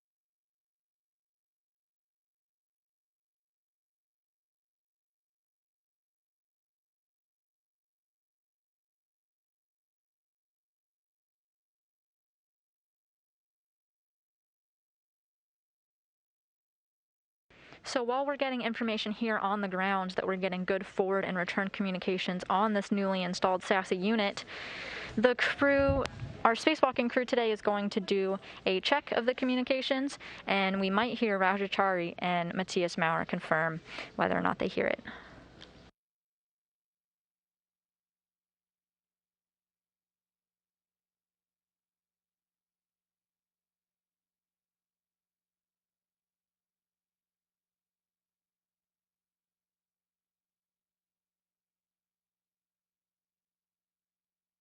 In addition to these voice checks, the spacewalking astronauts are also going to check out their own equipment. They're going to do a hap check and glove inspection, as you've heard them do several times throughout the spacewalk. This is just one more step before they go back into the Quest airlock to conclude the EVA.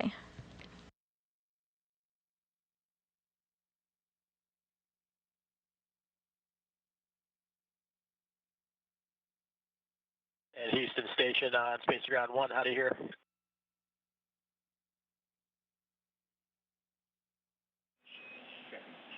Station Houston on Space Ground 1, read you loud and clear. Let's move to 2.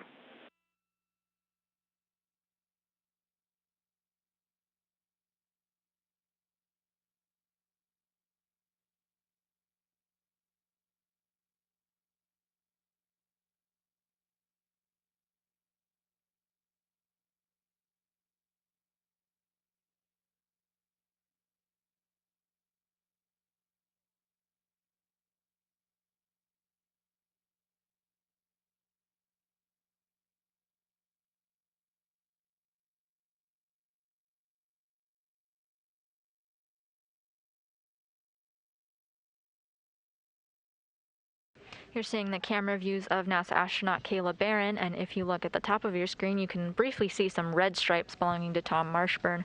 Right now they're confirming with the ground that the thermal insulation is where it needs to be.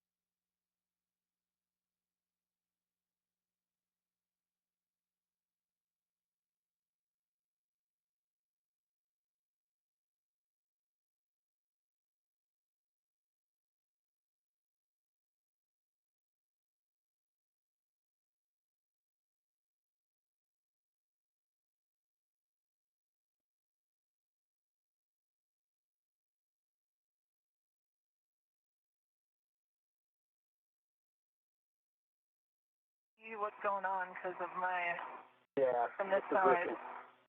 But these should adhere. Oh, I see. Yeah, there's Velcro inside the clamshell that should adhere to the tent, and from what I can tell, not quite flat.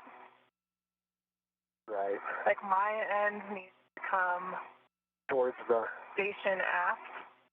Okay. This needs to go down a little bit. You're now hearing the voice of Кейла Бэррон. Went quiet for a little while because she had switched over from space to ground to another method of communication to test out the SASA, and we confirmed that those communications checks were good. That's good. The good news that we have a working SASA antenna. Great job. That's fantastic. Awesome. Congratulations. That's great. What do you see in, Tom? And then I'll fill in the gaps. The clamshell is not completely closed, but it's... As Tom Marshbёrn and Кейla Bэрrон put the finishing touches on the thermal insulation. Here in Mission Control Houston, we got a couple of cheers, hearing the good news that the SASA is working and functioning fine.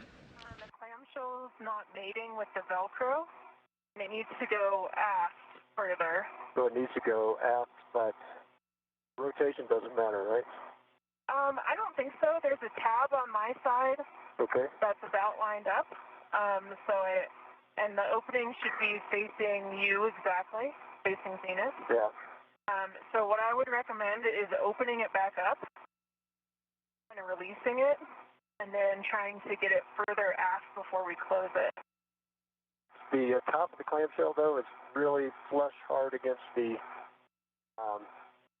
top of the height gain. Okay, then sounds like a good config. I'll push the MLI now a little bit further up to meet it. The little turtleneck might have been in the way, so let me back that up a little bit.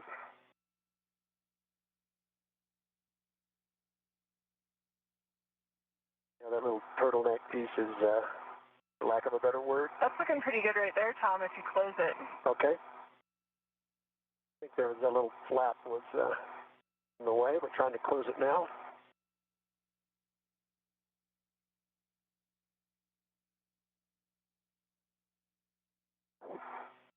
Finger in there. Looking much better on my side in terms of alignment. There we go. That's a lot better on this side right now, too. Yep, I'm a lot happier with that. Looks good, Tom. Oh, no, came undone. Yeah, I got to get both straps in. Okay. There's one.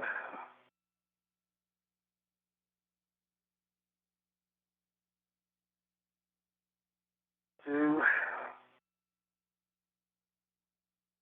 That holds it. Okay. Looks pretty good. I concur.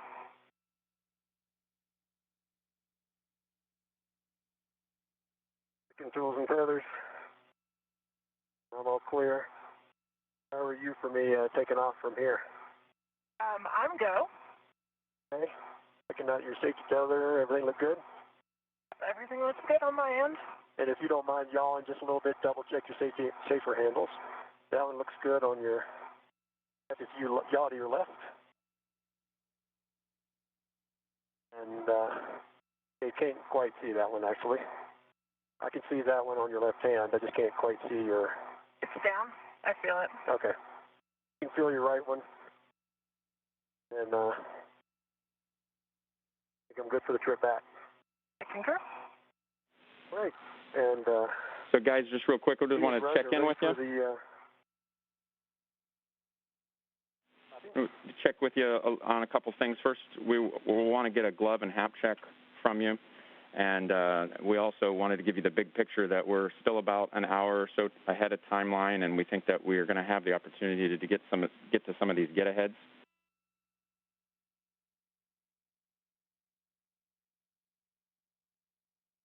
Roger. Copy. Glove check and work.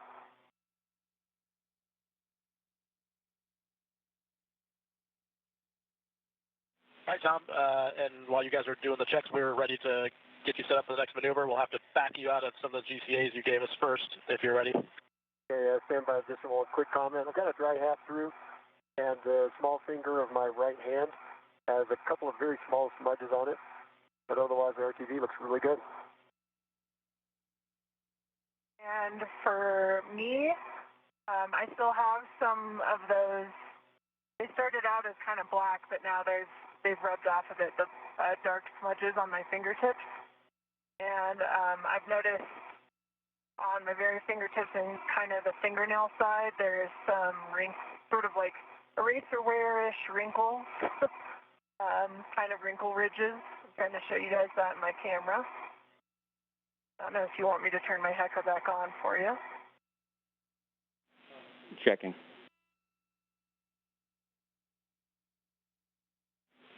Okay, yeah, Kayla, okay with that, I'll go ahead and we'll take your Hecka back on. See if I'm good. Go ahead. Stand by, Tom. Back on. Okay, copy. We're swapping over to your Hecka here. Sure. And Kayla, can you confirm that those wrinkles you're seeing are actually on the RTV? Yep,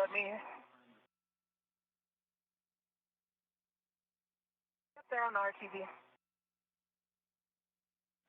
Copy. It's like on the... Can you see my right hand, Drew?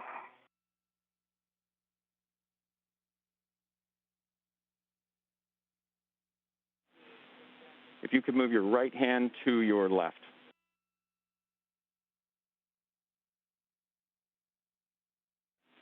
Touch more.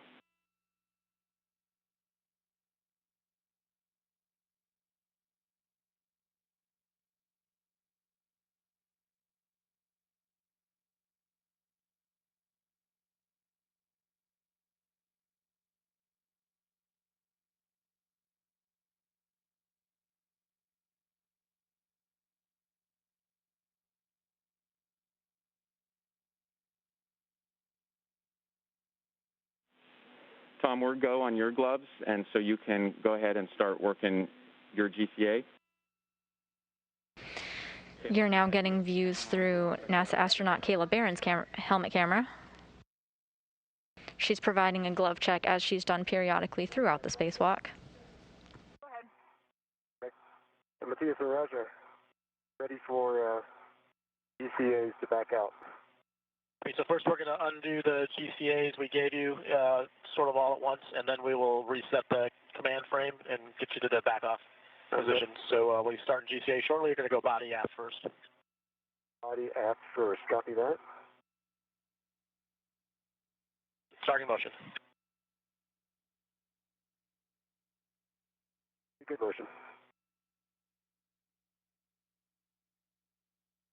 We're also pitching you is the same time here. Copy. At the completion of Кейла Бэррон's glove check, where she reported the status of her gloves down to the ground after handling the SAS equipment, we've now switched to views of Tom Marshbёrn on the robotic arm. Ramping out the body aft, and the pitch is done, and we're taking body left about 70 centimeters. Copy, we have good clearance all around. Sorry, right.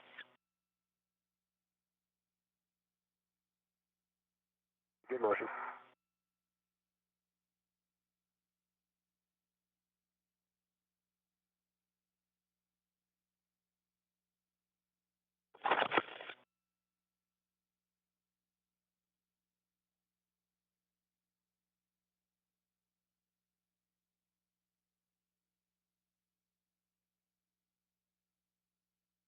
I see body down now.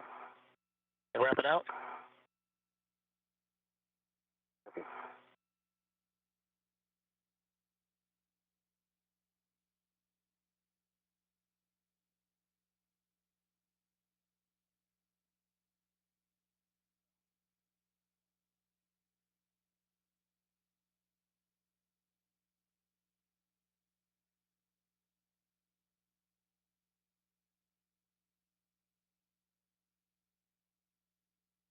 All right, we're just reconfiguring frames, and we'll let you know when we're ready for the next motion. Copy.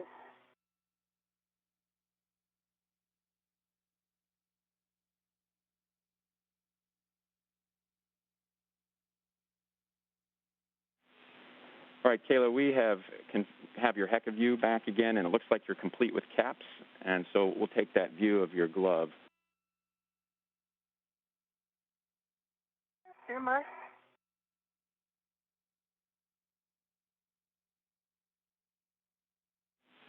Checking. And we're handing over.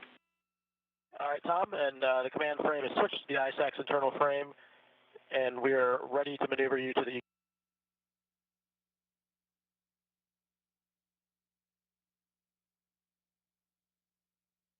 We're on a brief but expected handover period between satellites. In the right corner of your screen, upper right corner, you see our flight director, Vincent LaCourte, and our ground IV, the one communicating with our spacewalking astronauts whose voice you might have heard throughout our coverage, earlier communicated to the spacewalkers that we may be able to do some get-ahead since the crew completed their tasks ahead of schedule. We're going to continue with those gloves. Roger, good to continue.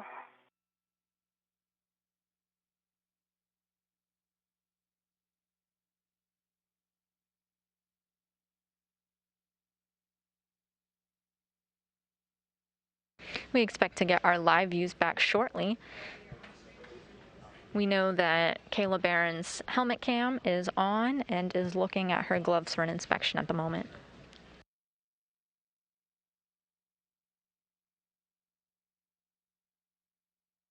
And Tom, how are you doing? Pretty good. Waiting for the maneuver back. Roger. We're setting it up.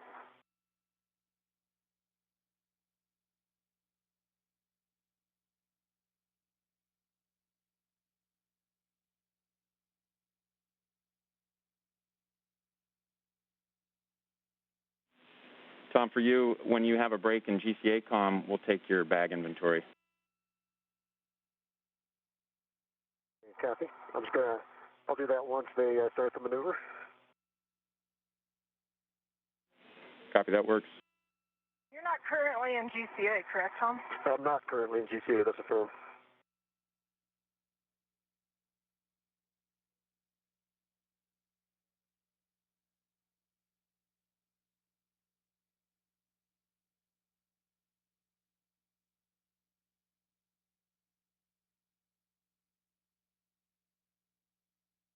One of the get-ahead tasks is to break torque or loosen the bolts connecting the DC to DC converter unit for the battery charge and discharge units on the P4 truss of the space station.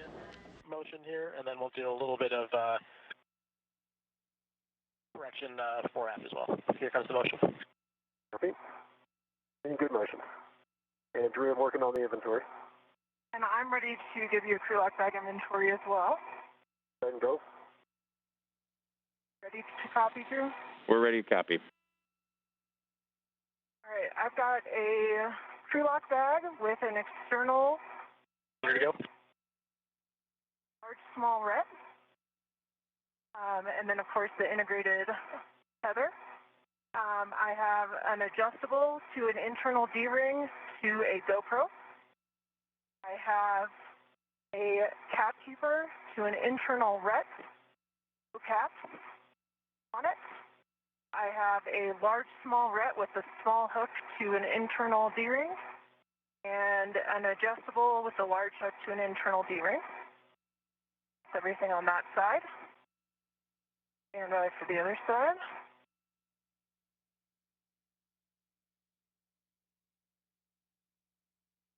Anything else?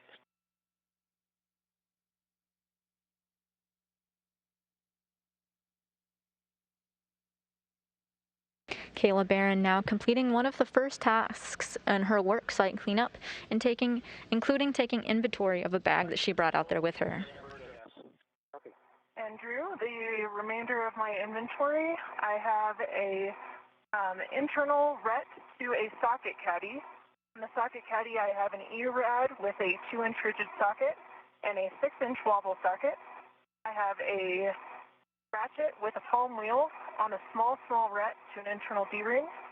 And I have a long-duration tie-down tether with an integrated long wire tie connected to an integral ret.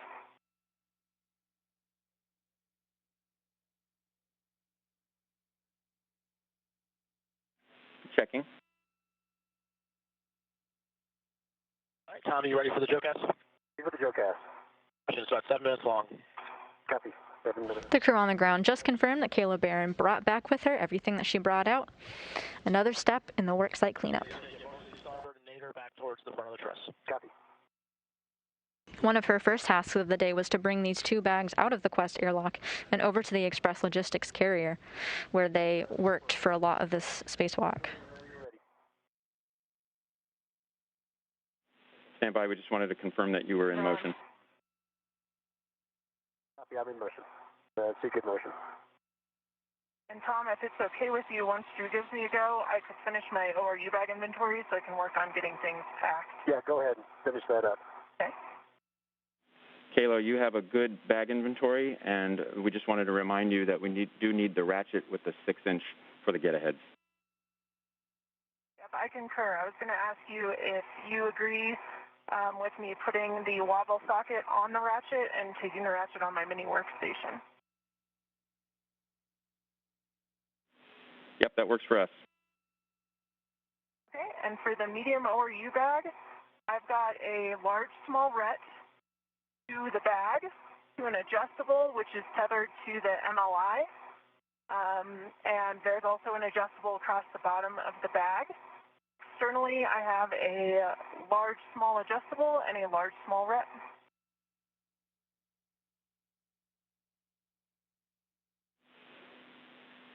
So, Кейla, we are going to need the ball stack and in the bag. Oh, yep. I agree. Good call, guys. Stand by, I'll retrieve that now.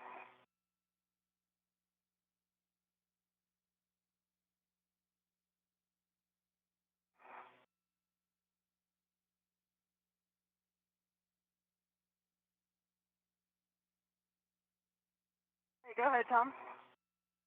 Okay. Just interrupt me when you want. Roger. So you can keep on moving. Hey, Drew, if you're ready, I'm ready for an inventory of the crew light bag 1. Ready. All right. I'm looking on the outside of it. It's got a small set, also an external D-ring, and also a large small adjustable on the other D-ring. Have a GoPro on an adjustable to an integral ret. Halfway through the motion. Copy. Long duration tie down tether with the wire tie, integral ret.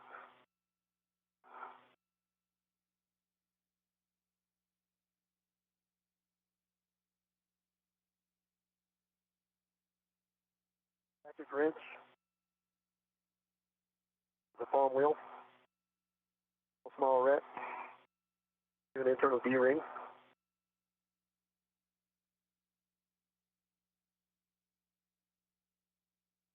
Bar to an integral ret.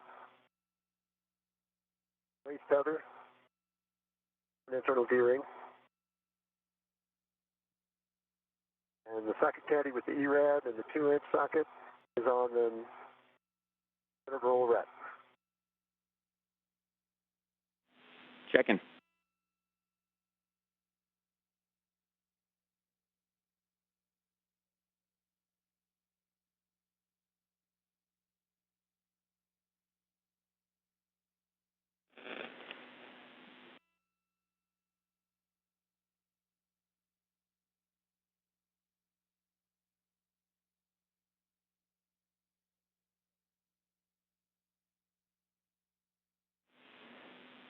And Tom, that's a good crew lock inventory. Кейla Bэрrон had just completed the inventory of the bags that she had brought out with her for the spacewalk, and now we just got confirmation that Tom Marshbёrn did the same thing, and he has everything that he needs.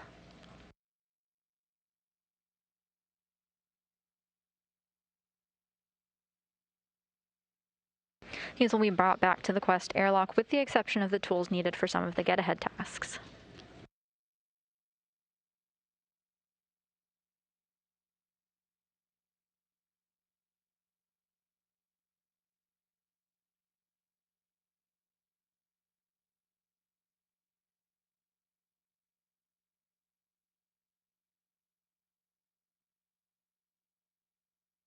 How's it going, Kayla?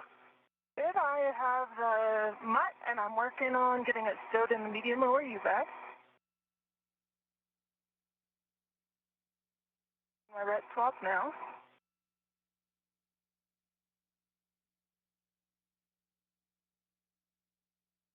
That's a beautiful Cessna sitting there.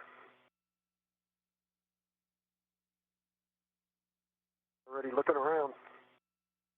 Got my visor down. Getting mine. We are now in an orbital daytime as Кейla Bэрrон was calling out that she has her ret and her mutt. This is the retractable tether and the multi-use tether.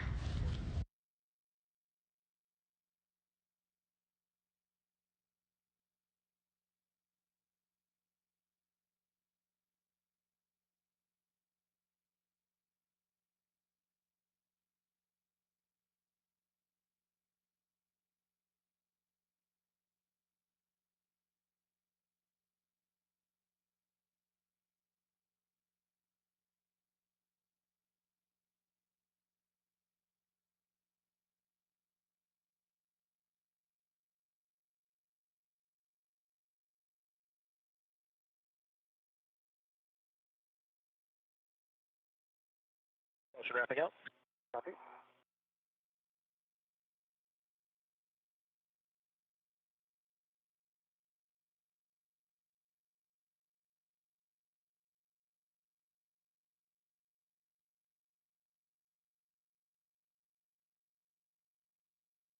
Your position hold. We're going to reconfigure here, and we'll be setting up for a GCA to publish APFR egress. Give us a few seconds. Copy.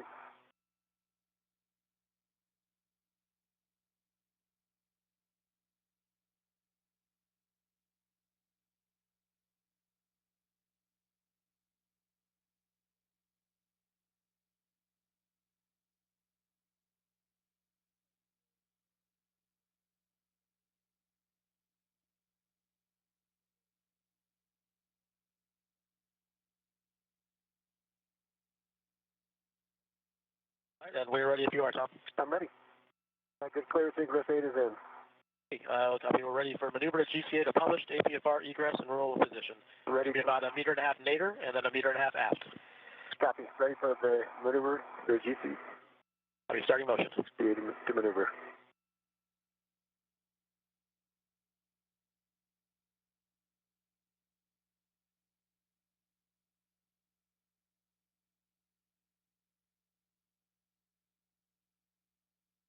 Clear.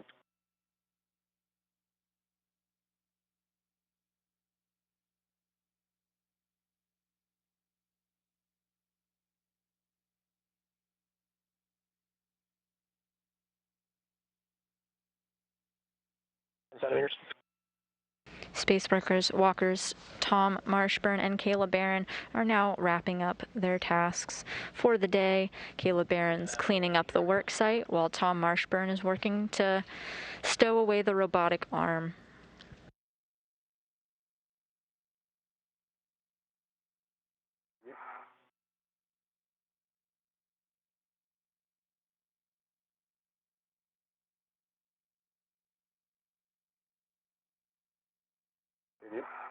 Copy, 1 meter.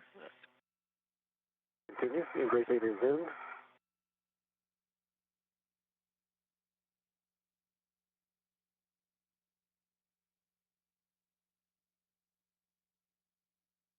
And stop GC. Stop motion. Copy motion. About 40 centimeters short of the published. 40 centimeters short. Checking. I'll take the other 40. Copy. Continuing motion. Just watch your boot plate. Watch it. You're going to stop motion.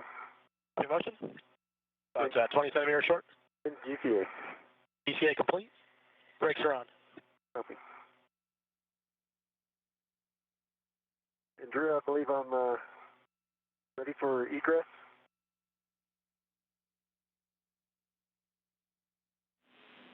Yeah, Tom, it looks like you're in the egress position, and then you can stow your crew lock bag on the truss. Just let us know where you put it. Copy. Aggressive.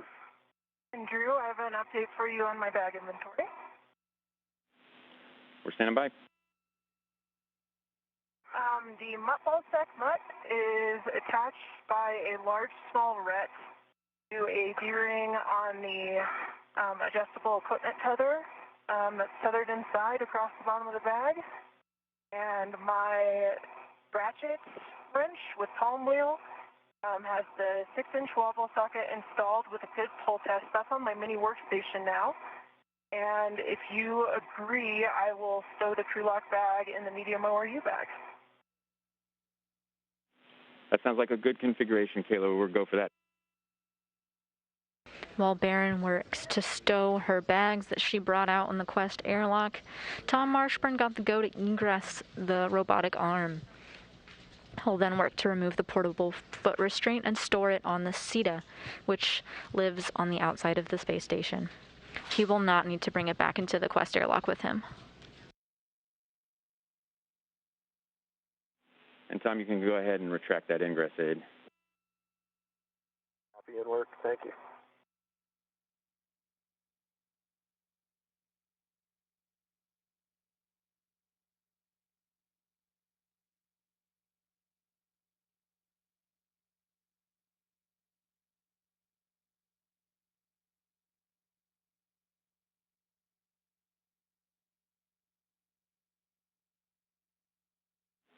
And Tom, I can help you build your tether pack back. MI1.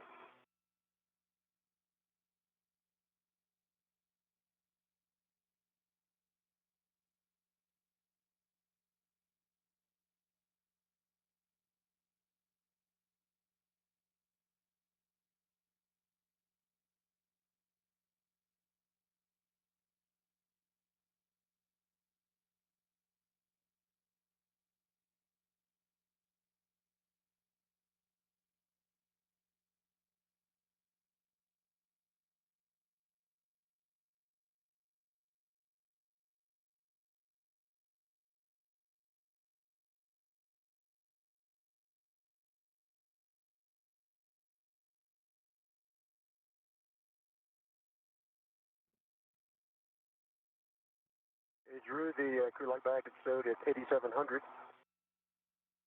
We'll see the handrail.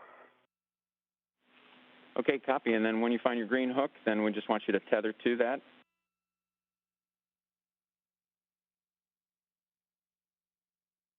And then you can attach that to your red reel.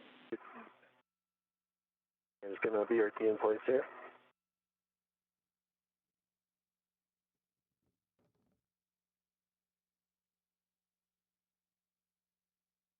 One for the green hook.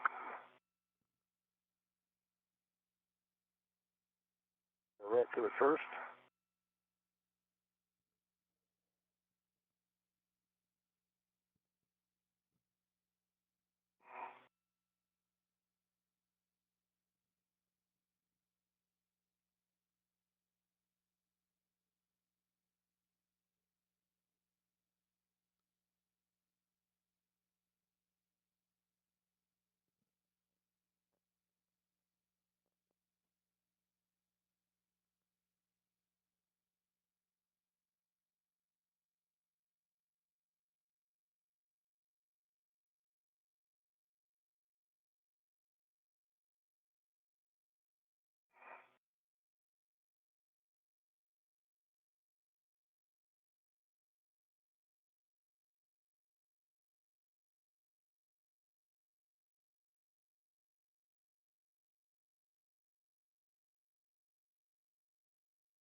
Kayla, we're about 2 minutes from handover here, from a handover, and I just wanted to double check you were feeling good to work some of these get-aheads for us.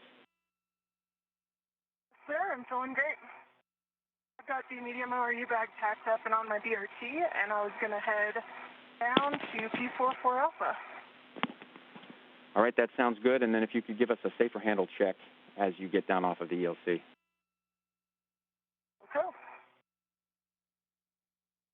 We're in a brief but expected handover period. Кейла Bэрrон is talking with the ground now, reporting that she's all done with her tasks, and when the ground asked how she's feeling and if she's up to doing some of these get-ahead tasks, she said she's willing and able. Looks like safer handles are down, and my gauntlets are down, Drew. Okay, copy all. We'll be handing over here in a minute or two.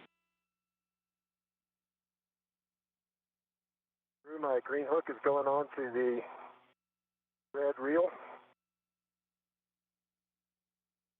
and I'm locking it. Copy that, Tom. That's a good check, and then you can release your yellow hook from the arm. Okay. Release my rat and nothing work. And then you'll attach it to your green rail and lock it in place. Copy.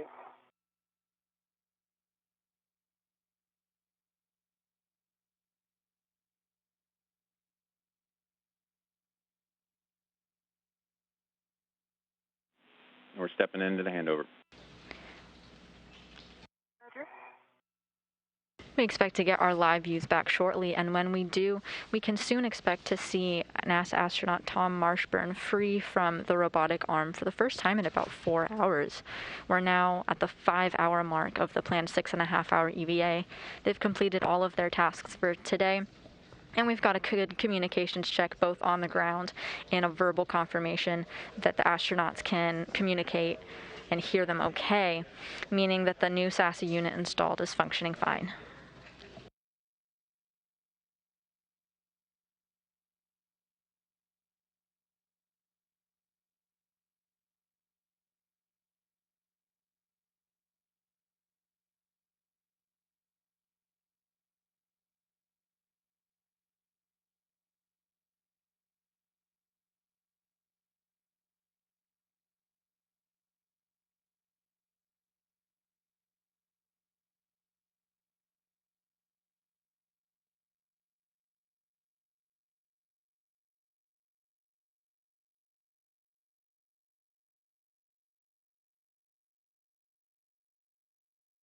Tether check.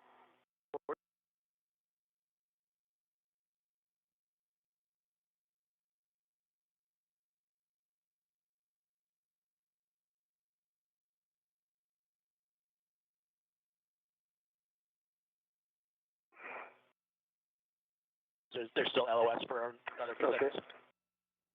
Thank you. I figured. Okay, guys, we're back with you. Drew, ready for a safety tether check for you? We're ready. My left D-ring extender, I've got a red hook. It is closed and locked. The yellow hook is closed and locked on the green reel, and the green hook is closed and locked on the red reel, and they're both one by one.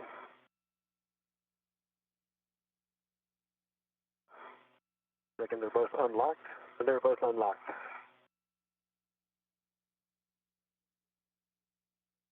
Copy. All right, Tom, that's a good tether config. Copy. So you can remove the APFR from the arm, and you can stow it under your BRT or tend it on over there, and you can give the arm a go to maneuver to their parking position. Copy that. As Marshbёrn works with the ground to move his tethers into a good configuration to get off of the robotic arm, getting some views of the Earth during this orbital daytime as the International Space Station passes over the South Pacific Ocean.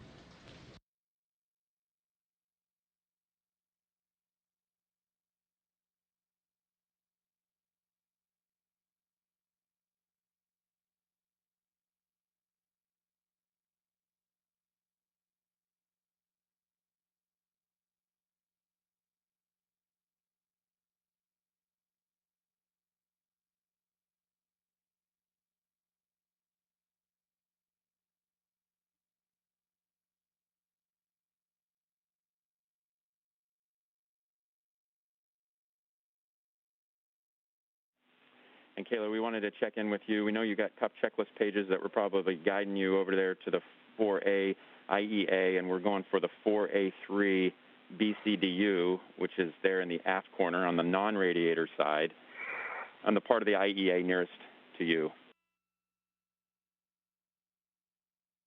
I believe I'm looking at it right now. What I see is, let's see.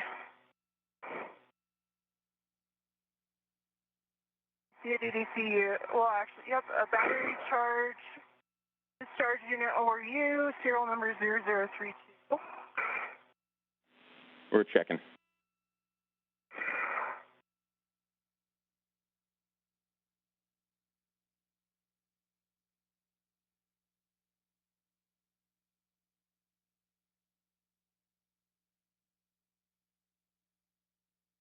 And then, according to my tough checklist page, that drew would be BCDU 4 Alpha 3, and I am on the aft starboard corner of the P4 4 Alpha IEA.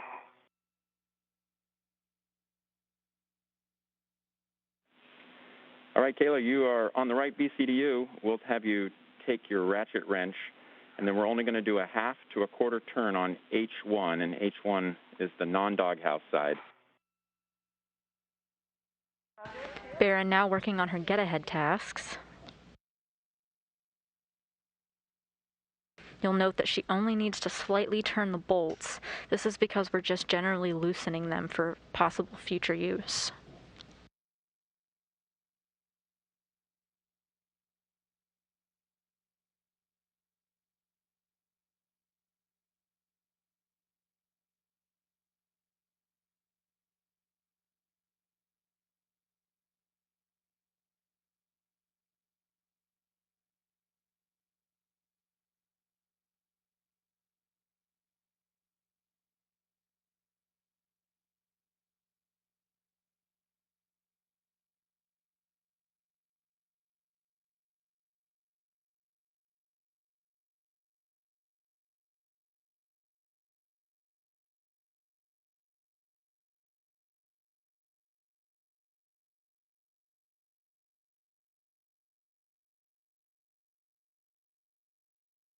Roger, Matthias, the APFR is removed.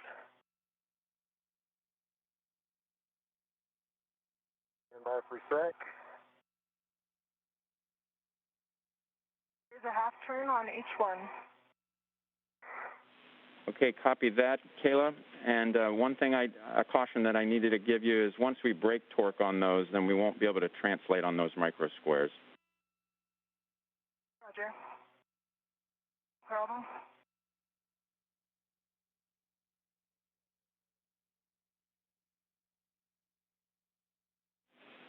All right, broken on H1. Copy that, Kayla. And now we're going to go to the PGT, and I'll give you settings when you're ready. Кейла Bэрrон now breaking torque on the bolts to save time for future spacewalks in the event that they ever needed a spare. Loosening these bolts, connecting the DC to DC converter unit to the battery charge and discharge units on the P4 truss of the space station. Thanks for flying Canada Arm Airlines today. Make sure to tip your pilots if you enjoyed the ride. Certainly did. Great words from Rajachari there, who assisted with the flying of the robotic arm containing passenger Tom Marshbёrn. Cautions, I'm going to read you. Okay, I've got Alpha 7 counterclockwise 2 set, and I'm listening. Okay, those are good settings. First of all, we want to just make sure that you ensure that the socket's fully engaged before you turn the bolt to prevent bolt damage. And torque is broken when you feel motion on the bolt head. And to prevent bolt damage, we don't want to exceed a half a turn on release. So a little bit late in giving you that one, but I think we're still in a good place.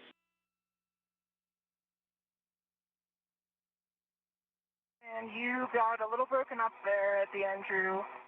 I would say I've turned about a half turn with the ratchet wrench.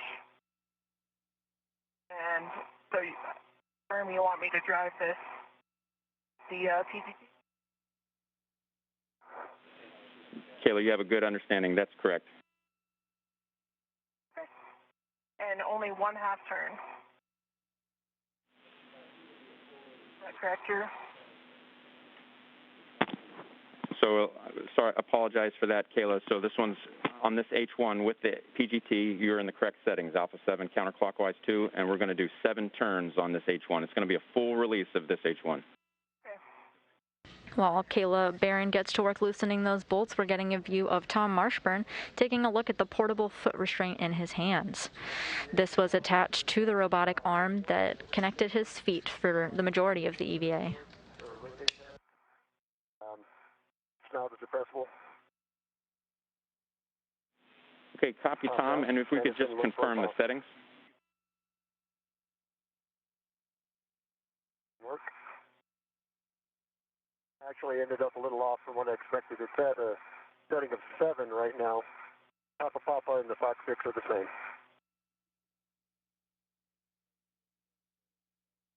H1 is released, and I did get 7 turns, and right at about 7 turns, the PGT skipped a little.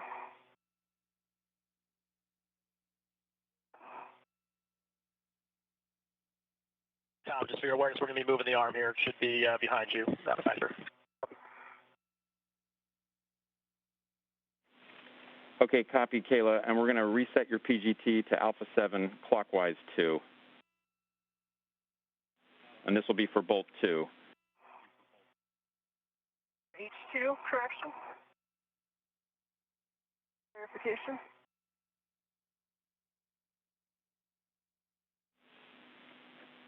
And Kayla, you're going to do this H2 bolt on the 4 alpha 3 BCDU, and we'll just take your torque turns and light. And Tom, for you, we just want to confirm.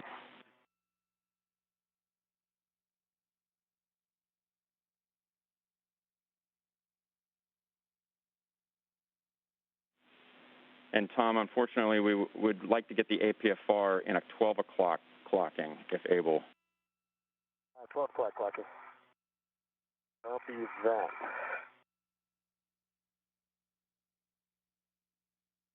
Okay. And then I'll probably roll it around, right? Because it's in a low profile position now, but I flip around the clock and then redo the pitch. Not the pitch, but the roll. And it'll be in the low profile, but I'll copy. And I'm going for the 12 o'clock position.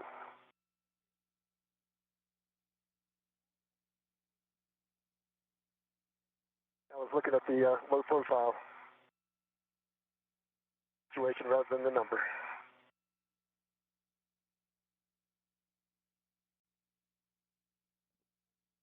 Drew. We're with I've you, got Kayla. Alpha 7 clockwise 2 set. H2 torqued out pretty much immediately at about half a turn. And green light, 9.1 foot-pounds.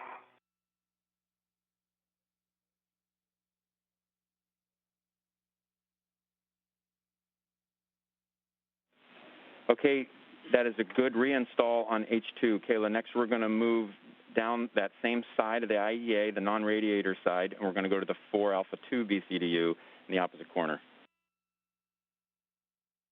And can I just confirm, Drew, I never released H2 with the ratchet. Was that correct? Just want to make sure I'm tracking. Intent here. You are correct, Kayla. You understand it absolutely correctly. I will stow my PGT and head over to the other BDC. Yep, we'll meet you over there, and that will be ratchet wrench first. Roger, ratchet wrench first.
You're getting a live view now of NASA astronaut Tom Marshbёrn as he puts the finishing touches on putting away his portable foot restraint.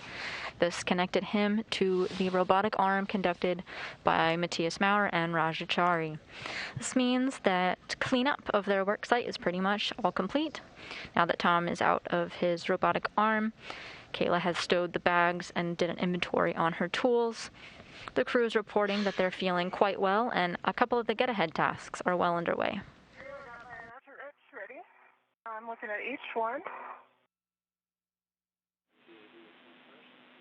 And I am on the BDCU that is on the most outboard aft corner of the IEA.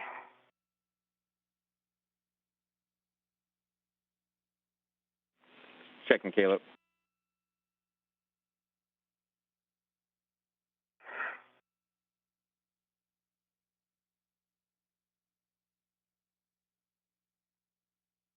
While we're talking about tools, we did get a question from YouTube, kind of calling out some of the pistol grip tools that the ground IV communicated with the crew. For instance, you might hear Alpha 5 CW2. Well, Alpha and Beta are different torque settings. Bravo is the more powerful of the two. B7 is the highest torque value. Kayla, we're just checking a couple things here. The first thing, if you wouldn't mind moving your mini workstation end effector to a handrail rather than... The second number indicates speed, being 1 through 3, 3 being really fast. So for instance, if you call out Alpha 5 CW2, it means moderate torque value, going in the direction clockwise, with a speed of 2, so perfectly in the middle, between 1 and 3.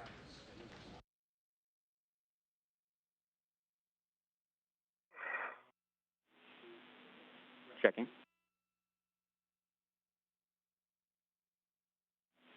Okay, Kayla, you are go to brake torque on both H1 and H2. We're about a quarter to a half turn. Roger, brake torque on both H1 and H2, quarter to a half turn. Good reback.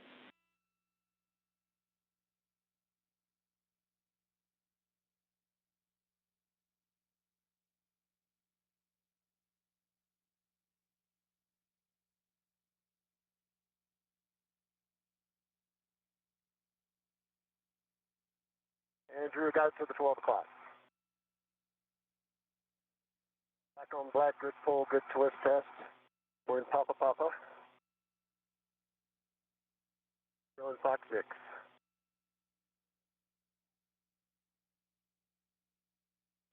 Okay, Tom, take that Fox to an Alpha on roll, and we are in a good config.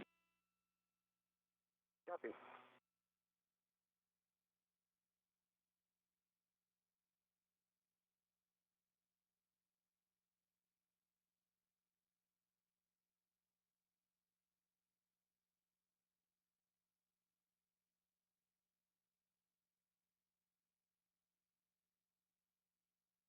And the broke torque on H1, a quarter turn, just moving over to H2.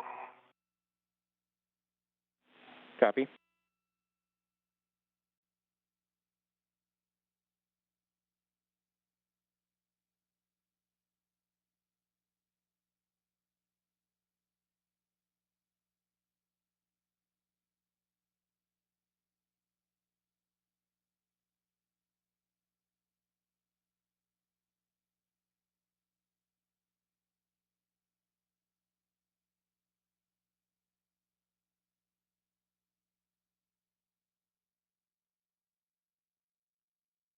Drew, the roll was at Alpha.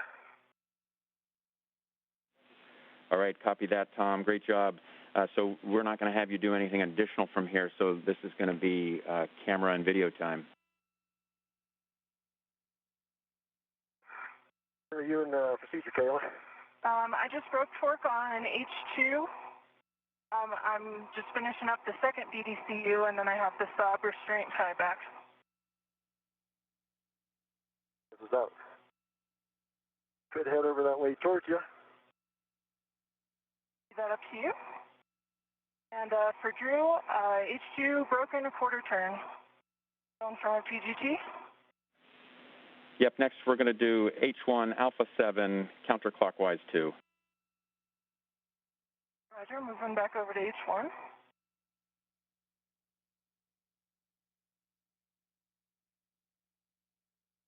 Drew, I was thinking about heading over towards Кейла. That's all right with you?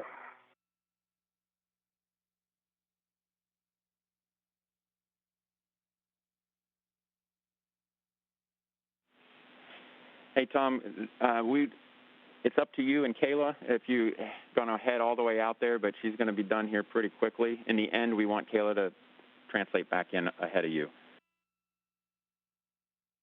Appreciate it. All righty.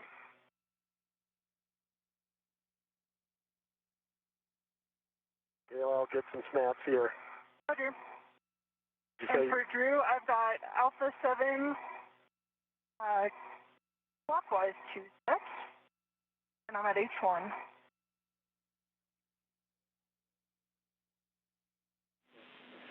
Кейla, the settings are going to be Alpha 7 counterclockwise 2.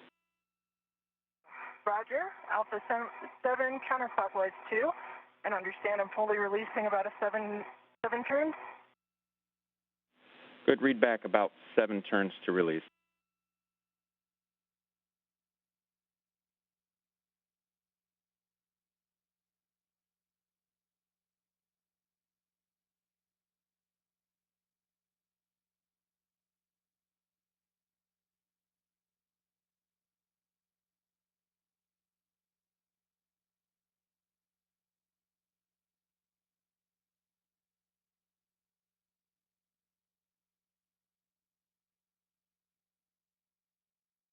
Drew, I will go ahead and get my crew light bag on me. And Drew, Sounds good. that was 8 turns on H1. The PGT did not skip this time, but I believe it's fully released. I'm not sure what indications I have of that, though. I did notice the lock-unlock indicator is indicating it was kind of like bouncing, I guess, clicking back and forth near the lock indicator.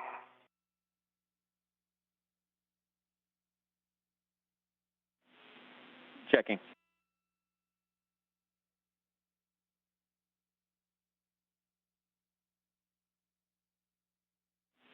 Okay, let's give it 2 more turns on H1. There's 2 more.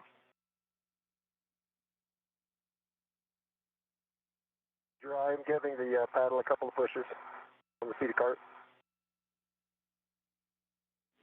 All right, we see it. Drew, that was 2 more turns, and the PGT and bolt seemed to skip this time.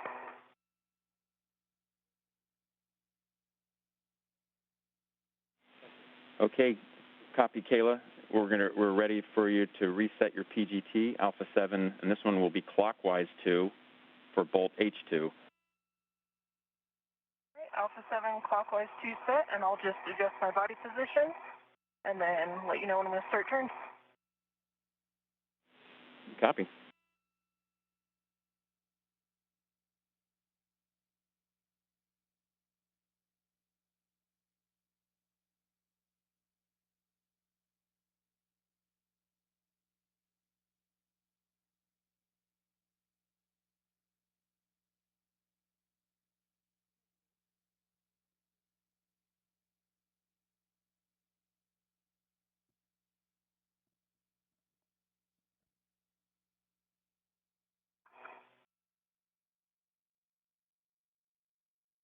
All right, I've got Alpha 7 clockwise 2 set, and I'll be driving to torque, about a quarter turn. Copy that. That sounds like good setting. Green light, 9.2 foot-pounds, and that was about a quarter turn.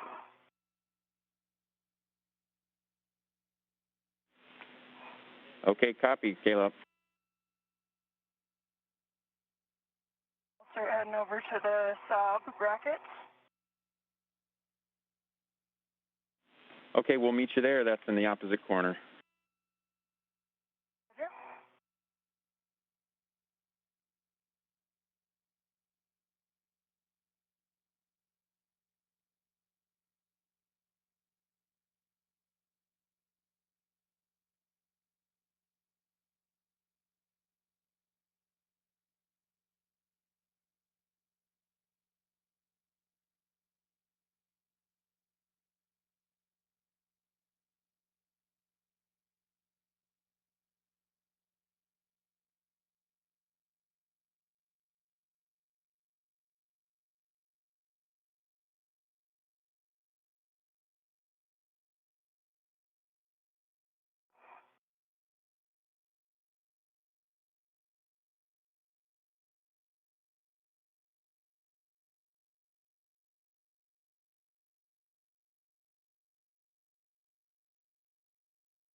Drew, I've got my crew lock bag. Copy, Tom.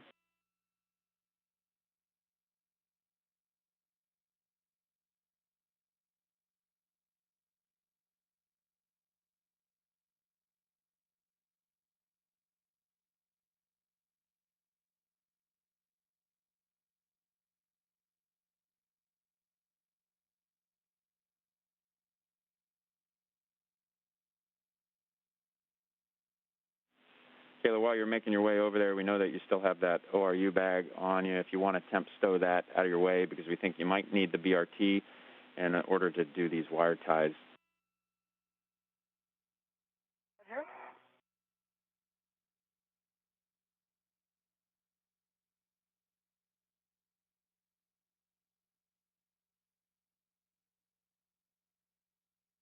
We'll assess that in a second here, Drew. Copy.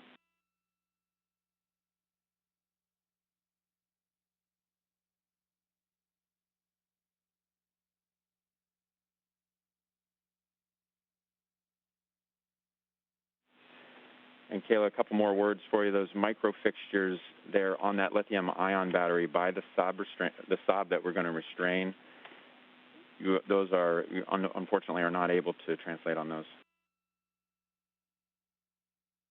Roger.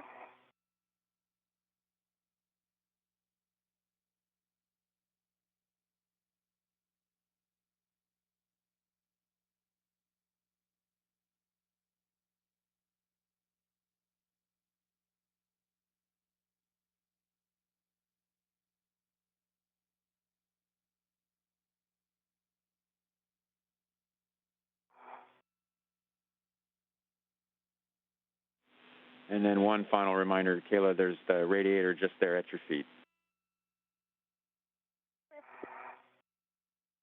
Clear?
Working on temp still in the medium ORU bag.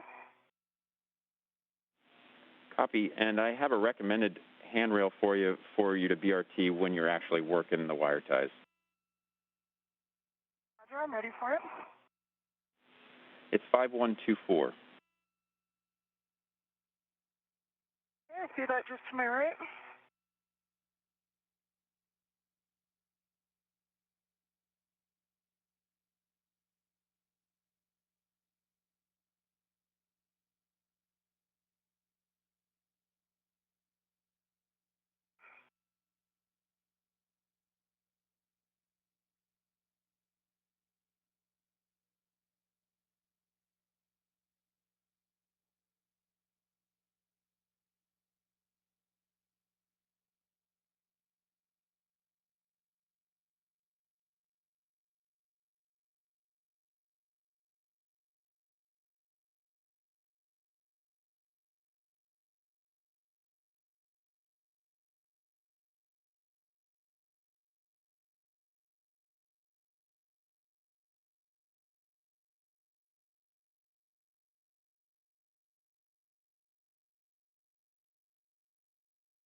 I'm going to go for my first long wire tie. Okay, copy. I know you've studied the pictures of this. I can give you any words, but you know that big one is going to go through the tunnel there and then put 3 twists on it.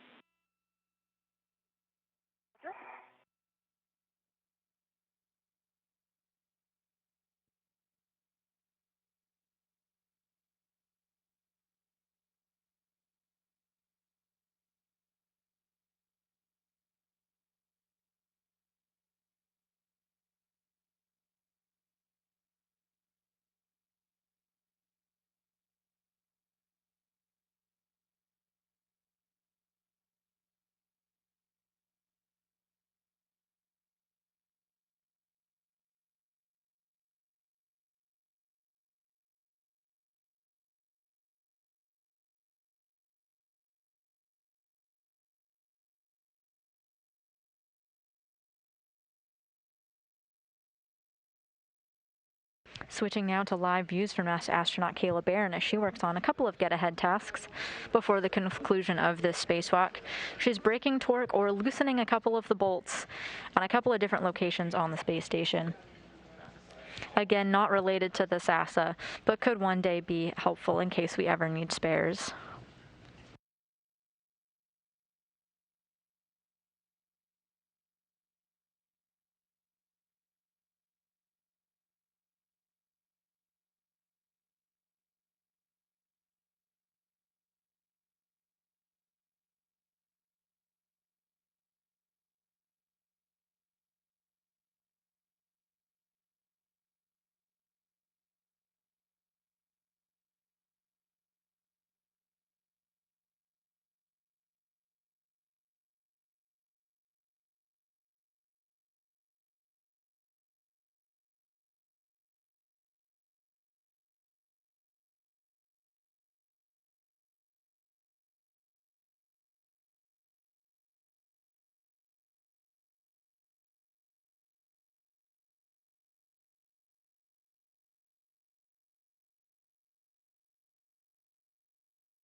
Right here, I've got the wire tie through the knob restraint tunnel, both of them, and I got 3 half twists.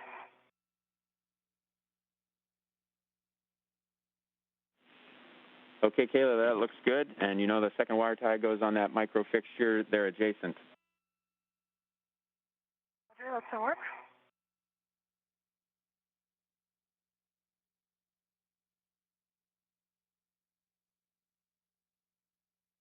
And that's on the lithium-ion battery to the inboard side, correct? Affirmative.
After completing her task to break torque, Кейла Бэррон is now working on her second get-ahead task. This involves putting wire ties on the sub, or solar array blanket boxes, and that's what you see her tying now. I've got it secured to H2 with 2/2 twists. Copy, Kayla. And so now we're going to take that wire tie that you just placed, and we want it to go across that cable connection there. So it's kind of capturing it, depressing it down, and then use that wire to then grab the lasso that you just did on the sob itself. Exactly. Stand, and it's going to work.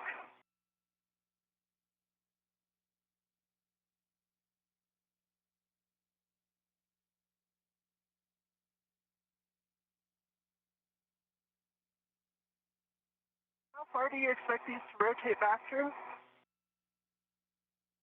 Very. Checking. Maybe like, I don't know,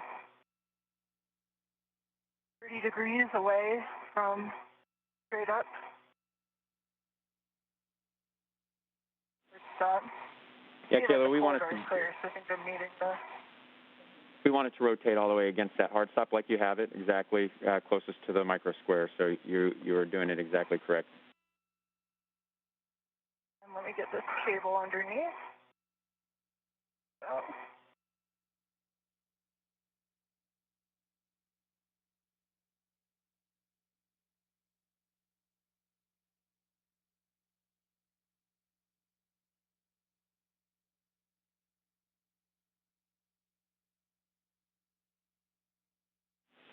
Yeah, Kayla, and so that ORU just off to your right is the PFCS, and we want to be able to get at that robotically, and so your tieback is going to give us clear access to it.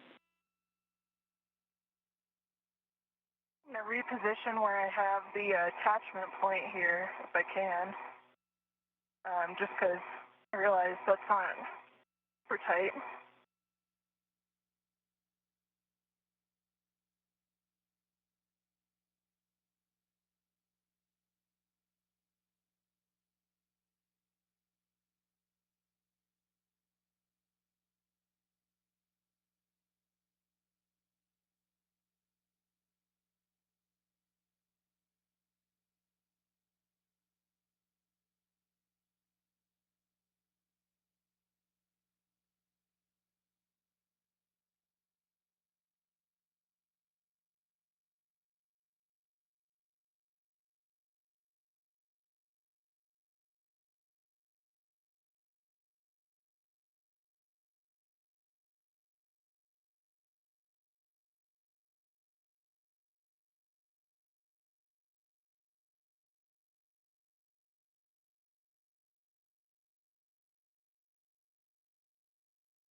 And Drew, got an idea for you guys.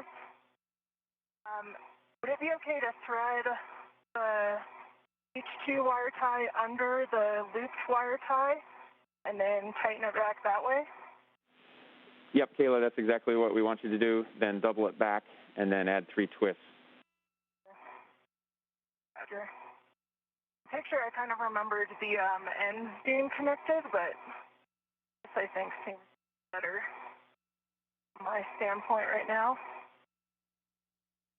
As one of her get-ahead tasks, NASA astronaut Кейла Бэррон is working to install a set of 2 long wire ties to the solar array blanket boxes.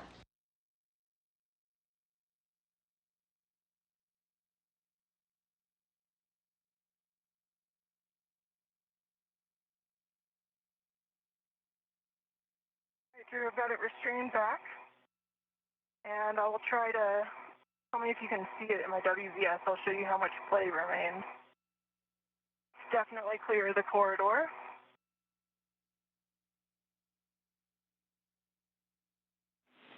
Kayla, it looks great.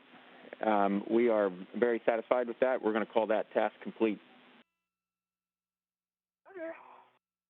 I will will work on getting my medium ORU bag back on my BRT, and then head on board to join Tom. Copy. All right, that sounds good, Kayla, and we'll meet you at your green hook.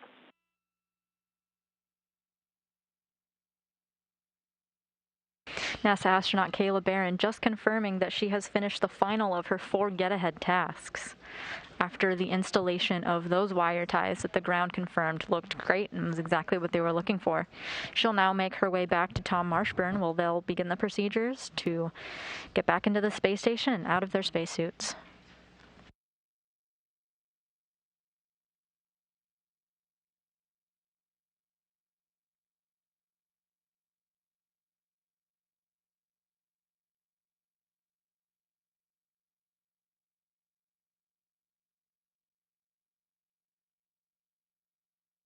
How are you doing?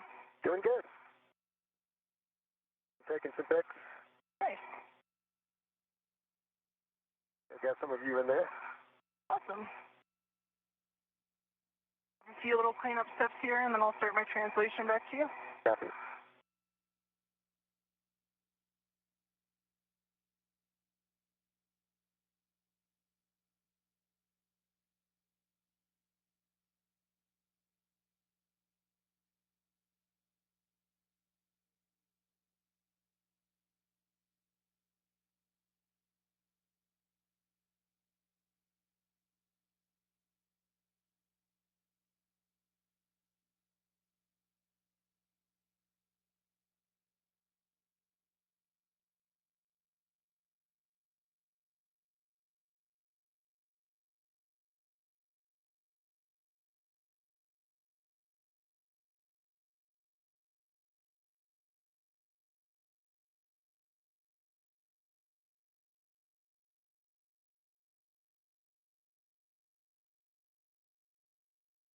Bэрron is now tracing her steps that she took originally to the work site for her get-ahead tasks, now going in reverse back to Tom Marshbёrn. They'll soon begin the ingress procedures, which are expected to take about 25 minutes.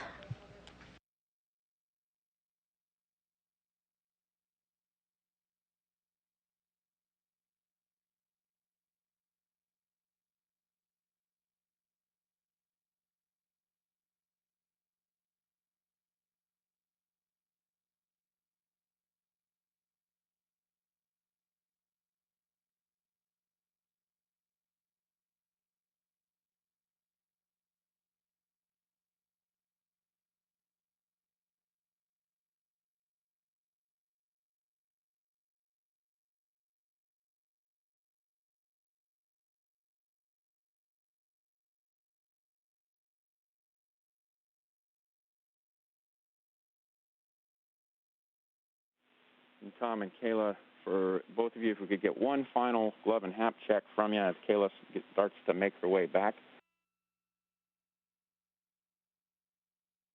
Copy, Drew. Good work. All right.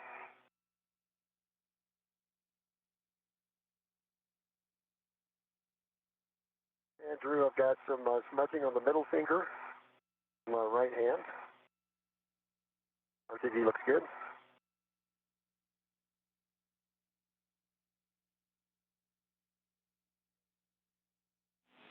Okay, that's a good check on you, Tom.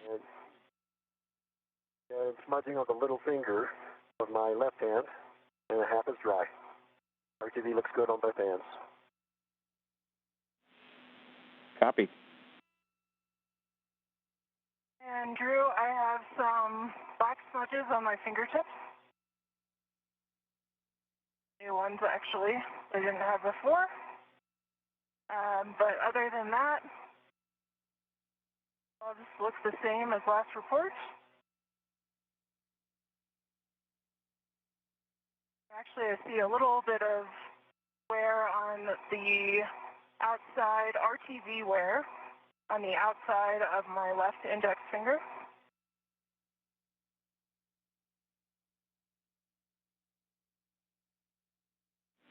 Okay, Kayla, that's a good glove check, and we're ready for you to start translating back towards your green hook. As you make your way back near the SASA antenna. We do have one warning for you. If we're going to ask that you stay at least about 4 feet away from the P1 SASA high gain antenna, but if you stay on the translation path and you stay off the SASA stanchion, you'll be fine. Okay. And I'm going to put my visor up real quick before I start heading back. And Kayla, I think you said it, but just maybe if you could yet, actually. If you confirm your HAP is dry. It's dry. Copy.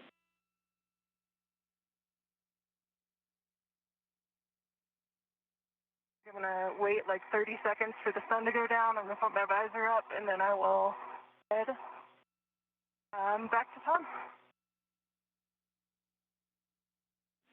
We copy.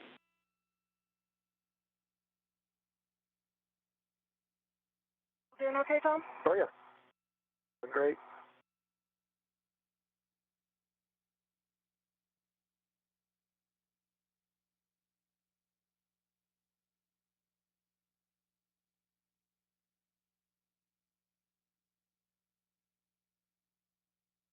Well, I'm back at the position where you come down later. Okay. Meet you over here.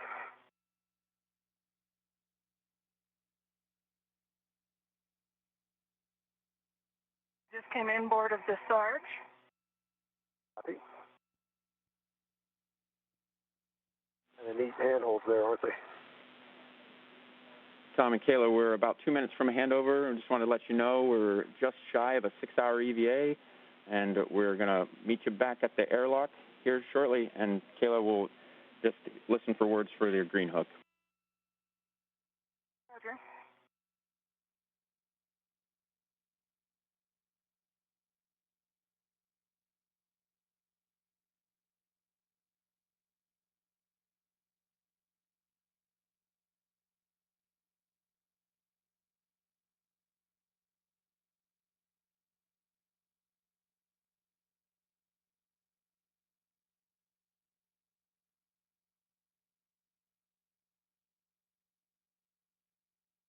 The International Space Station just entered into an orbital nighttime.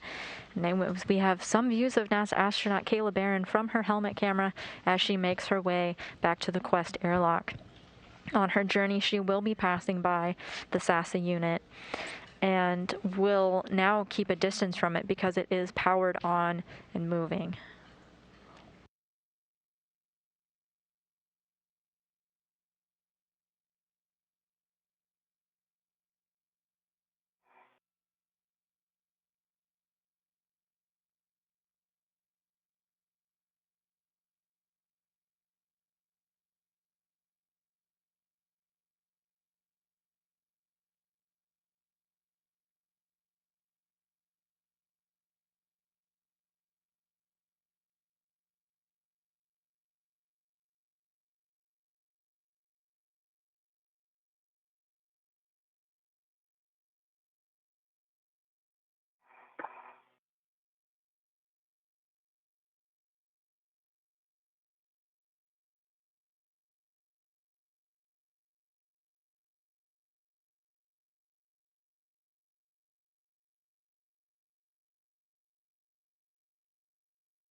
You're safe. I'm just taking my time here to make sure my safety tether is tended. Lots of places for it to hang up. Absolutely. Yeah, take your time.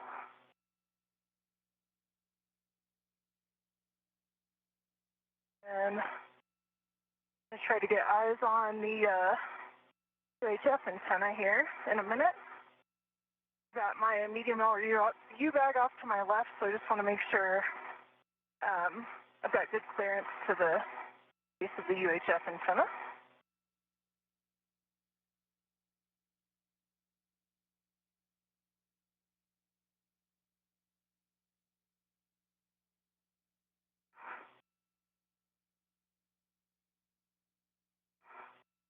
We're in a brief but expected handover period as Кейла Бэррон makes her way back to the Quest airlock. One last get-ahead test that they have to do it can be done by either Bэрrón or Marshbёrn, is to take a picture of a pit pin that astronauts Thomas Pesquet and Aki Hoshide had installed into the airlock in this past September during their spacewalk. The original was showing some wear and tear, and the two international astronauts replaced it.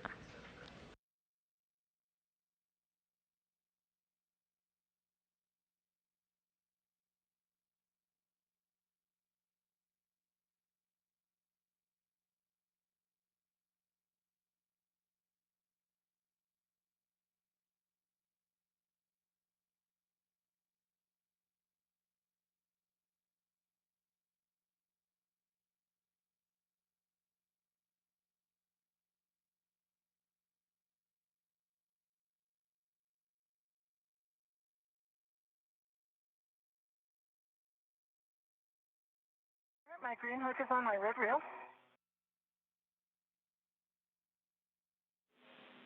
We copy.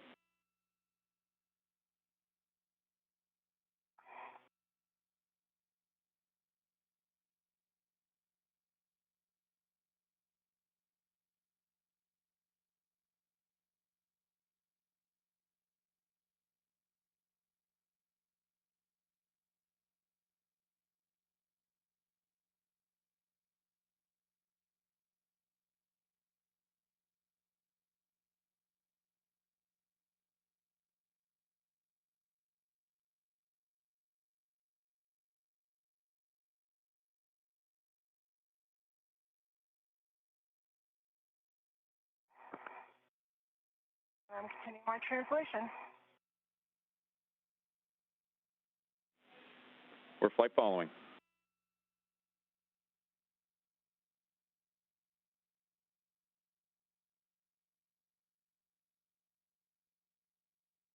Passing the Sasa.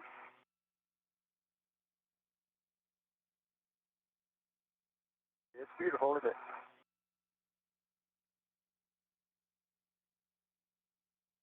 Passing FGMU.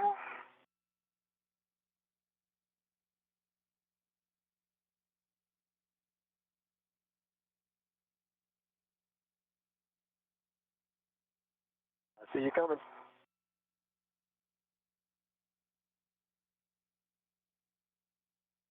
going to take this part a little slow.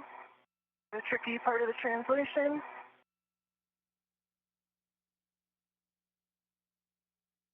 NASA astronaut Tom Marshbёrn just confirmed that he has a visual on Кейла Бэррон. She is making her way so that the two spacewalking astronauts can ingress the International Space Station together.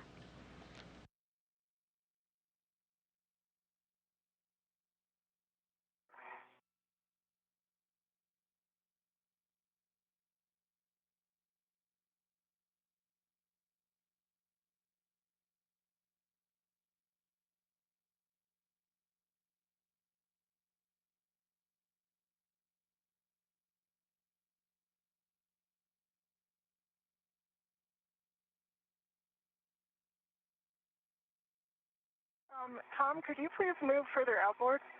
Absolutely. You're right below where I need to come down. Ah. You see? Didn't work. I was following your safety tether. Mm-hmm. I was just tracking your safety tether as to where you'd come down. Okay. But doing that now.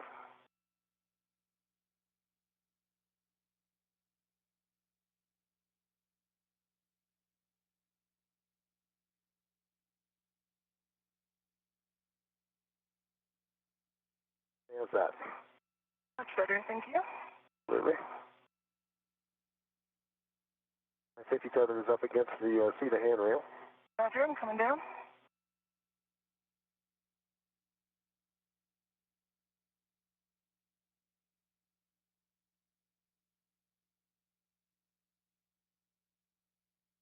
I see your safety tether, Tom. Okay, good. You heading in? I'll follow.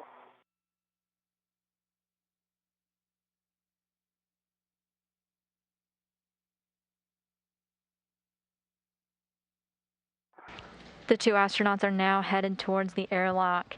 As was her first task of the day, Кейла Бэррон had removed the thermal hatch cover, and now she'll be the one to open it back up again. They'll get to work stowing their bags and equipment that they brought out with them before entering. So there's just starting to get Free? between your feet. And I think as you continue on, we'll just talk again when you get to the turnaround point. is it clear, Tom? There it is. Clear. Didn't think it was going to, but...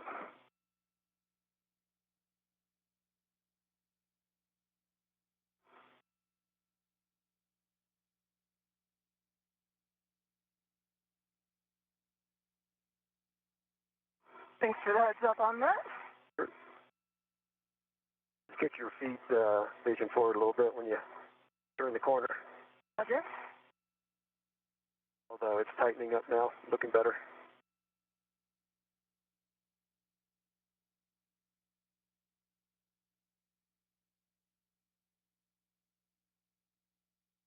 I see it. Just for your awareness, Tom, it's caught up on the corner of this MLI. It'll be easy for you to clear on your way by. Copy. I want to move it because it was keeping it tight. Okay, thanks for the heads up. I'm on the Cetus first.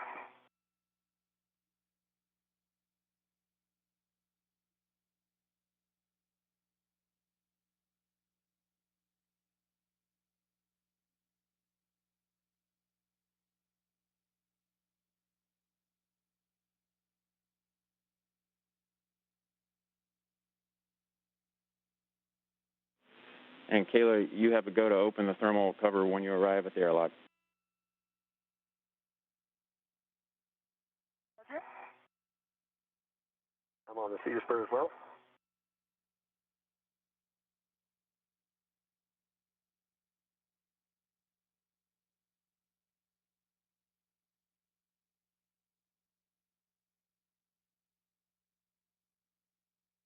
Like I'm clear of that MLI.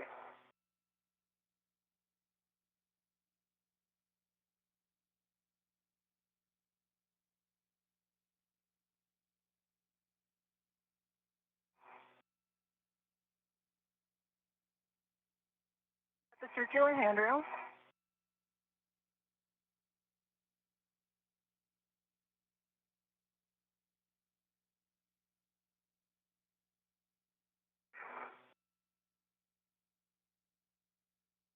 Down a local.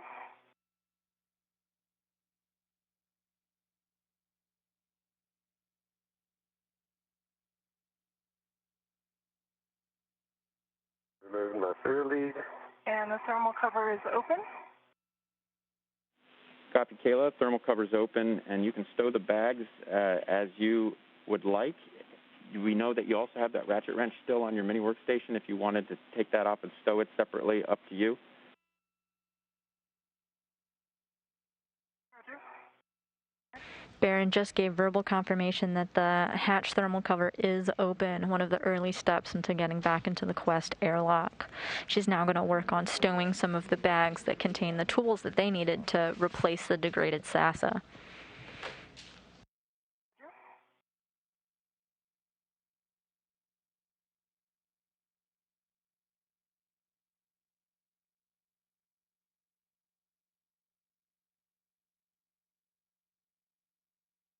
Now approaching 6 hours into the spacewalk with NASA astronaut Tom Marshbёrn and Кейла Bэрrон, Bärron's first and Marshburn's fifth spacewalk of his career. The Quest airlock is now in view on your screen.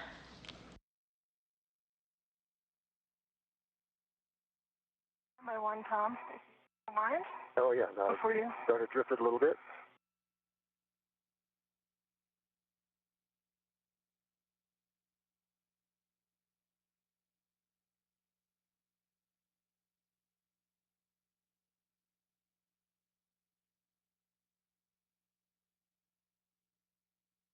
Try to get a little more right here. So, there you go. And when you're ready, Kayla, you can attach your right waist tether to the airlock D-ring extender and lock it. It's in work right now.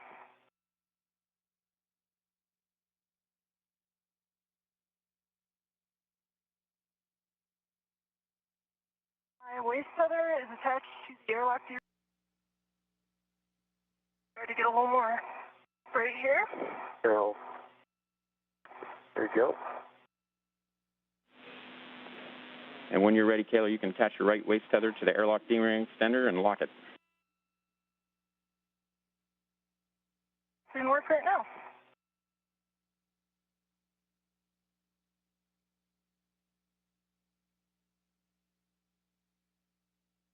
My waist tether is attached to the airlock D-ring extender. The closed side are locked. And Tom, I'm going to get this medium ORU bag on a airlock vent real quick, and then I'll be ready to get out of your way and take the other crew lock bag. Copy. Down. And then, Tom, we have one last task for you after you get that crew lock bag over to Kayla. If you could use your D5 camera and take some pictures of the aft pit pin on the forward hinge of the hatch. I think you've seen the diagrams, so just go ahead and take pictures of all those. Right. Looks like astronaut Tom Marshbёrn was assigned the last get-ahead task of the day to photograph a pit pin on the hinge of the hatch, installed during the first all-international spacewalk out of the Quest airlock. Attendant on my way. And I'll finish ingressing.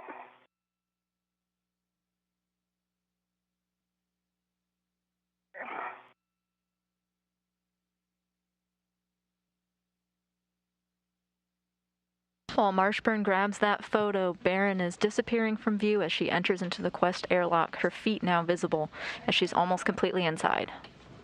Okay, I'm looking. Here we go. Medium ORU bag. Old medium.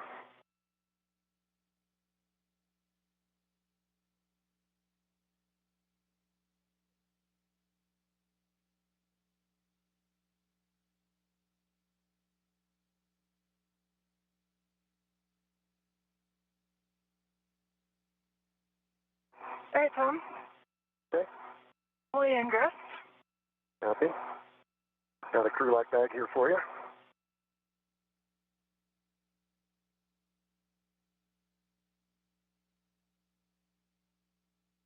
Got a hand on it. Copy.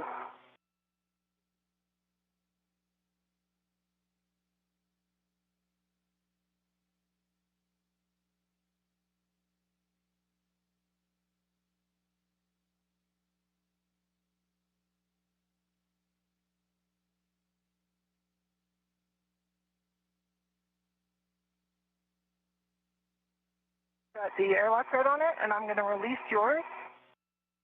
You ready for it? Let's see. I am ready. Okay, it's coming to you. Okay. All right, thanks. Let me know when you're safe inside the safe. Those are locked on the. That's already complete. You're all complete, so you are good to go. Yep, and you have a go to ingress. You're ready. Marshbёrn is now making his way inside the Quest airlock. Meanwhile, astronaut Raja Chari has left Matthias Maurer and is headed back to the equipment lock, where he'll assist Bэрrón and Marshbёrn out of their suits with the help of the other suit IV, Mark Vande Hei. Okay, Tom, and your go to take Kayla's anchor hook and put it onto your right waist tether and then confirm that it's locked. Copy. Copy.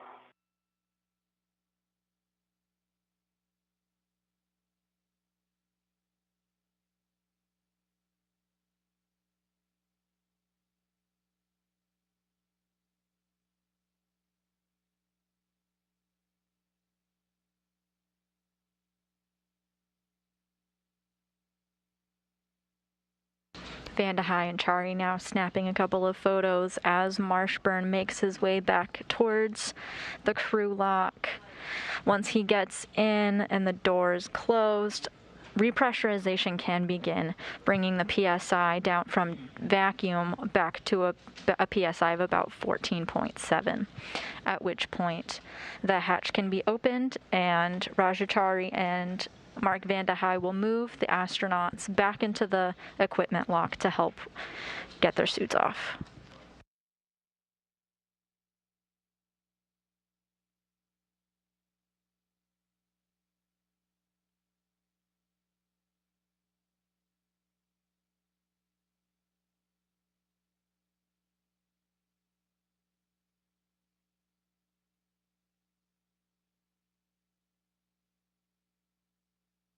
My right waist tether is closed and locked on EV2's tether, which is closed and locked. Copy, Tom, and you can retrieve your anchor hook. Good work. Okay.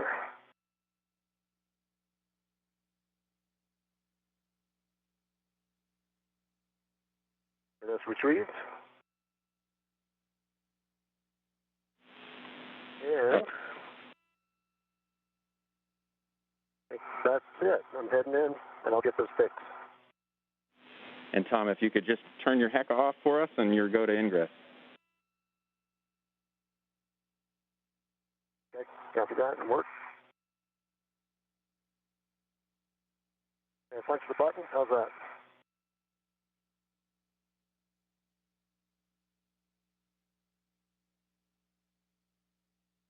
And Tom, we just wanted to check with you and make sure that you grabbed a couple of photos.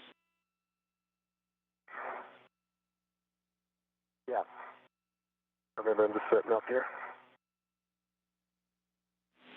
Copy. Thank you.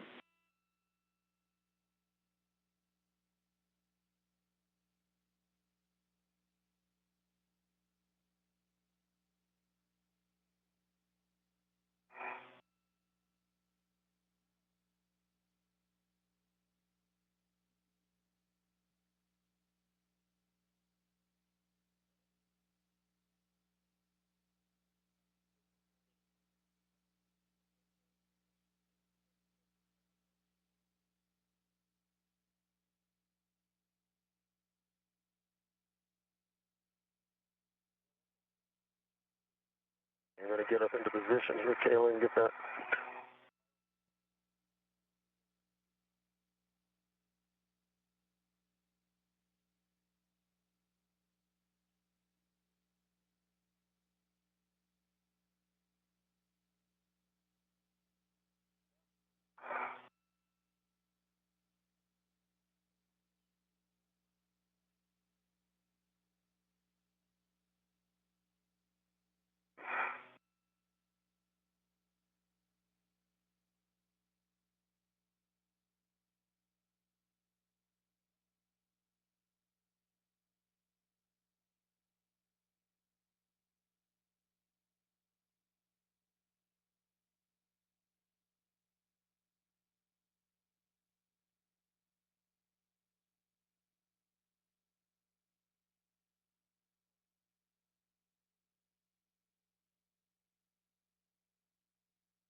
You're getting a live view now at the feet of astronaut Tom Marshbёrn as he makes his way back into the airlock.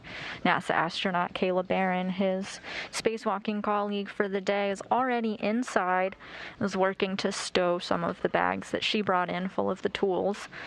All primary tasks were complete today to replace a faulty communications antenna and replace it with a functioning one. And in addition, all of their get-ahead tasks are complete. I got some pictures. Much appreciated.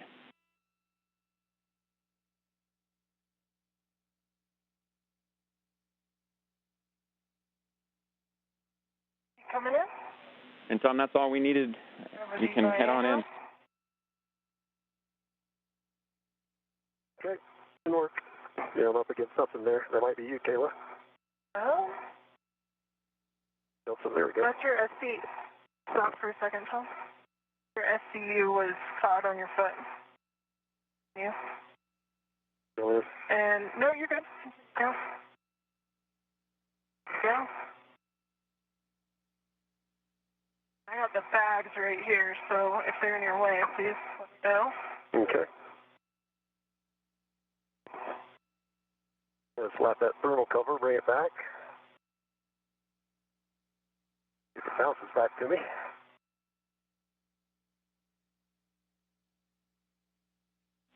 Bэрron and Marshbёrn now working together to configure both their bodies and their equipment into the airlock so that repressurization can begin. Okay, that's some work. That thermal cover is slowly coming back.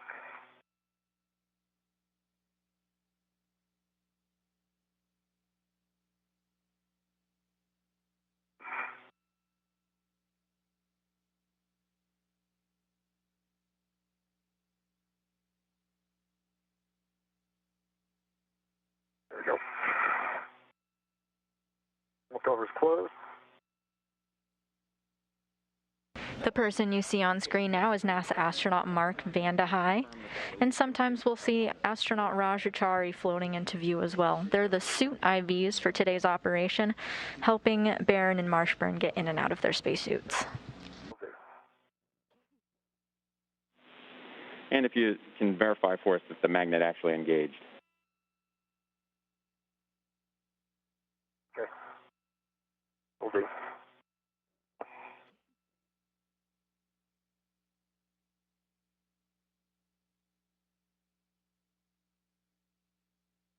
I got to release it all the way. Get your hand in there to.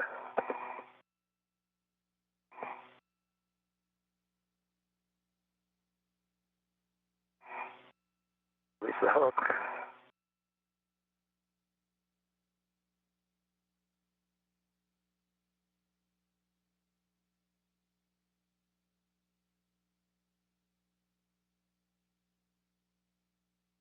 My SCU is connected and locked. Copy, Caleb.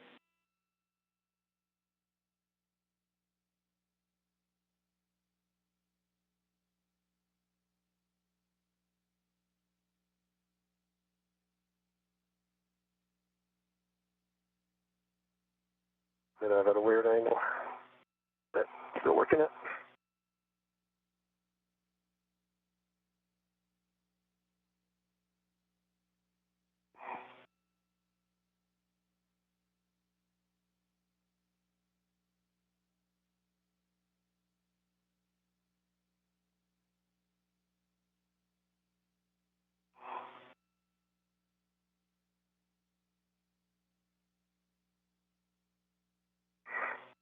You're seeing the suited up gloves of NASA astronaut Tom Marshbёrn as designated by the number 22 in the corner.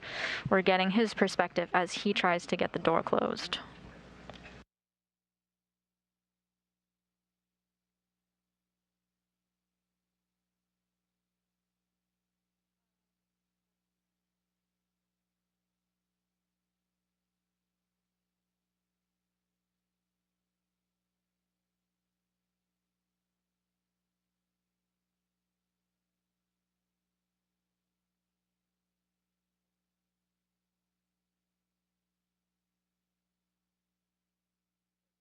Get it down.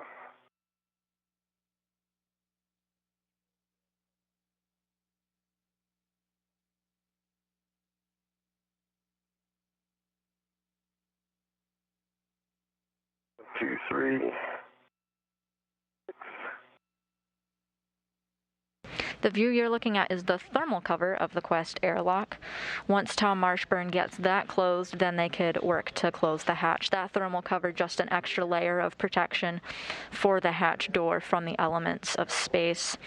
The EVA does not conclude once the door is closed, but when the spacesuits are back off of internal battery power. Just not a strong enough magnet, doesn't seem like.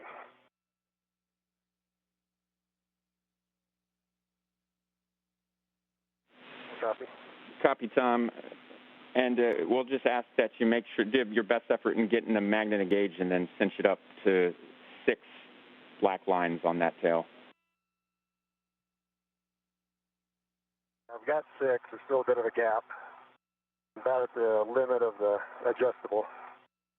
And, yeah, that magnet is not engaging. Until it sticks on it for just a second, then pops right off. Checking. Looks pretty close to me, however. Yeah, I'm looking at about 5-inch gap. 4-inch gap.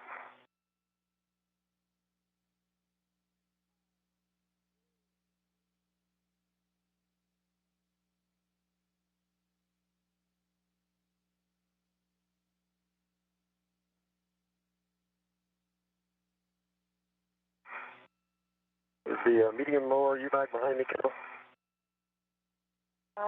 It is Oh, I see it. near you. Oh, that was your feet. Okay. I was just still down in there.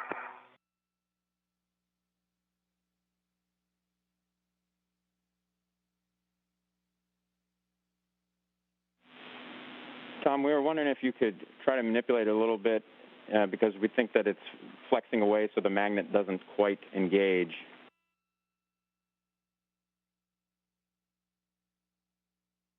And do what with it again?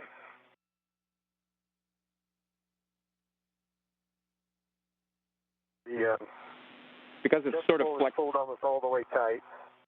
It won't go in. Okay, so maybe bend out the middle of it, you mean?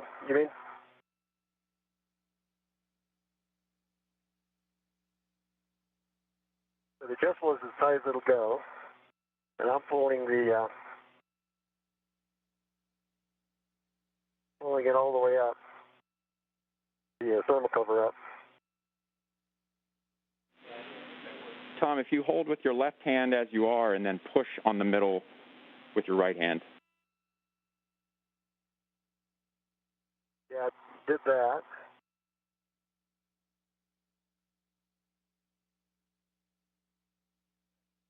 I'm pushing on the ribs with my right hand. Going up with the left. And when letting go, it's just simply not enough magnetic force. I do see a bend in the rib again.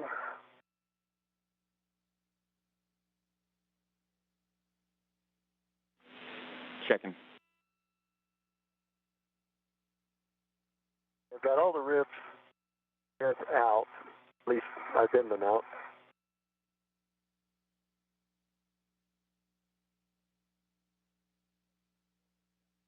Okay, it's staying intact now. Just had to barely release it. So it's all the way up now. All right, Tom, we like it. It'll be a very light touch to pop it off. Yep, we're going to go with it. It looks good. And we're going to go ahead and have you remove your SCU from its pouch, open your DCM cover, and then connect and verify that we are connected and locked. Okay.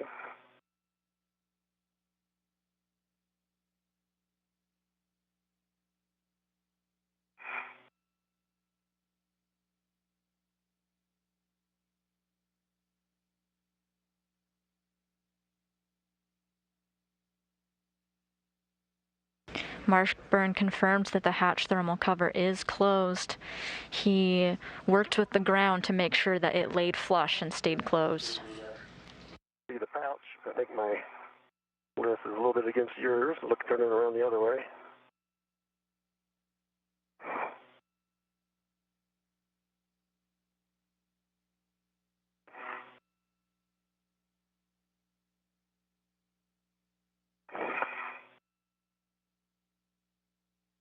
There's up behind me.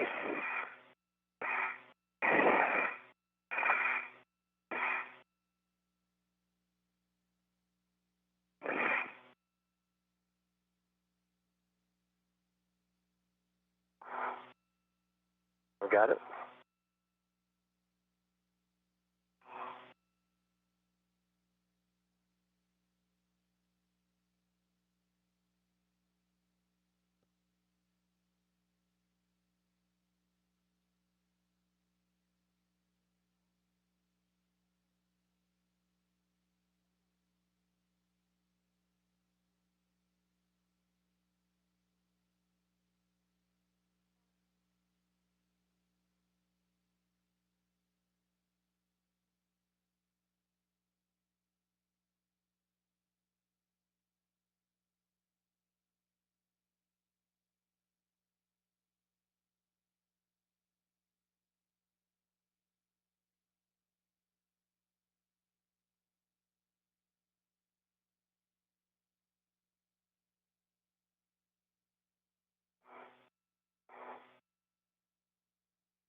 How's yours going, Kayla?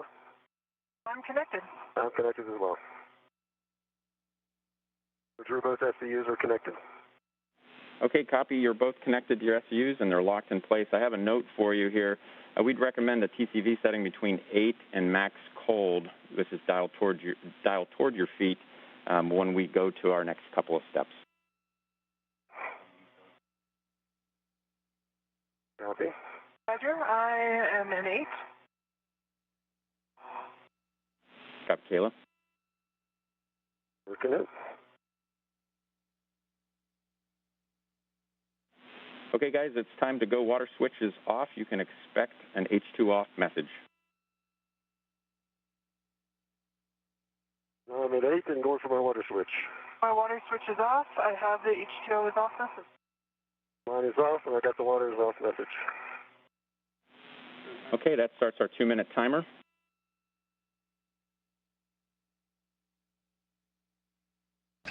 Bэрron and Marshbёrn now moving through the final steps of their ingress procedures, including turning their water off. They're soon going to verify that the hatch is clear and ready to be closed.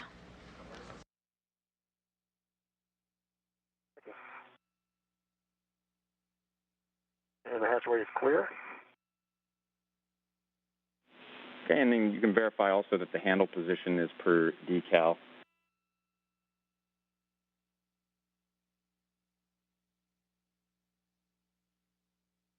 It's as per the decal. All right, copy that, Tom. We'll let you know when the timer's run. Copy.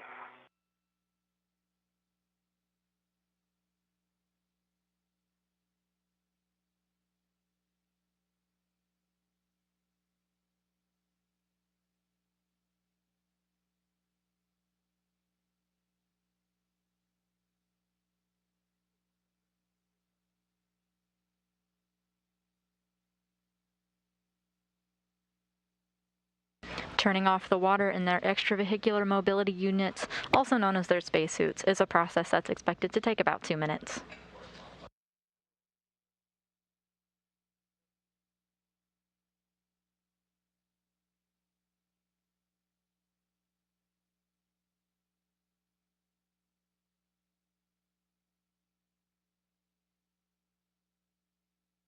Hey, Drew. We still have a little bit of time. I just wanted to say something. Yeah, Tom, we got time. Hey, copy. Just wanted to make sure we had good comms still. And pretty unbelievable that the team, everyone was able to pull this together in just a few weeks and get Kayla and I trained up, and Raja and Matthias. The capability to do something that quickly is just fantastic. Vincent McCourt at the team in just an outstanding manner. Art Thomason and Greer Wilt gave us all the tools we needed and provided just perfect instruction for us, gave us all the information in an understandable manner, and we were just executing their suggestions and what they told us. Thanks to Michael Dino and Stephen Bolano for getting us in the suits out safely. Drew, of course, fantastic job as always. Ivy and Christian Huerta Lopez for putting together those very precise, perfect robotic maneuvers. I know that was a lot of all-nighters or all-weekers even set together, and finally Linda and the training team for putting all that together for us on rapid notice, giving us whatever we needed to succeed today. So congratulations to everyone. Really appreciate it.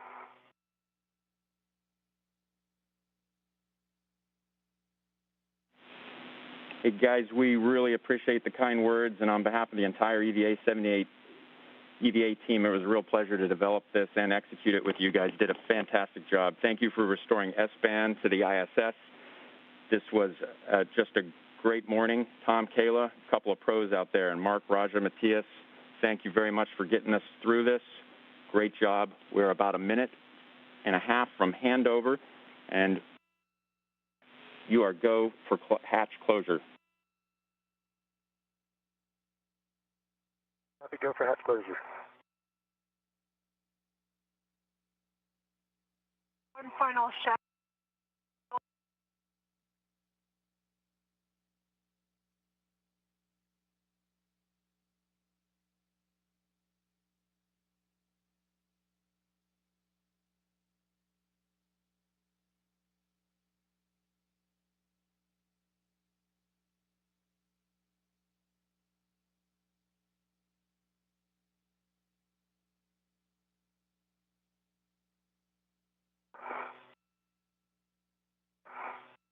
coming your way a little bit, Kayla. That's fine.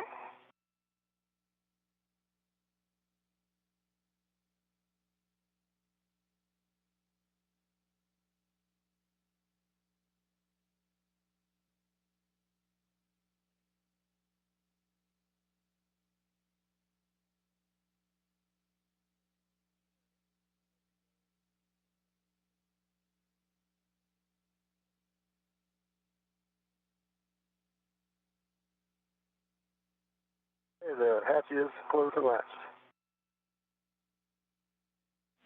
Copy, Tom. We understand that the EV hatch is closed and locked.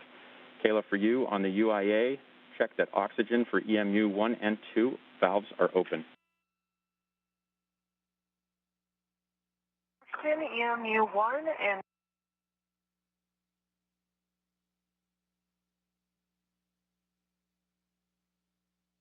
We're in a brief handover period, but the crew in orbit is in the crew lock section of Quest.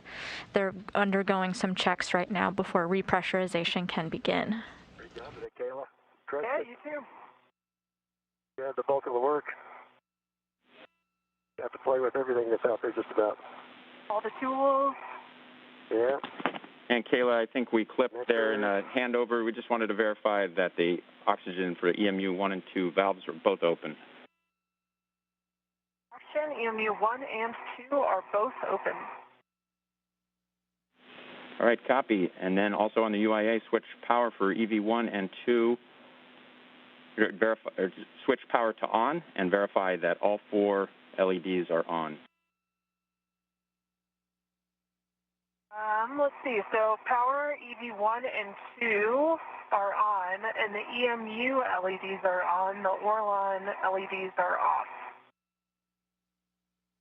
We've got 2 LEDs. Yeah, Kayla, that's a good check. My mistake. And then we'll also take a check of the voltage for EV1 and EV2. 18.6 for both.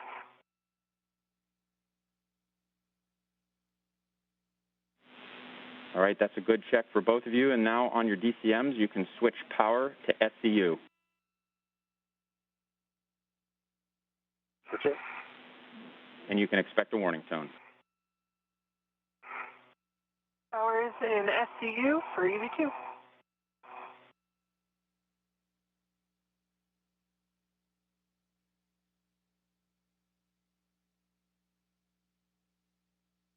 Yours is as well, Tom? Yes, I called it. Roger. Calling SCU for EV1. All right, copy both. Guys, from there, we are going to hand you over to Mark and Raja to continue the crew lock repress. Drew and Johnny and the rest of the team, thanks for taking such great care of these folks and accomplishing the mission so well. Kayla and Tom, I asked you to crush it, but man, you all triple crushed it. So let's get you inside. First step on your DCM O2 actuator to press. O2 actuator going to press.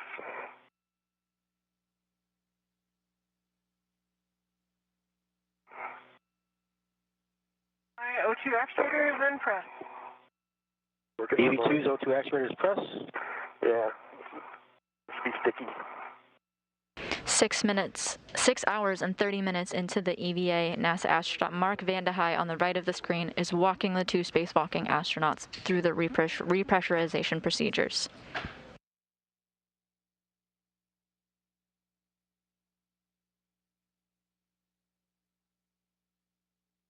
And what is in press? Copy, one's in press. Tom, check the EV hatch MPEV is closed. EV hatch MPEV is closed. Okay, I'm going to start repressing the crew lock, so I'm going to go to halfway between off and normal for a couple of minutes. Let me know if you want me to speed it up or slow it down, or just stop it. Here we go. Roger, ready. Ready.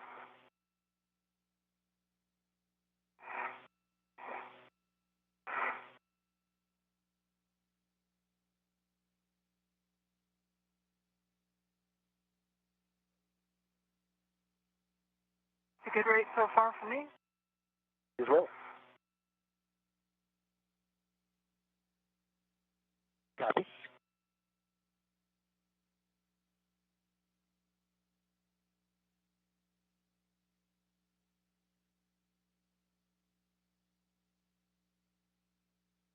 When the crew lock gets to 4 psi, you can expect an alert tone. Copy.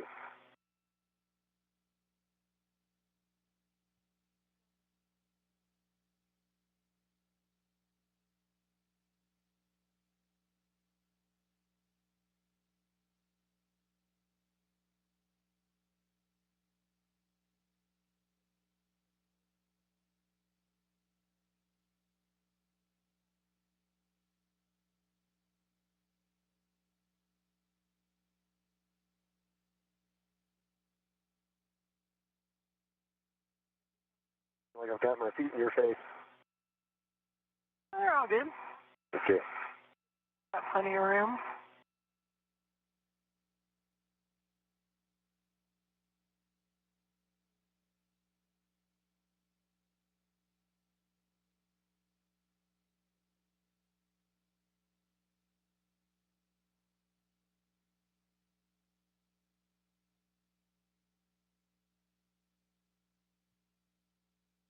What would you both think about me speeding this up a little bit?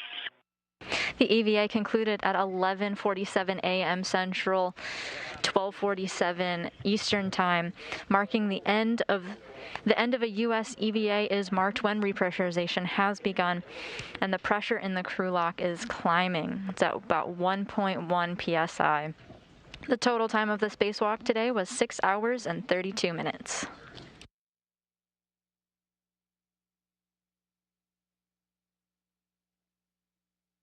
Still good, Kayla. How about you? I'm good. Can you bump it up a little bit more? I'll say a little more. Yep, I'm ready for a little bit more.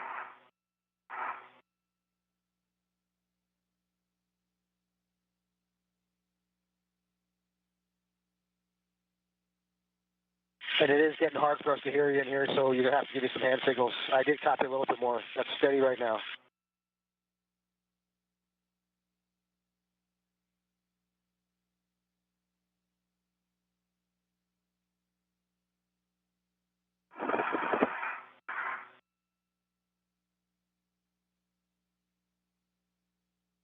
How you feeling, Tom? Doing good. Great. Yeah, I'd say potentially go a little bit higher, but maybe just leave it here. Yeah. I think I could if you want to just bump it up a tad bit more. I'm happy with this as well. I'm clicking my ears. Up a little bit. Or just give me a thumbs up. Speed up a little bit more. Here we go.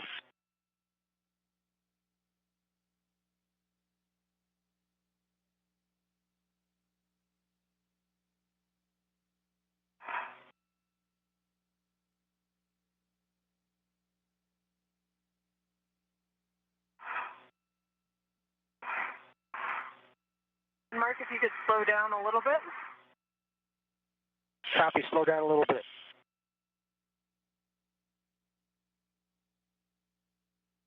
Okay, we're getting close to 4 psi. Again, you can expect an alert tone. Copy.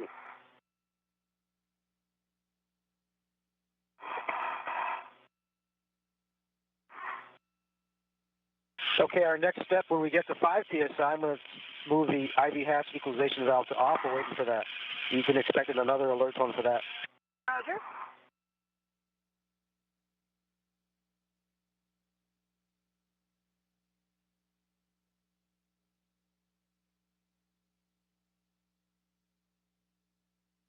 Well, it didn't get any Z93 on me.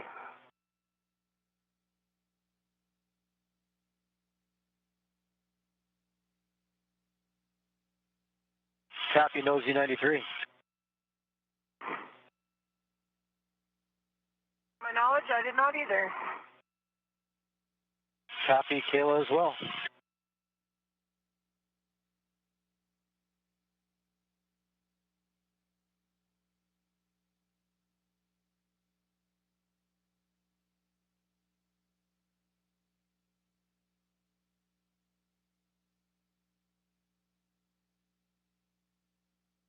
Okay, we just hit 5 psi. We're starting our timer.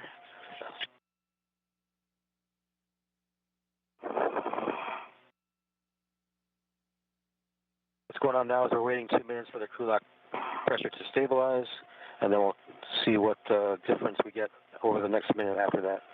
Okay. Roger.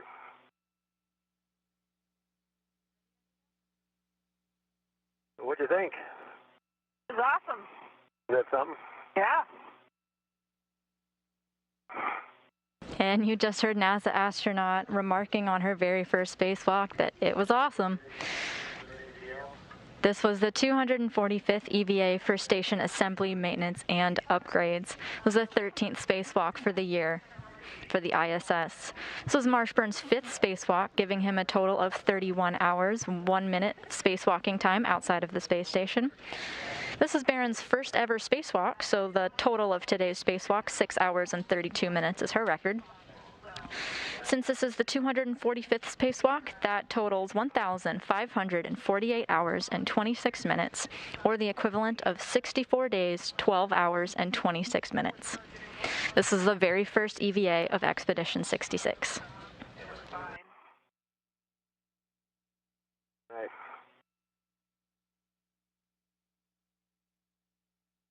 And that was the mass bolt. It looked like a bit of a beast. The stanchion mount bolt? Yeah.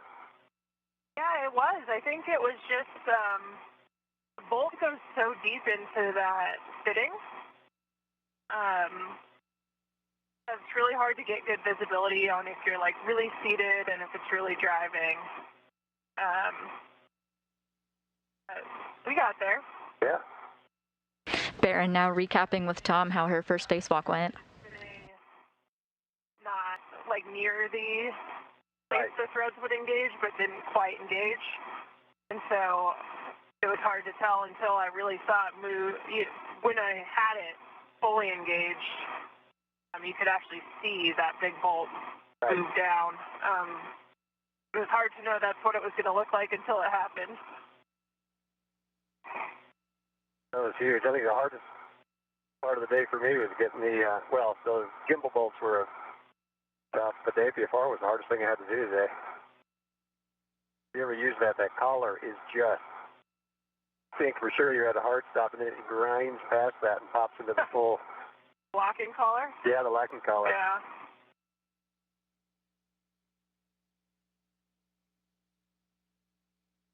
The spacewalk began at 5:15 a.m. Central Time, 6:15 a.m. Eastern, nearly an hour ahead of schedule. It concluded at 11:47 a.m. Central, giving us a total of 6 hours and 32 minutes. It's hard to get good BRT body positioning over those bolts because they're so far inboard from the handrails. Right. Right. And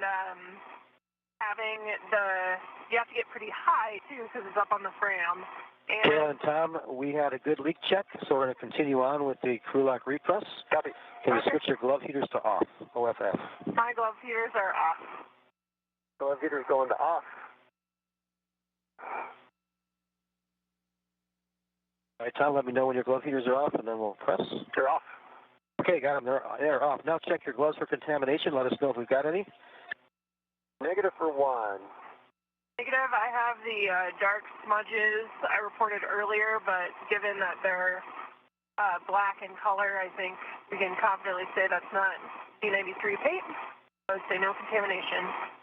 Same for Copy. In Houston, do you copy?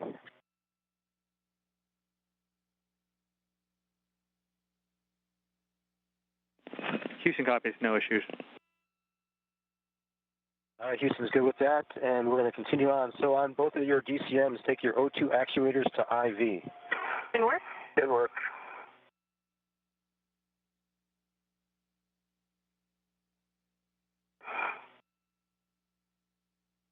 EV2, O2 actuators, and IV. And the EV1 O2 actuator is getting there. Is in IV. Copy. Both of you have your O2 actuators in IV. I'm going to take the IV hatch equalization valve to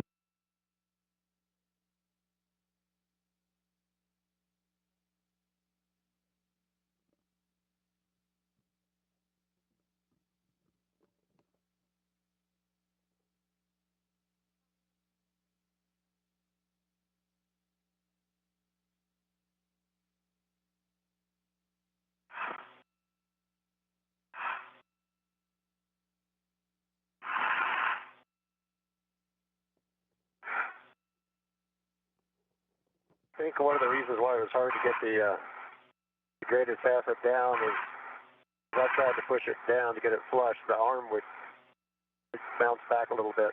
Yeah. So I needed to get something, one hand on structure.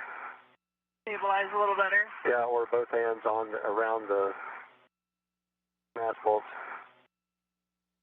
Yeah, we worked through it though. Yeah. I kind of expected that to be tricky because that alignment pin, can rotate about that alignment pin. So until you get one bolt started, it's like kind of hard to tell. Yeah.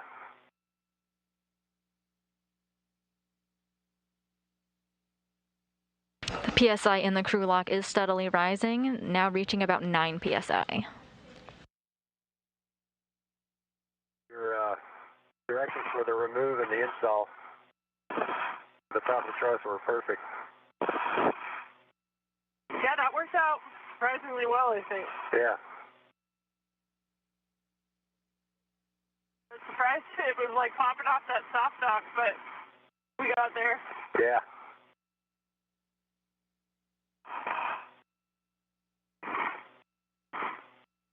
I'm a believer in the gimbal bolt crib sheet. That I kind of felt like what we ended up doing was going to be what we should do, but the way they marched through it, it just really nice. You guys worked through that really well.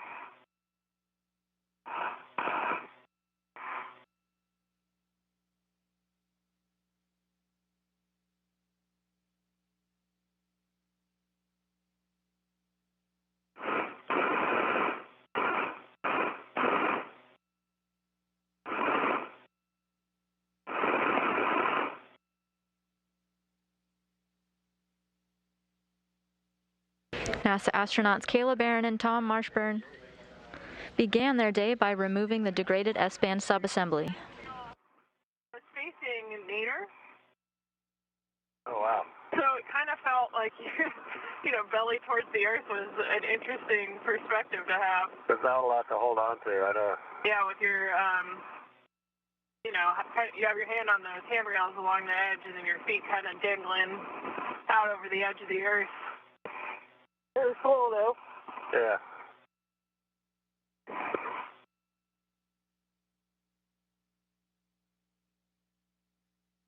All right, Tom and Kayla, we're getting close to getting a DPDT of about 0. When that happens, you can expect an alert tone. Roger. Copy, Mark.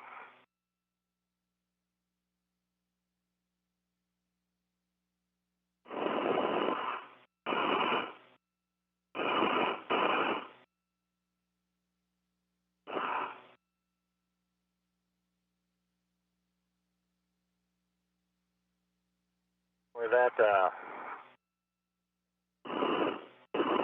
little radio frequency cable was, or I forget what they call it, on top of the septum of this asset, that was just right there. Right in your way. All right, I'm going to interrupt real quick. We are going to 1.240, the post-EVA procedure. Roger.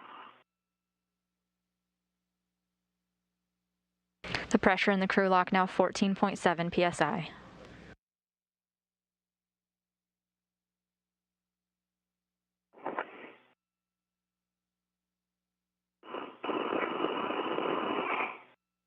Opening the hatch.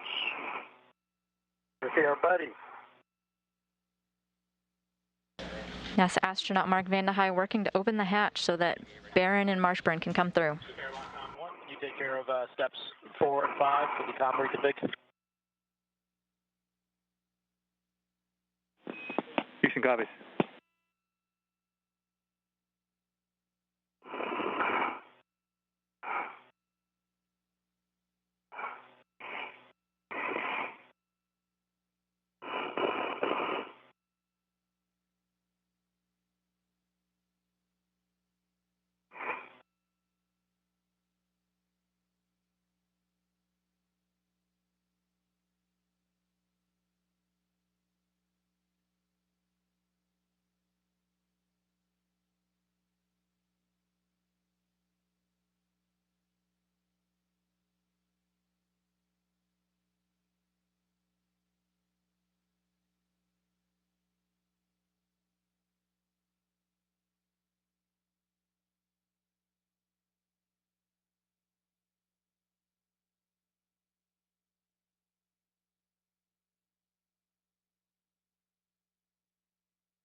Suit IV Rajachari working to get the first spacewalker back through the hatch. Airlock Houston on 1. The EV crew is no longer hot mic'd. Copy.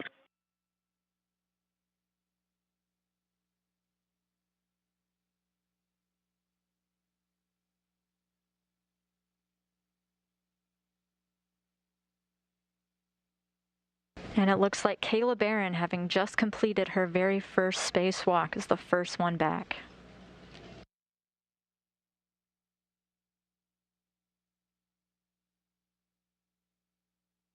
Chari and Vandahai now working to remove her safer units.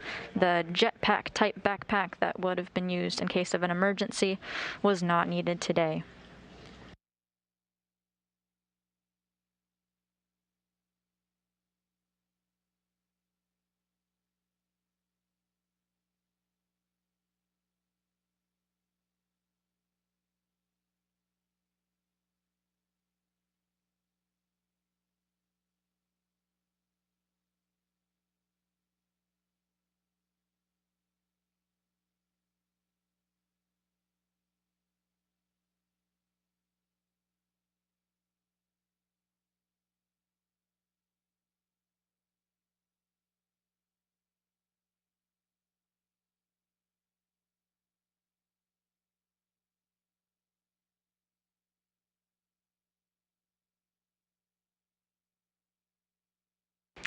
Bärron's safer unit is now removed. You can see Tom Marshbёrn still in the airlock, in the crew lock. He's got the suit with the red stripes.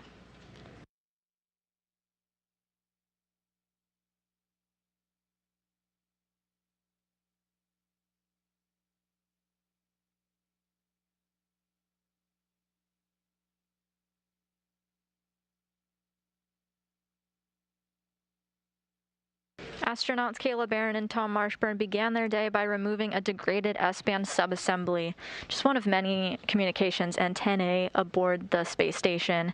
It had lost partial functionality a few months ago, but thanks to several redundancies built in, the crew saw very minimal impact to their operations.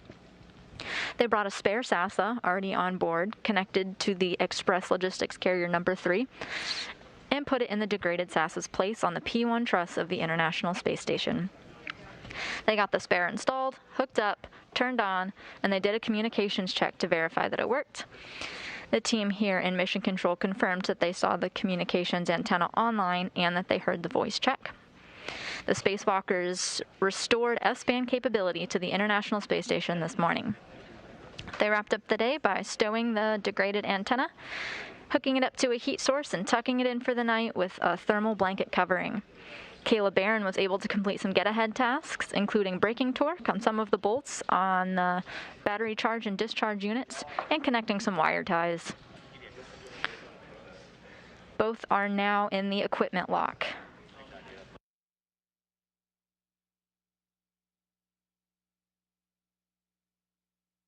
They completed all of their tasks for today, including the get-ahead tasks.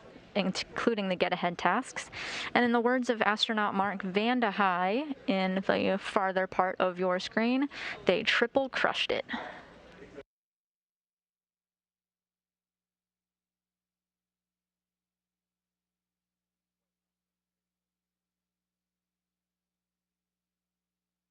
Marshbёrn wrapped up his 5th EVA with his career with some kind words, noting that it was unbelievable that everyone was able to pull this together in just a few weeks, and gave a nod to his support team, including EVA officer Art Thomason, our flight director Vincent Lacourt, and all the folks here on the ground, including those monitoring the spacesuits and robotics.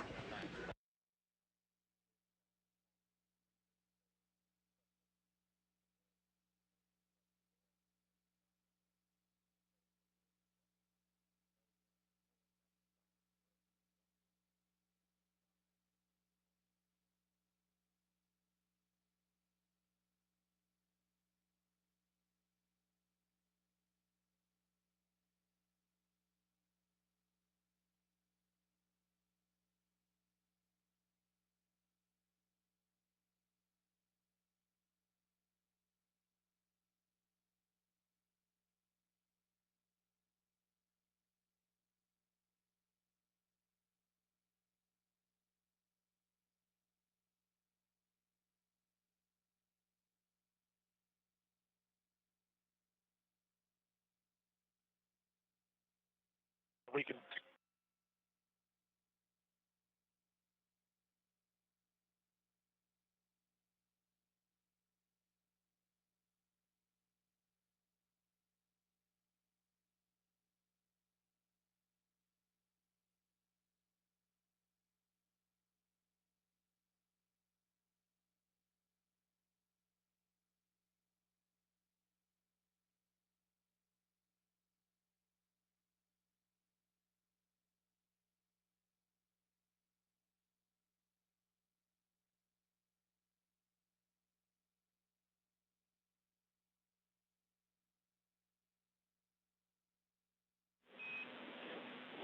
Airlock Houston on 1, friendly reminder to perform step 17.1 for the helmet Velcro straps.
Chari and Vandahai on your screen, helping the spacewalkers out of their spacesuit now that it has concluded.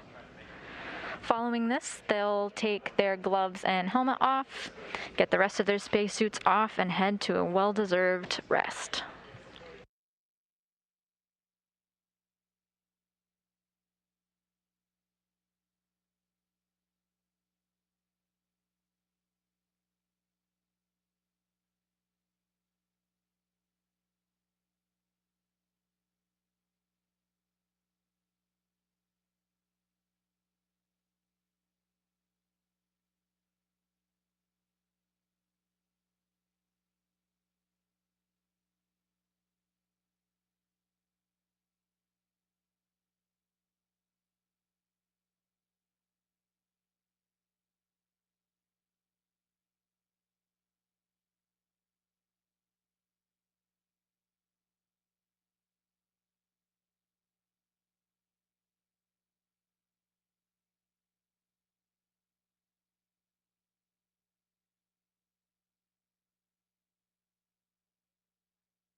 Кейla Bэрron's helmet is now off as she works to get her gloves off.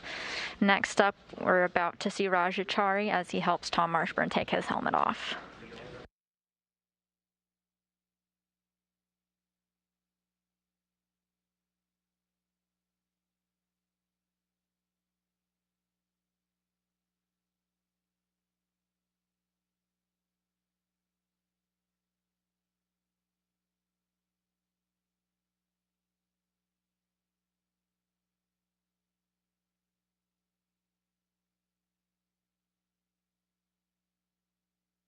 And there we have NASA astronaut Tom Marshbёrn with his helmet off. This concludes the spacewalk for these two NASA astronauts now that they've accomplished their goal of restoring S-band capability to the International Space Station in 6 hours and 32 hours of spacewalking time, replacing a degraded NASA unit with a spare on board. The spacewalk concluded at 11:47 a.m. Central Time. Marshbёrn officially had his 5th spacewalk in the books, giving him a total of 31 hours, 1 minute, suited up and supporting space station maintenance and assembly on a spacewalk. Кейla Bэрrон concluded her very first spacewalk of her career, ending it with a riveting review, saying, "It was awesome." Next up, NASA will introduce its 2021 class of astronauts at 12:30 p.m. Eastern Time on Monday, December 6th, from Ellington Field, from right here at NASA's Johnson Space Center in Houston. After completing their training, these individuals could be eligible for a variety of flight assignments, including missions on and around the moon through NASA's Artemis program.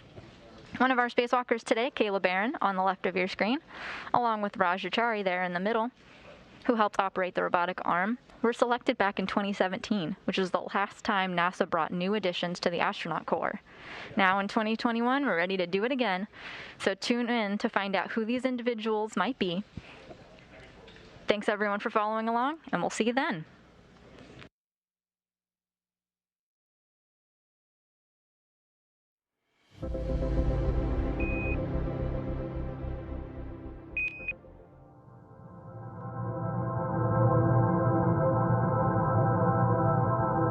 We see deep into the heart and veins of our ever-changing planet. Pictures of Earth are worth more than